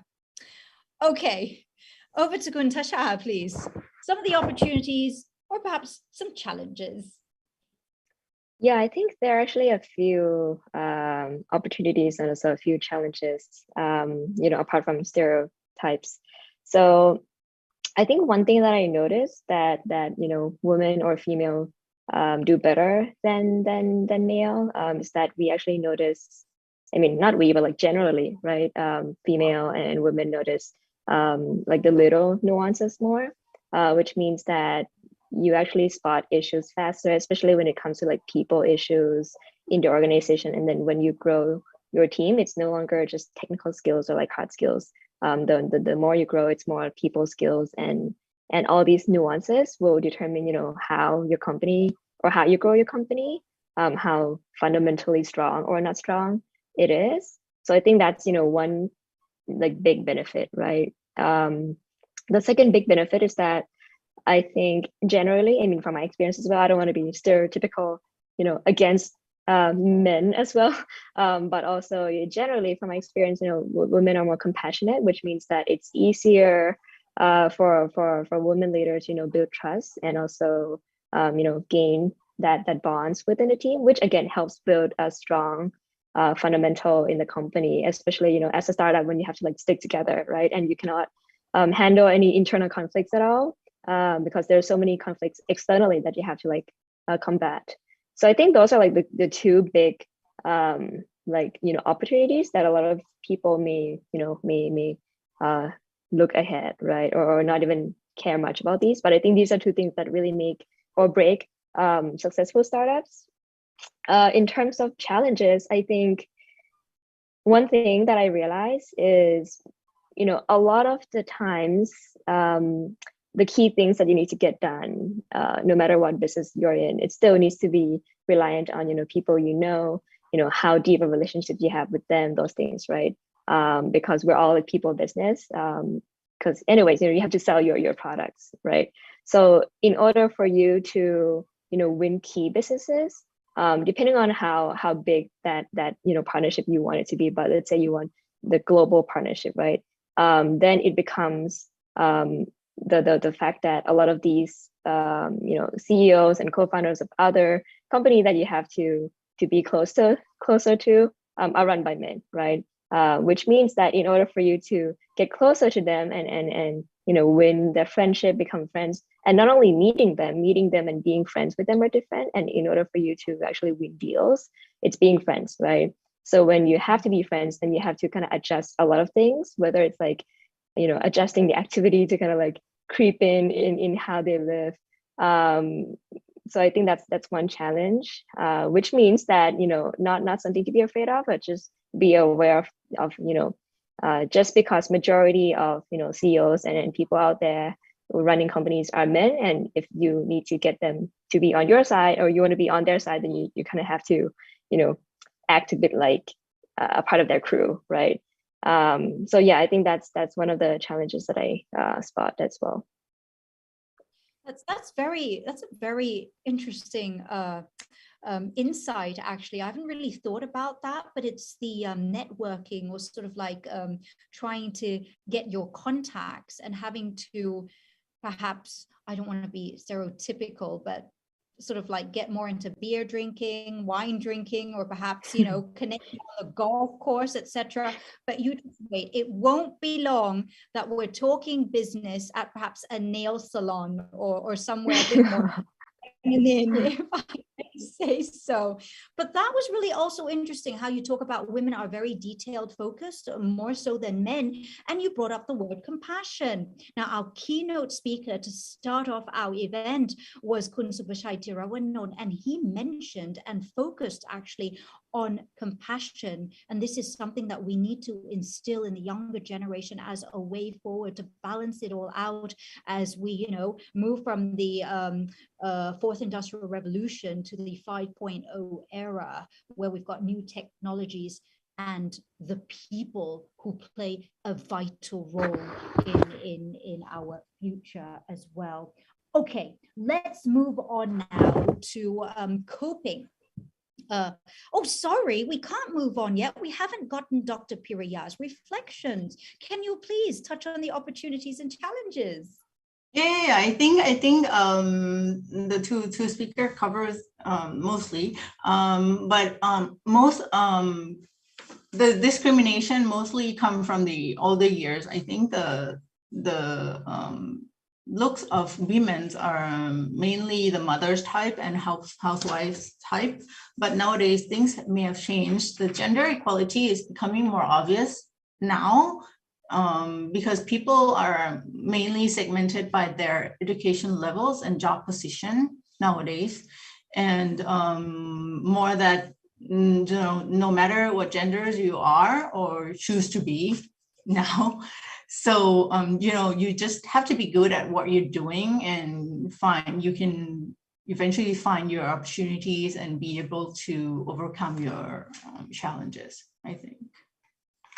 very, very valid point. You know, it's not just men versus the women, but we are embracing and we are encouraging LGBT community as well. Very, very supportive of them, of course, including them, because we believe that nobody is to be left behind. So bring it on. It's no longer he, she, but the pronouns now it's they and them, all on board together. Okay, to cope with gender equality and empowerment among all women and girls, can you please take turns in providing us with your point of view in encouraging women leaders to begin a startup? Over to Professor Sutera. So I agree with Dr. Priya's point. You know, I think right now we're over, like, you know, like, it's not just about genders, but it's not about, you know, being, you know, older or younger. You know, I was inspired by listening to, you know, the previous session. I keep talking about it because it was really inspiring. You know, I still, coming from, you know, working a lot with the younger generation, I can see what they can do, you know, when at that age, with me, you know. At that point, I didn't do much, you know.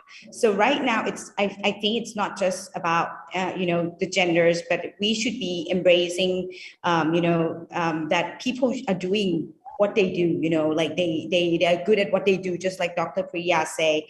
And we should just, you know, it shouldn't be about whether they being women, men, girl, boy, young, old. They can be 80s and doing startups and doing successful startups, right? So for me, I just want to take this opportunity to say, okay, we can shine the light to everywhere where people are, you know, have their dreams, their goals that they want to reach to, and, you know, encouraging them to do, no matter who they are, no matter what they are.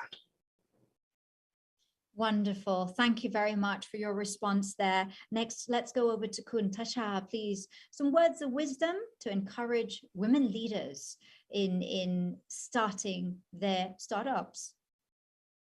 Yeah, I think one thing as well, when I talk to a lot of women who hold senior positions, and I didn't know this is a thing, but then the more I talk to, the more I realize that there are so many questions inside, you know, the head of women, especially the higher up they go. Somehow they feel that they don't know enough.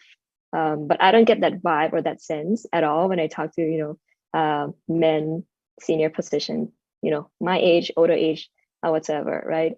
And then I start to realize that, you know, I also try to think of, you know, why that's the case. But I think it comes down to how society, you know, treats women differently than men, just, you know, ancient ages until now, right? And then with the way of how society treats things, women are used to not being so confident in a lot of things. So I think with that said, a lot of the things that I tell, you know, the people that I talk to whenever I notice this is that, you know, like, there's never going to be a point in time where you know everything or you know enough, because the world changes, you know, at every moment. So by the time you know that you think you know that you know everything from the past into the present, then it's no longer relevant, because, you know, the present has, you know, become the next present already, right? So, and then the second thing that I usually tell is that it's all about presentation. Imagine you can say the same sentence and say it in your very, you know, soft voice versus, you know, a presentable voice or like presentable way of sitting. There are two different, you know, package, right? So it doesn't really matter the content. Yes, you need to have a good content, but good versus, you know, great don't really matter. So which means that it comes down to, you know, your inside confidence and how you can show that out, because yeah, everything comes as a package, and people are biased by how you present things as well with human nature. Yeah. Mm-hmm. Thank you very much, Kun Tasha there. It is an evolving world, and we really need to embrace lifelong learning, upskilling, reskilling, and all that, continuing to inject more knowledge into ourselves. Okay, let's go over now to Dr. Piraya, please. Some encouraging words for women leaders so that they can start their startup journey. Yes, I feel that gender is not a barrier as long as you have the willpower to move toward your goals.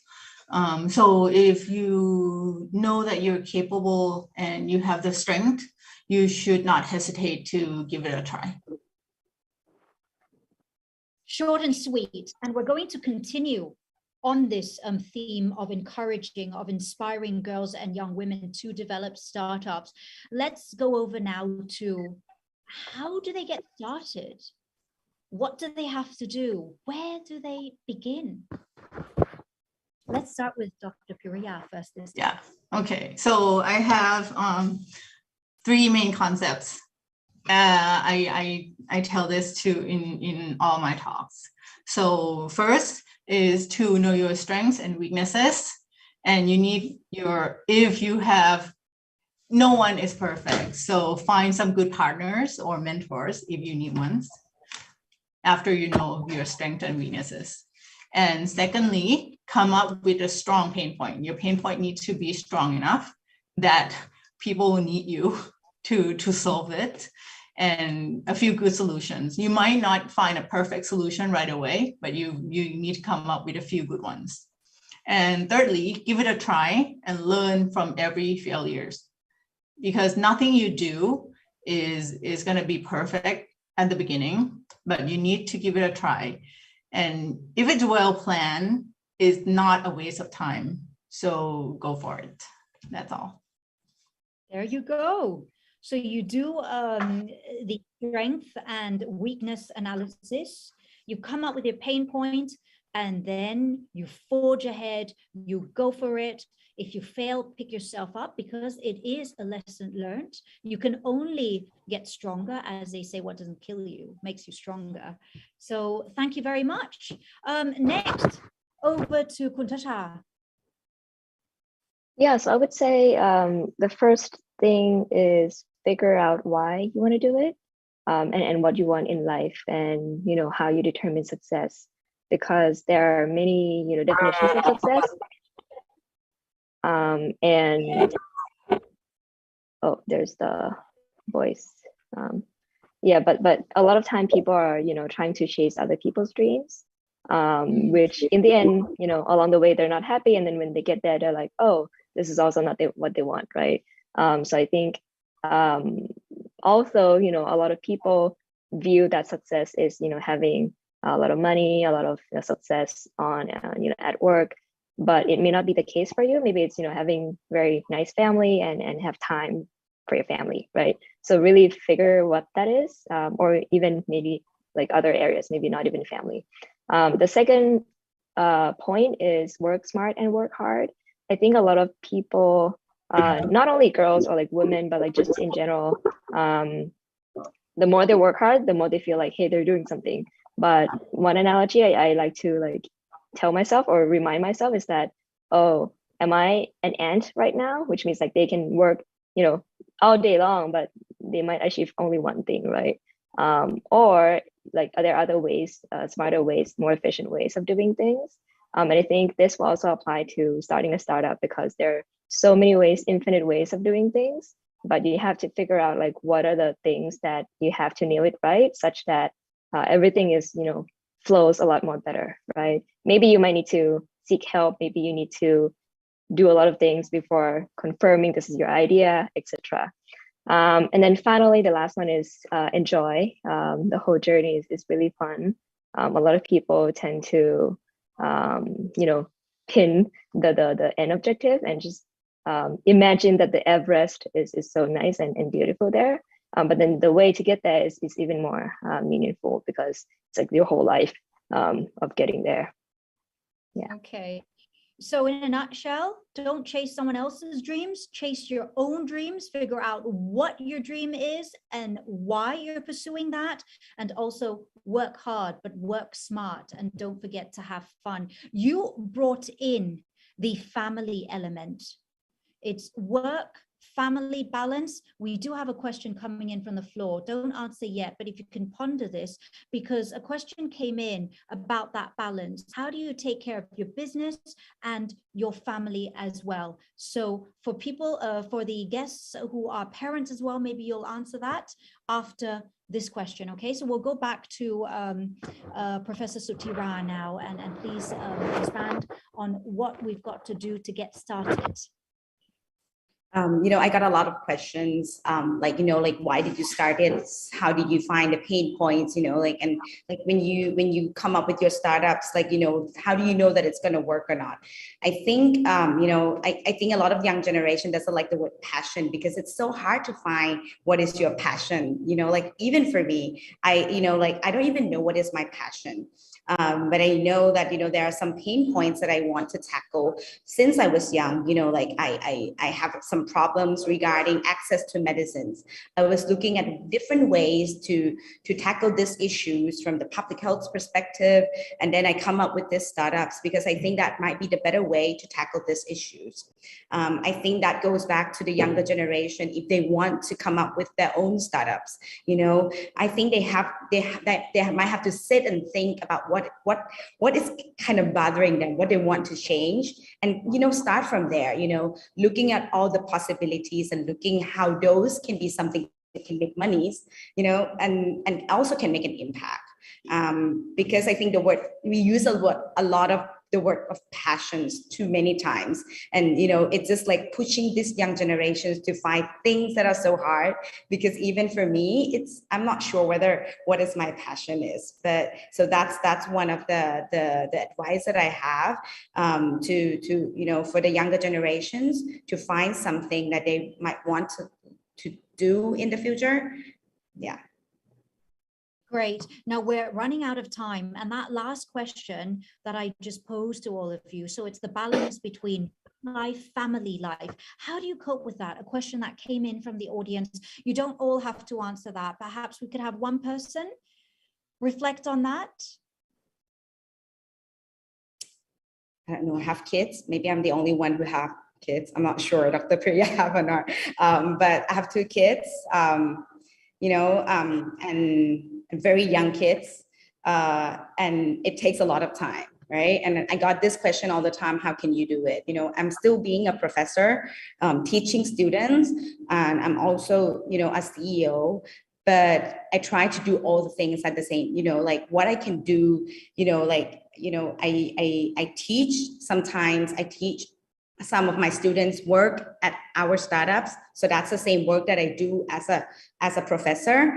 I always spare times. I think it's very important that, to have fun and to enjoy the whole journey. I don't want to, be a very successful woman or have a very successful startups, but then I realized one day that my kids are already grown up, So I always spare times to make sure that I read books with them, have a quality time with them, every single day. But there are some days that there's always trade-off, but I keep telling them that, I'm doing something else that really matters. And I want them to do something that, they're passionate about, that they really want to do in the future.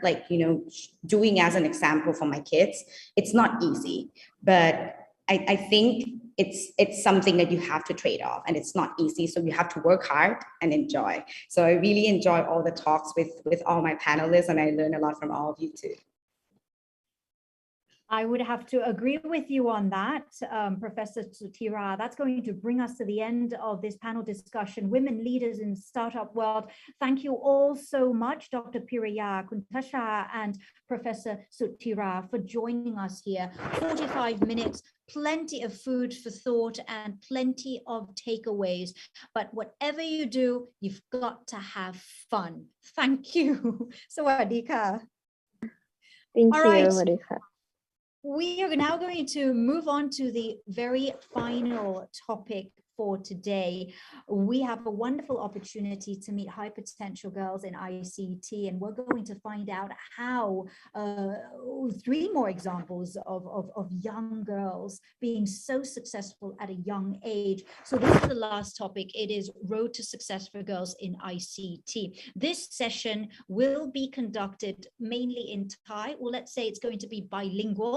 Don't forget, if you're joining us on Zoom, you have the option of tuning in Thai or in English. เอาละค่ะหัวข้อสุดท้ายสำหรับเว็บบินาร์ของเราในวันนี้นะคะเราจะดำเนินรายการเป็นภาษาไทยค่ะซึ่งเวลาก็ผ่านไปเร็วมากๆเลยนะคะหัวข้อสุดท้ายนี้เนี่ยเรามีเยาวชนสาวน้อยคนเก่งมาร่วมพูดคุยกับเรานะคะเดี๋ยวเราจะมาดูกันนะคะว่าเส้นทางสู่ความสำเร็จของพวกเธอเนี่ยเป็นมาอย่างไรบ้างในหัวข้อ Road to Success for Girls in ICT ขอต้อนรับเลยนะคะน้องนิวนิรชาอ่อนมาค่ะน้องนัทนิชาเดชสกุลฤทธิ์นะคะ winner of drone performance in Drone Odyssey Challenge 2020 ซึ่งจริงๆแล้วนะคะเราก็ยังมีน้องยดาชัยวิรัตน์นะคะออนไลน์สตรีมเมอร์จากฮารุซ่านะคะน้อง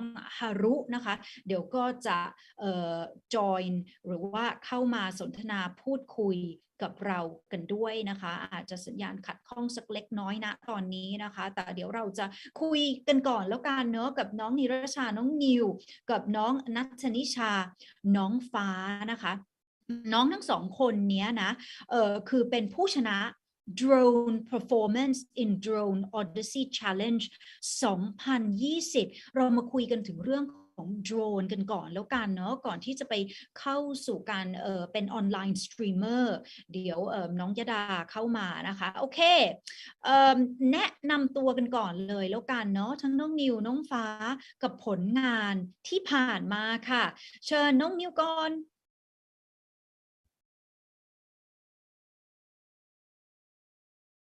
เสียงยังไม่มานะคะน้องนิวอาจจะต้องอันมิวตัวเองสวัสดีค่ะได้ยินชัดเจนแล้วค่ะน้องนิว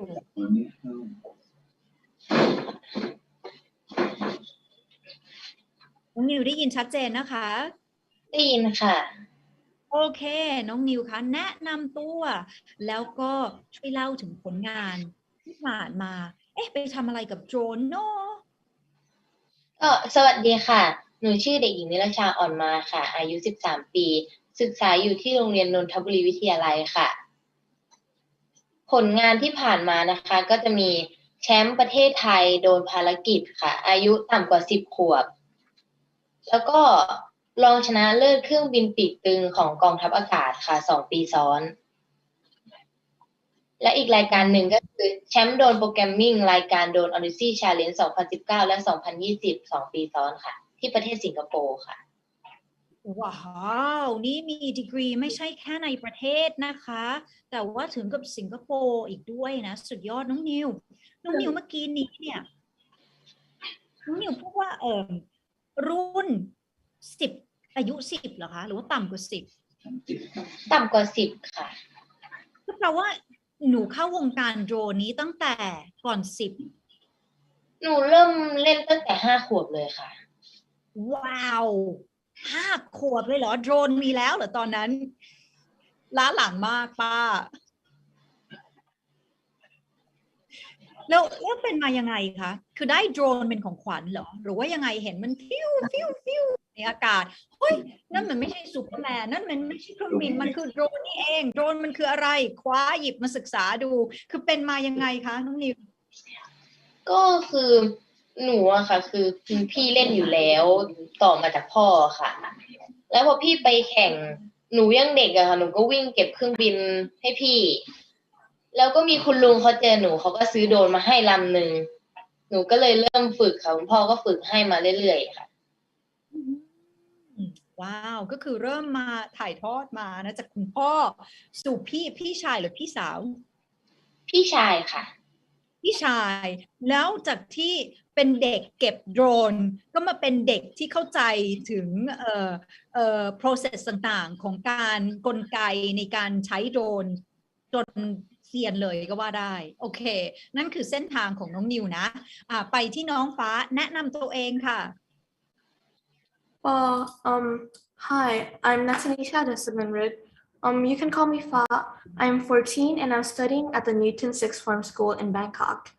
And I currently enrolled for Astronova online school in USA for this school year. My team are the winner of drone performance in Drone Odyssey Challenge 2020 in Singapore. And I got 6th place world ranking in open category of World Robot Olympiad in 2019 in Hungary. And I got 3rd place in NASA Space Apps Challenge 2021, which is a virtual hackathon in Bangkok. A hackathon? You need to hack into systems and things like that? Hackathons I participate in are mostly about space, technology, and innovations. My goodness, and you're 14. Yeah. My goodness, what an achievement there, Nong Fa. And how did it all start for you? I mean, Nong Niu was telling me that her dad was into drones and then her brother was into drones. And then she was like, you know, running after drones, picking them up for her brother and for her dad. How did it start for you?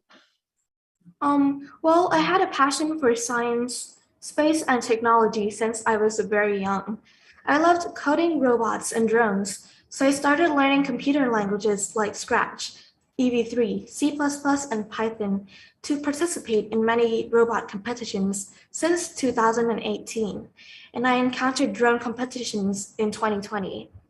I have joined many science and space innovative hackathons like NASA Space Apps Challenge in 2021, Hack for Now in 2022, and Meaty Hackathon. Now, I and my team are preparing to compete in the Robo Cup at Home Education Competition, which will take place in Bangkok this July. Oh, good luck to you for that. So, I'm gonna, you know, turn back time a little bit here. You said that you've always sort of been into what was it, coding, into things like that, right? Yeah. What triggered that? Do you remember what triggered that? Was it a book that your parents or somebody got you? Or was it a teacher who sort of inspired you to enjoy all of this? It all started when I was 10. There's a robot team at my school, and one of my teachers invited me into the team. And that's where all of my story kind of started. Okay, wow, that's very fascinating. Thank you very much for sharing that story with us. เอาละค่ะน้องฮารุสวัสดีค่ะน้องฮารุสวัสดีค่ะโอ้เยี่ยมเลยน้องฮารุคะน้องฮารุเนี่ยถือว่าเป็นออนไลน์สตรีมเมอร์แนะนำตัวให้หน่อยได้ไหมคะแล้วก็เล่าให้ฟังหน่อยสิว่าฮารุซ่านี่คืออะไรเอ่ยสวัสดีนะคะชื่อยดาชเวลาค่ะอายุ21 ปีค่ะเป็นเจ้าของเพจฮารุซ่านะคะปกติในช่องของหนูเนี่ยจะเป็นการมีหลายๆคอนเทนต์ก็คือมีไลฟ์สไตล์ก็คือเป็นไลฟ์พูดคุยกับคนดูค่ะแล้วก็จะมีการสตรีมเกมด้วยปกติในเพจหนูเนี่ยจะเป็นสตรีมเกมแนวแบบว่า Survivor ค่ะแล้วก็ผลงานที่ผ่านมาของหนูนะคะก็จะมีถ่ายโฆษณาถ่ายรีวิวแล้วก็เคยเป็น VJ ในแอปแพลตฟอร์มหนึ่งมาก่อนค่ะว้าวประสบการณ์เยอะแยะเลยนะคะแล้วก็เล่าให้ฟังหน่อยได้ไหมคะเป็นมายังไงถึงมาสนใจในเรื่องของออนไลน์สตรีมมิ่งเนี่ยเข้าสู่วงการออนไลน์สตรีมเมอร์ได้ยังไงได้ค่ะก็คือจุดเริ่มต้นของหนูเลยถ้าย้อนกลับไปสมัยก่อนนะคะก็คือที่บ้านคุณพ่อเปิดร้านเกมค่ะทำให้หนูแบบว่าคุกคีกับการเล่นเกมมาตั้งแต่นั้นแล้วหนูก็คือหนูชอบมากแล้วพอหนูเป็นพออายุ14ใช่ไหมคะด้วยที่การที่หนูเป็นคนเนี่ยชอบพูดหนูก็เลยไปเป็น VJ ในแอปหนึ่งมาก่อนพอช่วงเข้าวัยรุ่นตอน19อะค่ะบน Facebook เริ่มมีการสตรีมเกมขึ้นมาหนูก็เลยเข้าไปเจอก็เลยมันตรงโจทย์กับหนูพอดีตรงที่ว่าหนูเป็นคนที่ชอบพูดแล้วก็เป็นคนชอบเล่นเกมหนูก็เลยรู้สึกว่าอยากจะอยู่ตรงจุดนั้นอยากทำอย่างนั้นบ้างอะไรเงี้ยค่ะก็เลยคุยกับที่บ้านแล้วก็เลยขอที่บ้านซื้อคอมพิวเตอร์ค่ะก็เลยลองสตรีมดูแล้วก็เป็นสตรีมเมอร์มาตั้งแต่ตอนนั้นค่ะโอ้เป็นจุดเริ่มต้นเลยก็ว่าได้นะคะก็คือ สังเกตนะคะน้องนิวกับน้องฮารุเนี่ยคือที่บ้านเนี้ยเหมือนปูทางให้ก็คือน้องนิวใช่น้องนิวสิใช่ที่ว่าคุณพ่อเนี้ยมีโดรนถูกไหมคะ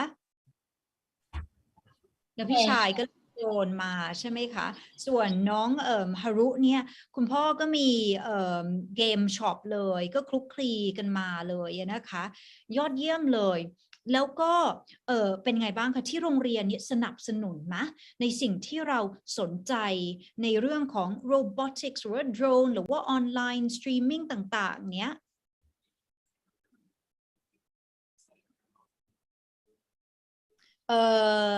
น้องฟ้าตอบก็ได้ค่ะ so has the school been supportive of your endeavor towards all your drones and did you actually go to Hungary for the competition? Yeah. Wow. And when was this? In 2021. Okay, so that was still during sort of like the COVID period, huh? But it still gave you that opportunity to head over to Hungary and show your talent. Yeah. Yeah. Can you tell us a bit more about the experience over there? Were you nervous? Definitely, yes. I've been practicing for that competition for many months. So tell us again, what competition was that? World Robot Olympiad. Okay, so it was a robotic Olympiad. So apart from drones, you're also into robotics. Yes. Okay, and you are ranked 6th place in the world. This is for the drones, no? For robotics. Robotics as well. Oh, excellent. Okay. คราวนี้นะคะมาที่เคล็ดลับเทคนิคแนวทางสำหรับผู้ที่สนใจเข้าร่วมนะคะแข่งขันด้านโดรนหรือว่าอยากจะเป็นออนไลน์สตรีมเมอร์เนี้ยในอนาคตเนี่ยควรที่จะเตรียมตัวเองอย่างไรบ้างเพื่อที่จะเป็นแนวทางแบบดึงดูดนะคะคนรุ่นใหม่น้องๆใครก็ตามที่กำลังร่วมฟังเวบินาร์นี้อยู่แนะนำว่ายังไงดีเนาะว่าเริ่มต้นยังไงดีเนาะเริ่มกันที่ใครอยากจะตอบก่อนยกมือได้เลยค่ะเร็วทุกคนยกพร้อมกันสิอันน้องฮารุ ของหนูนะคะก็ถ้าอยากเตรียมตัวใช่ไหมคะก็คือของออนไลน์สตรีมมันจะเป็นเรื่องการทำคอนเทนต์แล้วก็การมีคาแรคเตอร์เป็นของตัวเองค่ะเพราะว่าเหมือนหนูเนี่ยเวลาที่หนูจะไลฟ์หรือสตรีมเนี่ยหนูจะวางแผนก่อนเลยว่าวันนี้เราจะทำอะไรบ้างว่าเราจะคอนเทนต์นี้คนดูเขาชอบไหมหรือบางทีหนูก็จะถามคนดูค่ะว่าต้องการให้เราทำคอนเทนต์แบบไหนหรือว่าบางทีเขาก็จะบอกว่าเนี่ยมีคอนเทนต์แบบนี้มานะเขาต้องการให้เราที่จะทำคอนเทนต์แบบนี้แล้วก็หนูก็จะวิเคราะห์ดูว่าคอนเทนต์แบบไหนที่คนดูเขาชอบอย่างเงี้ยค่ะหนูก็จะนำขึ้นมาอีกแล้วก็เพื่อทำคอนเทนต์ต่อไปเรื่อยๆแล้วก็เวลาที่สตรีมอย่างเงี้ยค่ะเราก็ต้องมีตารางเวลาสตรีมว่าเราสตรีมช่วงไหนบ้างสมมติว่าเราสตรีมช่วงเที่ยงนี้คนที่เขาเคยเข้ามาดูเราช่วงเที่ยงเขาก็จะเข้ามาดูเราอีกรอบนึงอย่างเงี้ยค่ะแล้วก็ของหนูก็คือพอหนูสตรีมเกมแนว Survivor ใช่ไหมคะมันจะเป็นการแบบว่าดวลกันอย่างเงี้ยค่ะหนูก็จะสร้างห้องให้คนดูเข้ามาเล่นกับหนูแล้วเราจะได้สร้างสัมพันธ์มิตรกับคนดูด้วยค่ะโอเคเยี่ยมเลยเป็นคำแนะนำที่น่าสนใจเลยนะคะสรุปว่าถ้าสนใจอยากจะมาในแนวทางของออนไลน์สตรีมเมอร์เนี่ยนะคะก็คือเรื่องของเนื้อหาคอนเทนต์สำคัญมากๆคุณพ่อช่วยไหมคะมีใครช่วยไหมคะหรือน้องฮารุคนเดียวเลยถ้าทางที่บ้านนี่คือคุณพ่อช่วยเรื่องให้กำลังใจอะค่ะเพราะว่าหนูชอบท้อตรงที่ว่ามันคือคุณพ่อเขาจะพูดเสมอว่าแบบว่ามันไม่มีอะไรที่เราได้มาแบบง่ายๆอะค่ะเราต้องถ้าเราคิดว่าเราอยู่ตรงจุดนี้แล้วเราต้องทำให้มันดีที่สุดเลยอย่างเงี้ยค่ะก็จะคอยช่วยเรื่องกำลังใจนี่ก็เป็นสิ่งที่สำคัญมากๆเลยนะคะบทบาท ของผู้ปกครองที่จะคอยsupport น้องๆต่อไปนะคะไม่ว่าจะเป็นจากช่วงแรกๆที่เพิ่งค้นพบนะคะว่าสนใจเรื่องโดรนอย่างเช่นเนี่ยน้องนิวเนี่ยนะคะเชื่อว่าคุณพ่อเนี่ย support เต็มที่นะคะรู้สึกว่าคุณลุงก็ support ด้วยใช่ไหมเพราะซื้อโดรนให้เป็นของขวัญเลยที่น้องนิวเล่าโอเคกลับมาที่เคล็ดลับของน้องฮารุนะคะก็คือที่เนื้อหาหรือว่าคอนเทนต์อาจจะต้องซาวด์เสียงคนที่เข้ามาดูเราใช่ไหมคะว่าเขาสนใจอะไรเนาะแล้วคราวนี้เนี่ยคอนเทนต์ของน้องฮารุเนี่ยก็คือเรื่องของพวกเกม Survivor ต่างๆเนาะใช่ค่ะคราวนี้เรื่องของเวลาที่เราไลฟ์สตรีมมิ่งเนี่ยก็เป็นช่วงที่คือเป็นสิ่งที่เราจะต้องคำนึงถึงเช่นเดียวกันนะคะเรื่องของไทมิ่งที่เราจะมาไลฟ์สตรีมคราวนี้เนี่ยแพลตฟอร์มนี่สำคัญนะว่าเราจะออกช่องไหนหรือว่าแพลตฟอร์มไหนบ้างให้คำแนะนำด้านแพลตฟอร์มบ้างได้ไหมคะก็ของหนูที่เลือก Facebook นะคะทางหนูทางเดียวเลยก็คือหนูคิดว่ามันเป็นแพลตฟอร์มที่ใหญ่แล้วก็มันเข้าถึงคนได้ง่ายค่ะเพราะว่าส่วนมากคือใครๆเขาก็เล่น Facebook ถูกไหมคะค่ะก็คือหนูก็เลยเลือกที่จะสตรีมที่ Facebook ที่เดียวเลยโอเคนี่น้องฮารุวันหลังเนี่ยชวนพี่เอ๋นะไปออกไลฟ์สตรีมมิ่งด้วยนะเพื่อจะคุยกันในเรื่องของภาษากับการsurviving มันเกี่ยวไหมเกี่ยวนะ surviving เกี่ยวนะพยายามที่จะใช้คำศัพท์คีย์เวิร์ดพาสเวิร์ดของน้องฮารุงงโอเคขอบคุณนะคะสำหรับเคล็ดลับโอเคนั่นก็คือส่วนของออนไลน์สตรีมมิ่งนะคะคราวนี้เนี่ยหรือว่าออนไลน์สตรีมเมอร์คราวนี้เนี่ยเราจะมาดูฝั่งของโดรนกันบ้างนะคะขอเคล็ดลับหน่อยเทคนิคแนวทางสำหรับใครก็ตามนะคะที่สนใจอยากจะเข้าสู่วงการโดรนเนี้ยควรที่จะเริ่มยังไงคะ So we'll get the English version and the Thai version. How about that? Okay. So who's going to go first? The English version or the Thai version? น้องนิวไปก่อนมาแนะนำหน่อยซิว่าใครที่สนใจด้านโดรนเนี้ยจะต้องทำยังไงเอ่ยเริ่มต้นยังไงดีก็จริงๆหนูว่าทุกคนก็เล่นได้ค่ะคือเริ่มแรกเลยค่ะเริ่มจากเหมือนที่หนูเริ่มก็คือเริ่มจากโดรนตัวเล็กๆอะค่ะแล้วพอหนูเล่นมาพอเริ่มเป็นคุณพ่อก็ซื้อให้เรื่อยๆก็ฝึกมาเรื่อยๆค่ะโอเคพอไปแข่งก็จะมีประสบการณ์ขึ้นเรื่อยๆอย่างเงี้ยค่ะน้องนิวคะสำหรับคนที่แบบโอเครู้แหละว่าโดรนมันคืออะไรนะโดรนมันก็วิ่งวิวอยู่ข้างบนคราวนี้โดรนมันมีไว้เพื่อทำอะไรบ้างคะมันโดรนตอนนี้ใช่ไหมคะมีทั้งการเอาโดรนถ่ายภาพโดรนการเกษตรค่ะโดรนแปลอักษรอย่างนี้ค่ะแป๊บหนึ่งนะโอเคโดรนถ่ายภาพเนี้ยมันถ่ายภาพอะไรแบบไปส่องเซเลบริตี้แต่งงานอะไรตรงไหนอะไรประมาณอย่างนี้ปะถ่ายภาพแบบเราใช้โดรนใช่ไหมคะเราอยากได้ภาพมุมสูงงานแต่งงานบวชอย่างนี้ได้เลยค่ะได้หมดหรือว่าจะโปรโมทท่องเที่ยวแห่งประเทศไทยใช้โดรนไปเก็บภาพวิวทิวทัศน์ Bird's Eye View ให้มันสวยงามงดงามแสงแดดกำลังดีประมาณอย่างนี้ก็ได้ใช่ไหมคะได้ค่ะแล้วน้องนิวถนัดไหมโดรนแบบติดกล้องถ่ายภาพทำได้ค่ะหนูก็มีรับงานถ่ายภาพอยู่เหมือนกัน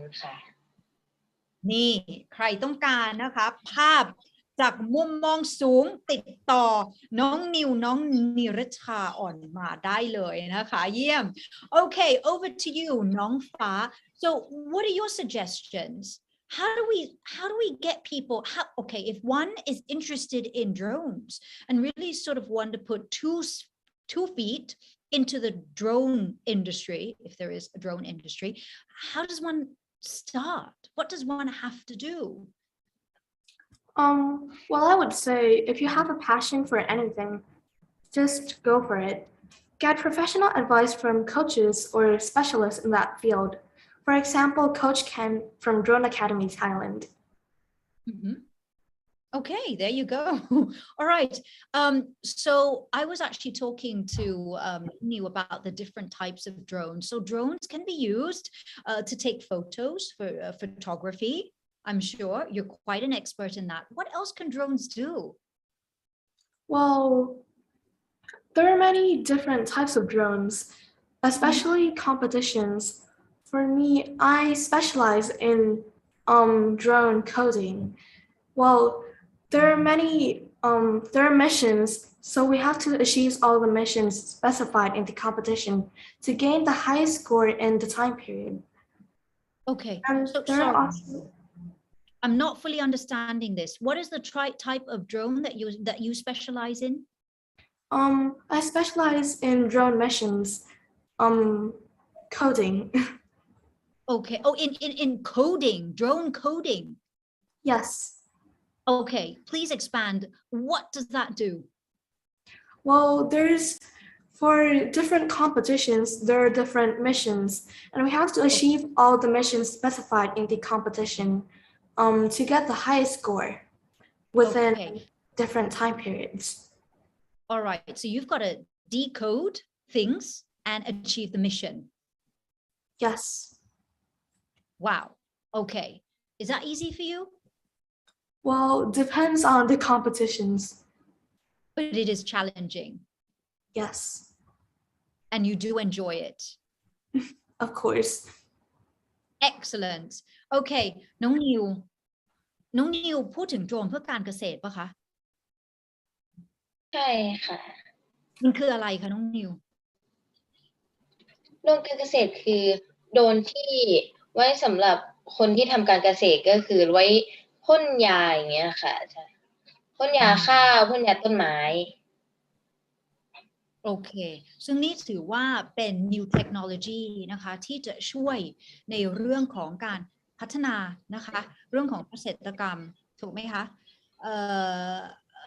we heard a lot from the previous speakers about how technology is going to lead to a sustainable world in the future, and we have issues in terms of food security. And I think this is an example of one type of technology that's very, very useful, and it's going to contribute to a sustainable future. Okay, กลับมาที่คำถามนี้นะคะมันมีความแตกต่างของการแข่งขันโดรนแต่ละประเภทเนี้ยนะคะมันจะมีโดรน programming อันนี้ใช่ไหม coding ที่น้องฟ้าพูดถึงนะมี drone racing ด้วยนี่ใช่ไหมคะแล้วก็มีอะไรเนี่ย drone mission หรือเปล่าคะ drone innovation มันเยอะแยะมากมายเลยนะคะช่วยเล่าถึงรายละเอียดเพิ่มเติม so let's take turns here. So we heard about drones for agriculture. Is drone coding the same as drone programming? น้องฟ้า Well, drone programming is like a test of coding questions to test your knowledge of it. But for drone missions, you have to achieve all the missions by coding the drone. Okay. All right. So drone programming is different from the missions because the missions you've got to sort of unlock what they're asking you to do and you've got to complete what they're asking you to do. Yes. Excellent. This is like drone 101 class for me. All right. And what is this drone innovation? That's another category for competitions. น้องนิวบ้าง drone innovation คืออะไรคะ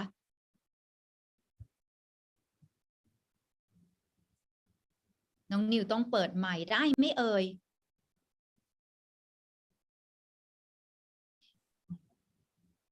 or perhaps I don't know if we're still connected there with น้องนิวน้องฟ้า could you help me there? What's drone innovation? Well, as the name suggests, you innovate new drones or new types of drones to solve different problems. For example, as Niu said, there's drones for agriculture, which is also a drone innovation in which people design new drones to help solve agriculture problems. And are you interested in that, in sort of like innovation of drones for certain specific tasks? Well, I'm interested in creating new innovations. So yes, drone innovations are a part of what I'm interested in. So can you share with us perhaps some of your ideas, or is that spilling the secret? Can you share with us some of your thoughts on what sort of innovation you look forward to developing in the future that will help mankind? Well, I have done an innovation with my team before. We brainstormed about how we wanted a delivery drone for different delivery services like Amazon, Pizza Hut, and stuff. So I look forward to getting my pizza delivered by air. Okay, maybe it's faster, less traffic up in the air as well, no? Yes. And Nong Fa, perhaps you can also consider environmentally friendly emissions or zero emissions as well ฝากไว้ด้วยนะคะเราคุยกันถึงเรื่องของ drone innovation แล้วก็ได้ถามน้องฟ้าไปนะคะถ้าอยากจะคิดอะไรใหม่ๆคิดอะไรที่มันสร้างสรรค์มานะคะน้องฟ้าก็เล่าให้ฟังว่าอยากจะทำ drone delivery นะคะก็อาจจะส่งพิซซ่าหรือว่าส่งของอื่นๆที่เราสั่งเนี่ยนะคะผ่านทางโดรนก็ได้ซึ่งก็อยากจะฝากไว้ด้วยนะคะว่าเราอยากจะลดในเรื่องของมลพิษที่ถูกปล่อยออกมาในอากาศ since we had a speaker tell us that air pollution is a big concern in Thailand น้องนิวคะมีไหม innovation หรือว่านวัตกรรมอะไรที่น้องนิวสนใจอยากจะพัฒนาไหมคะมีไหมมีค่ะอะไรอยากจะพัฒนาอะไรคะโดนส่งอาหารเนี่ยนะคะโอเคไม่แน่นะอาจจะจับมือนะคะแท็กทีมด้วยกันนะคะน้องนิวกับน้องฟ้าเนาะเดี๋ยวเราจะมีdelivery ฉบับใหม่ New Fa drone delivery right to your doorstep okay let's go over to our online streamer แล้ว online streamer ล่ะคะมีการแบ่งประเภทไหมคะน้องฮารุมีค่ะมีหลายประเภทค่ะคือมันจะมีทั้งสตรีมเมอร์สายไลฟ์สไตล์ใช่ไหมคะแล้วก็จะเป็นสายแบบชีวิตประจำวันนะคะแล้วก็จะมีไลฟ์ขายของแล้วก็จะเป็นส่วนสตรีมเมอร์สายเกมนะคะก็จะมีทั้งการเล่นเกมโชว์แล้วก็มีบางคนก็จะเป็นสอนเล่นเกมแล้วก็จะมีบางคนที่เขาอัปเดตเกี่ยวกับข่าวสารในวงการเกมค่ะส่วนตัวหนูทำ2อย่างคือสตรีมเกมแล้วก็ไลฟ์สไตล์ค่ะโอเคถ้าอย่างนั้นเนี่ยเดี๋ยวพี่เอ๋จะไปขายของบ้างแล้วกันไปขายด้วยกันเลยค่ะขายด้วยกันโอ้เยี่ยม two heads work better than one you're the one with the experience น้องรู้นะมีประสบการณ์นะคะวันนี้ดีใจมากเลยนะคะได้รับความรู้น้องๆเยาวชนรุ่นใหม่กันเยอะแยะเลยทีเดียวเอาละค่ะกลับมาที่การแข่งขันโดรนกันสักเล็กน้อยสนใจมากๆเลยนะคะไม่ได้มีโอกาสได้ดูการแข่งขันเลยแต่เมื่ออยู่ในสนามแข่งขันเนี่ยแล้วก็คือต้องเจอกับคนอื่นๆคือนี่ระดับชาติระดับประเทศเลยแล้วก็ไประดับโลกเลยนะคะส่วนของน้องฟ้าเนี่ยแหละก็จะมีทั้งผู้หญิงแล้วก็ผู้ชายด้วยใช่ไหมคะหลากหลายอายุเลยไหมคะเล่าให้ฟังหน่อยได้ไหม composition ของผู้ที่มาแข่งกับเราอะค่ะหรือว่าหนักไปทางหนุ่มๆหรือว่ายังไงWell, most times when I'm in the field, I normally find I'm not really the only few women there. Okay, so it is something that's dominated still by the gentlemen, is that so? Yes. And how does that make you feel? Does that put more pressure on you? Does that intimidate you? Or do you sort of like, I'll show you? Well, of course, there's a lot of tension in every competition. But for me, I would focus on myself, my team, and what we have been practicing for, and just do my best at the moment. Okay, excellent. So more power to you. Don't let anything sort of like make you sort of feel really nervous and anxious, and muster up all that confidence and your expertise and go for it. Okay, your credentials are looking amazing. น้องนิวคะแล้วจากประสบการณ์ของน้องนิวล่ะคะจะเจอกับผู้แข่งขันเนี่ยจะแบบว่าหนักไปทางผู้ชายไหมหรือว่าก็เท่ากันเหมือนถ้าที่หนูไปแข่งที่สิงคโปร์ใช่ไหมคะ ก็จะมีผู้โตกว่าหนูเลยค่ะหนูแล้วก็มีเป็นผู้ชายก็มีค่ะโอเคคือโตกว่าหนูทั้งนั้นเลยค่ะรู้สึกกดดันไหมคะที่ว่าเขาอายุเยอะกว่าจะประสบการณ์มากกว่าเราเป็นเด็กเล็กๆแบบมาจากประเทศไทยต้องทำยังไงดีหรือว่ามั่นใจเกินร้อยมั่นใจค่ะเพราะว่าหนูคิดว่าหนูก็ฝึกซ้อมมาเหมือนกันนี่ไงไปถึงสนามหนูก็ไม่กลัวใครค่ะเยี่ยมมากเลยนะคะต้องเอาความมั่นใจสู้นะคะและประสบการณ์นะคะแล้วก็ปรึกษาคุณพ่อต่อไปนะคะคุณพ่อน่ารักมากๆเลยนะคะเป็นกำลังใจให้น้องนะคะอ่ะโอเคแล้วสำหรับออนไลน์สตรีมมิ่งล่ะคะมีเคล็ดลับอะไรบ้างแล้วก็สำหรับเพื่อนที่อยู่ในแวดวงนี้เนี่ยน้องฮารุคะคือในวันนี้เราพูดถึงเรื่องของ girls in ICT เนี่ยส่วนมากแล้วจะเป็น boys ไหมสำหรับโลกออนไลน์ใช่ค่ะพูดเรื่องเกมก็คือเป็นผู้ชายเนาะใช่ แล้วอย่างนี้เราก็ถือว่ามันก็จะเป็นจุดเด่นของเราอยู่เหมือนกันเนี่ยใช่แต่เราก็สามารถที่จะดึงตรงนี้มาเป็นแบบ unique feature ให้คนมาติดตามเราบ้างเราสุภาพสตรีมีศักยภาพไม่แพ้หนุ่มๆอาจจะแบบเด่นกว่าหนุ่มๆอีกด้วยใช่ไหมใช่ค่ะถูกต้องค่ะมันอยู่ที่คาแรคเตอร์ของแต่ละคนแล้วก็คอนเทนต์ที่เราทำออกมามากกว่าค่ะหนูรู้สึกว่ามันไม่ได้ด้อยไปกว่าสตรีมเมอร์ผู้ชายเลยเพราะว่าทุกคนก็คือทำได้เหมือนกันทุกคนสามารถประสบความสำเร็จได้เหมือนกันค่ะ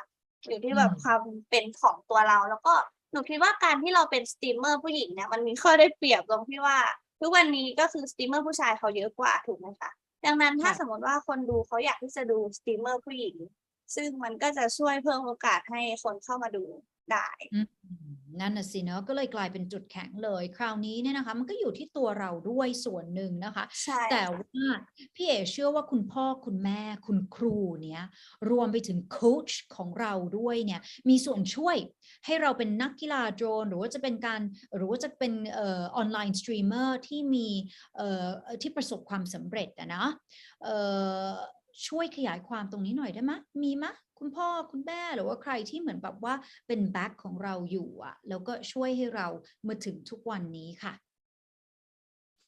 เริ่มที่น้องนิวมาก่อนเลยแล้วกัน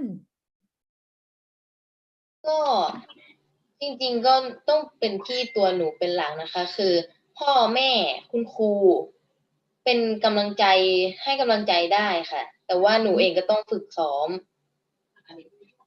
เป็นพ่อแม่คนเลยค่ะเขาจะคอยให้กำลังใจค่ะเยี่ยมเลยนะคะover to you please น้องฟ้าค่ะ who's your main support and the role of your parents your teachers your coaches perhaps in your success Well, I'm very lucky that my parents are very supportive in everything that I want to do. They encourage me to try out everything. And I think a coach plays an important role in every competition. And I'd like to thank Coach Ken from Drone Academy Thailand for the amazing experience in Drone Odyssey Challenge. Okay, Coach Ken has done a wonderful job.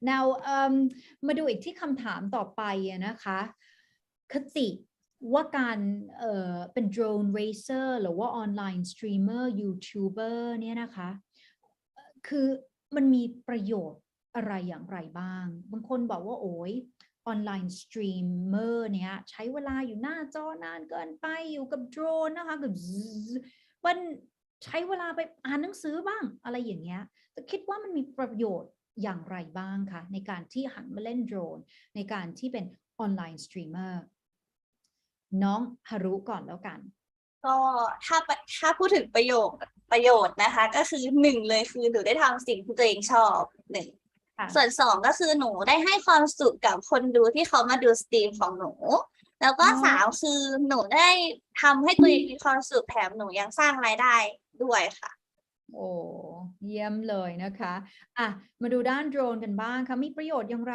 ถ้าหันมาเป็นแบบว่าผู้เชี่ยวชาญด้านโดรนน้องฟ้า Did you want to go first น้องฟ้า Yeah, sure. So, I think every competition I have been through gave me new experiences all the time. I got to learn how to strategically plan, figure out the problem, and test and run until perfect, and learn how to work as a team. I think it's a really great learning experience.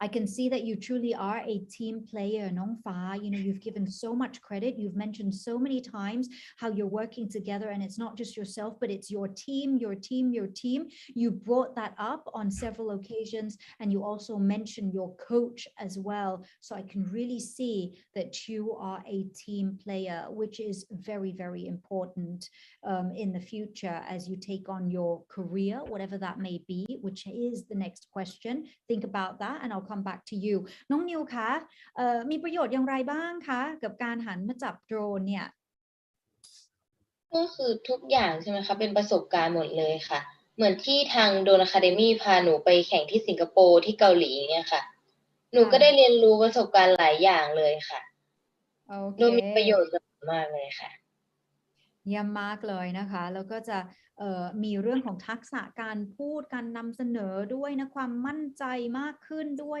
นะคะมันก็จะมาหมดเลยนะกับประสบการณ์ตรงนี้เนาะโอเคแล้วถ้าพูดถึงแล้วเนี่ยเก็บเกี่ยวประสบการณ์กันไปเยอะแยะเลยเนี่ยไม่ว่าจะเป็นการเข้าการแข่งขันโดรนเรเซอร์ต่างๆนะคะประสบการณ์ในการนำเสนอข้อมูลออนไลน์สตรีมเมอร์นะคะไม่ว่าจะเป็นด้านไลฟ์สไตล์หรือว่าเกมมิ่งก็ตามเนี่ยในอนาคตเนี่ยสนใจอยากจะประกอบอาชีพอะไรได้คิดไว้บ้างหรือเปล่าไม่แน่นะมันอาจจะไม่ได้เกี่ยวข้องกับโดรนไม่ได้เกี่ยวข้องกับออนไลน์สตรีมเมอร์เลยก็ได้นะคะไหนสะท้อนหน่อยได้ไหมคะว่าอนาคตนี่มองไว้ว่าอยากจะทำอะไรฮารุค่ะ ก็ถ้าสำหรับหนูนะคะตอนนี้หนูมีความสุขกับการสตรีมมากหนูคิดว่าหนูอยากโฟกัสกับตรงนี้ก่อนนะคะเพื่อเพิ่มทักษะแล้วก็เก็บเกี่ยวประสบการณ์ไปได้เรื่อยๆค่ะแล้วก็หวังว่าไอ้พวกทักษะพวกนี้ค่ะหนูจะไปทำงานเกี่ยวกับคอนเทนต์ในด้านต่างๆได้แบบว่าพวกงานด้านครีเอทีฟ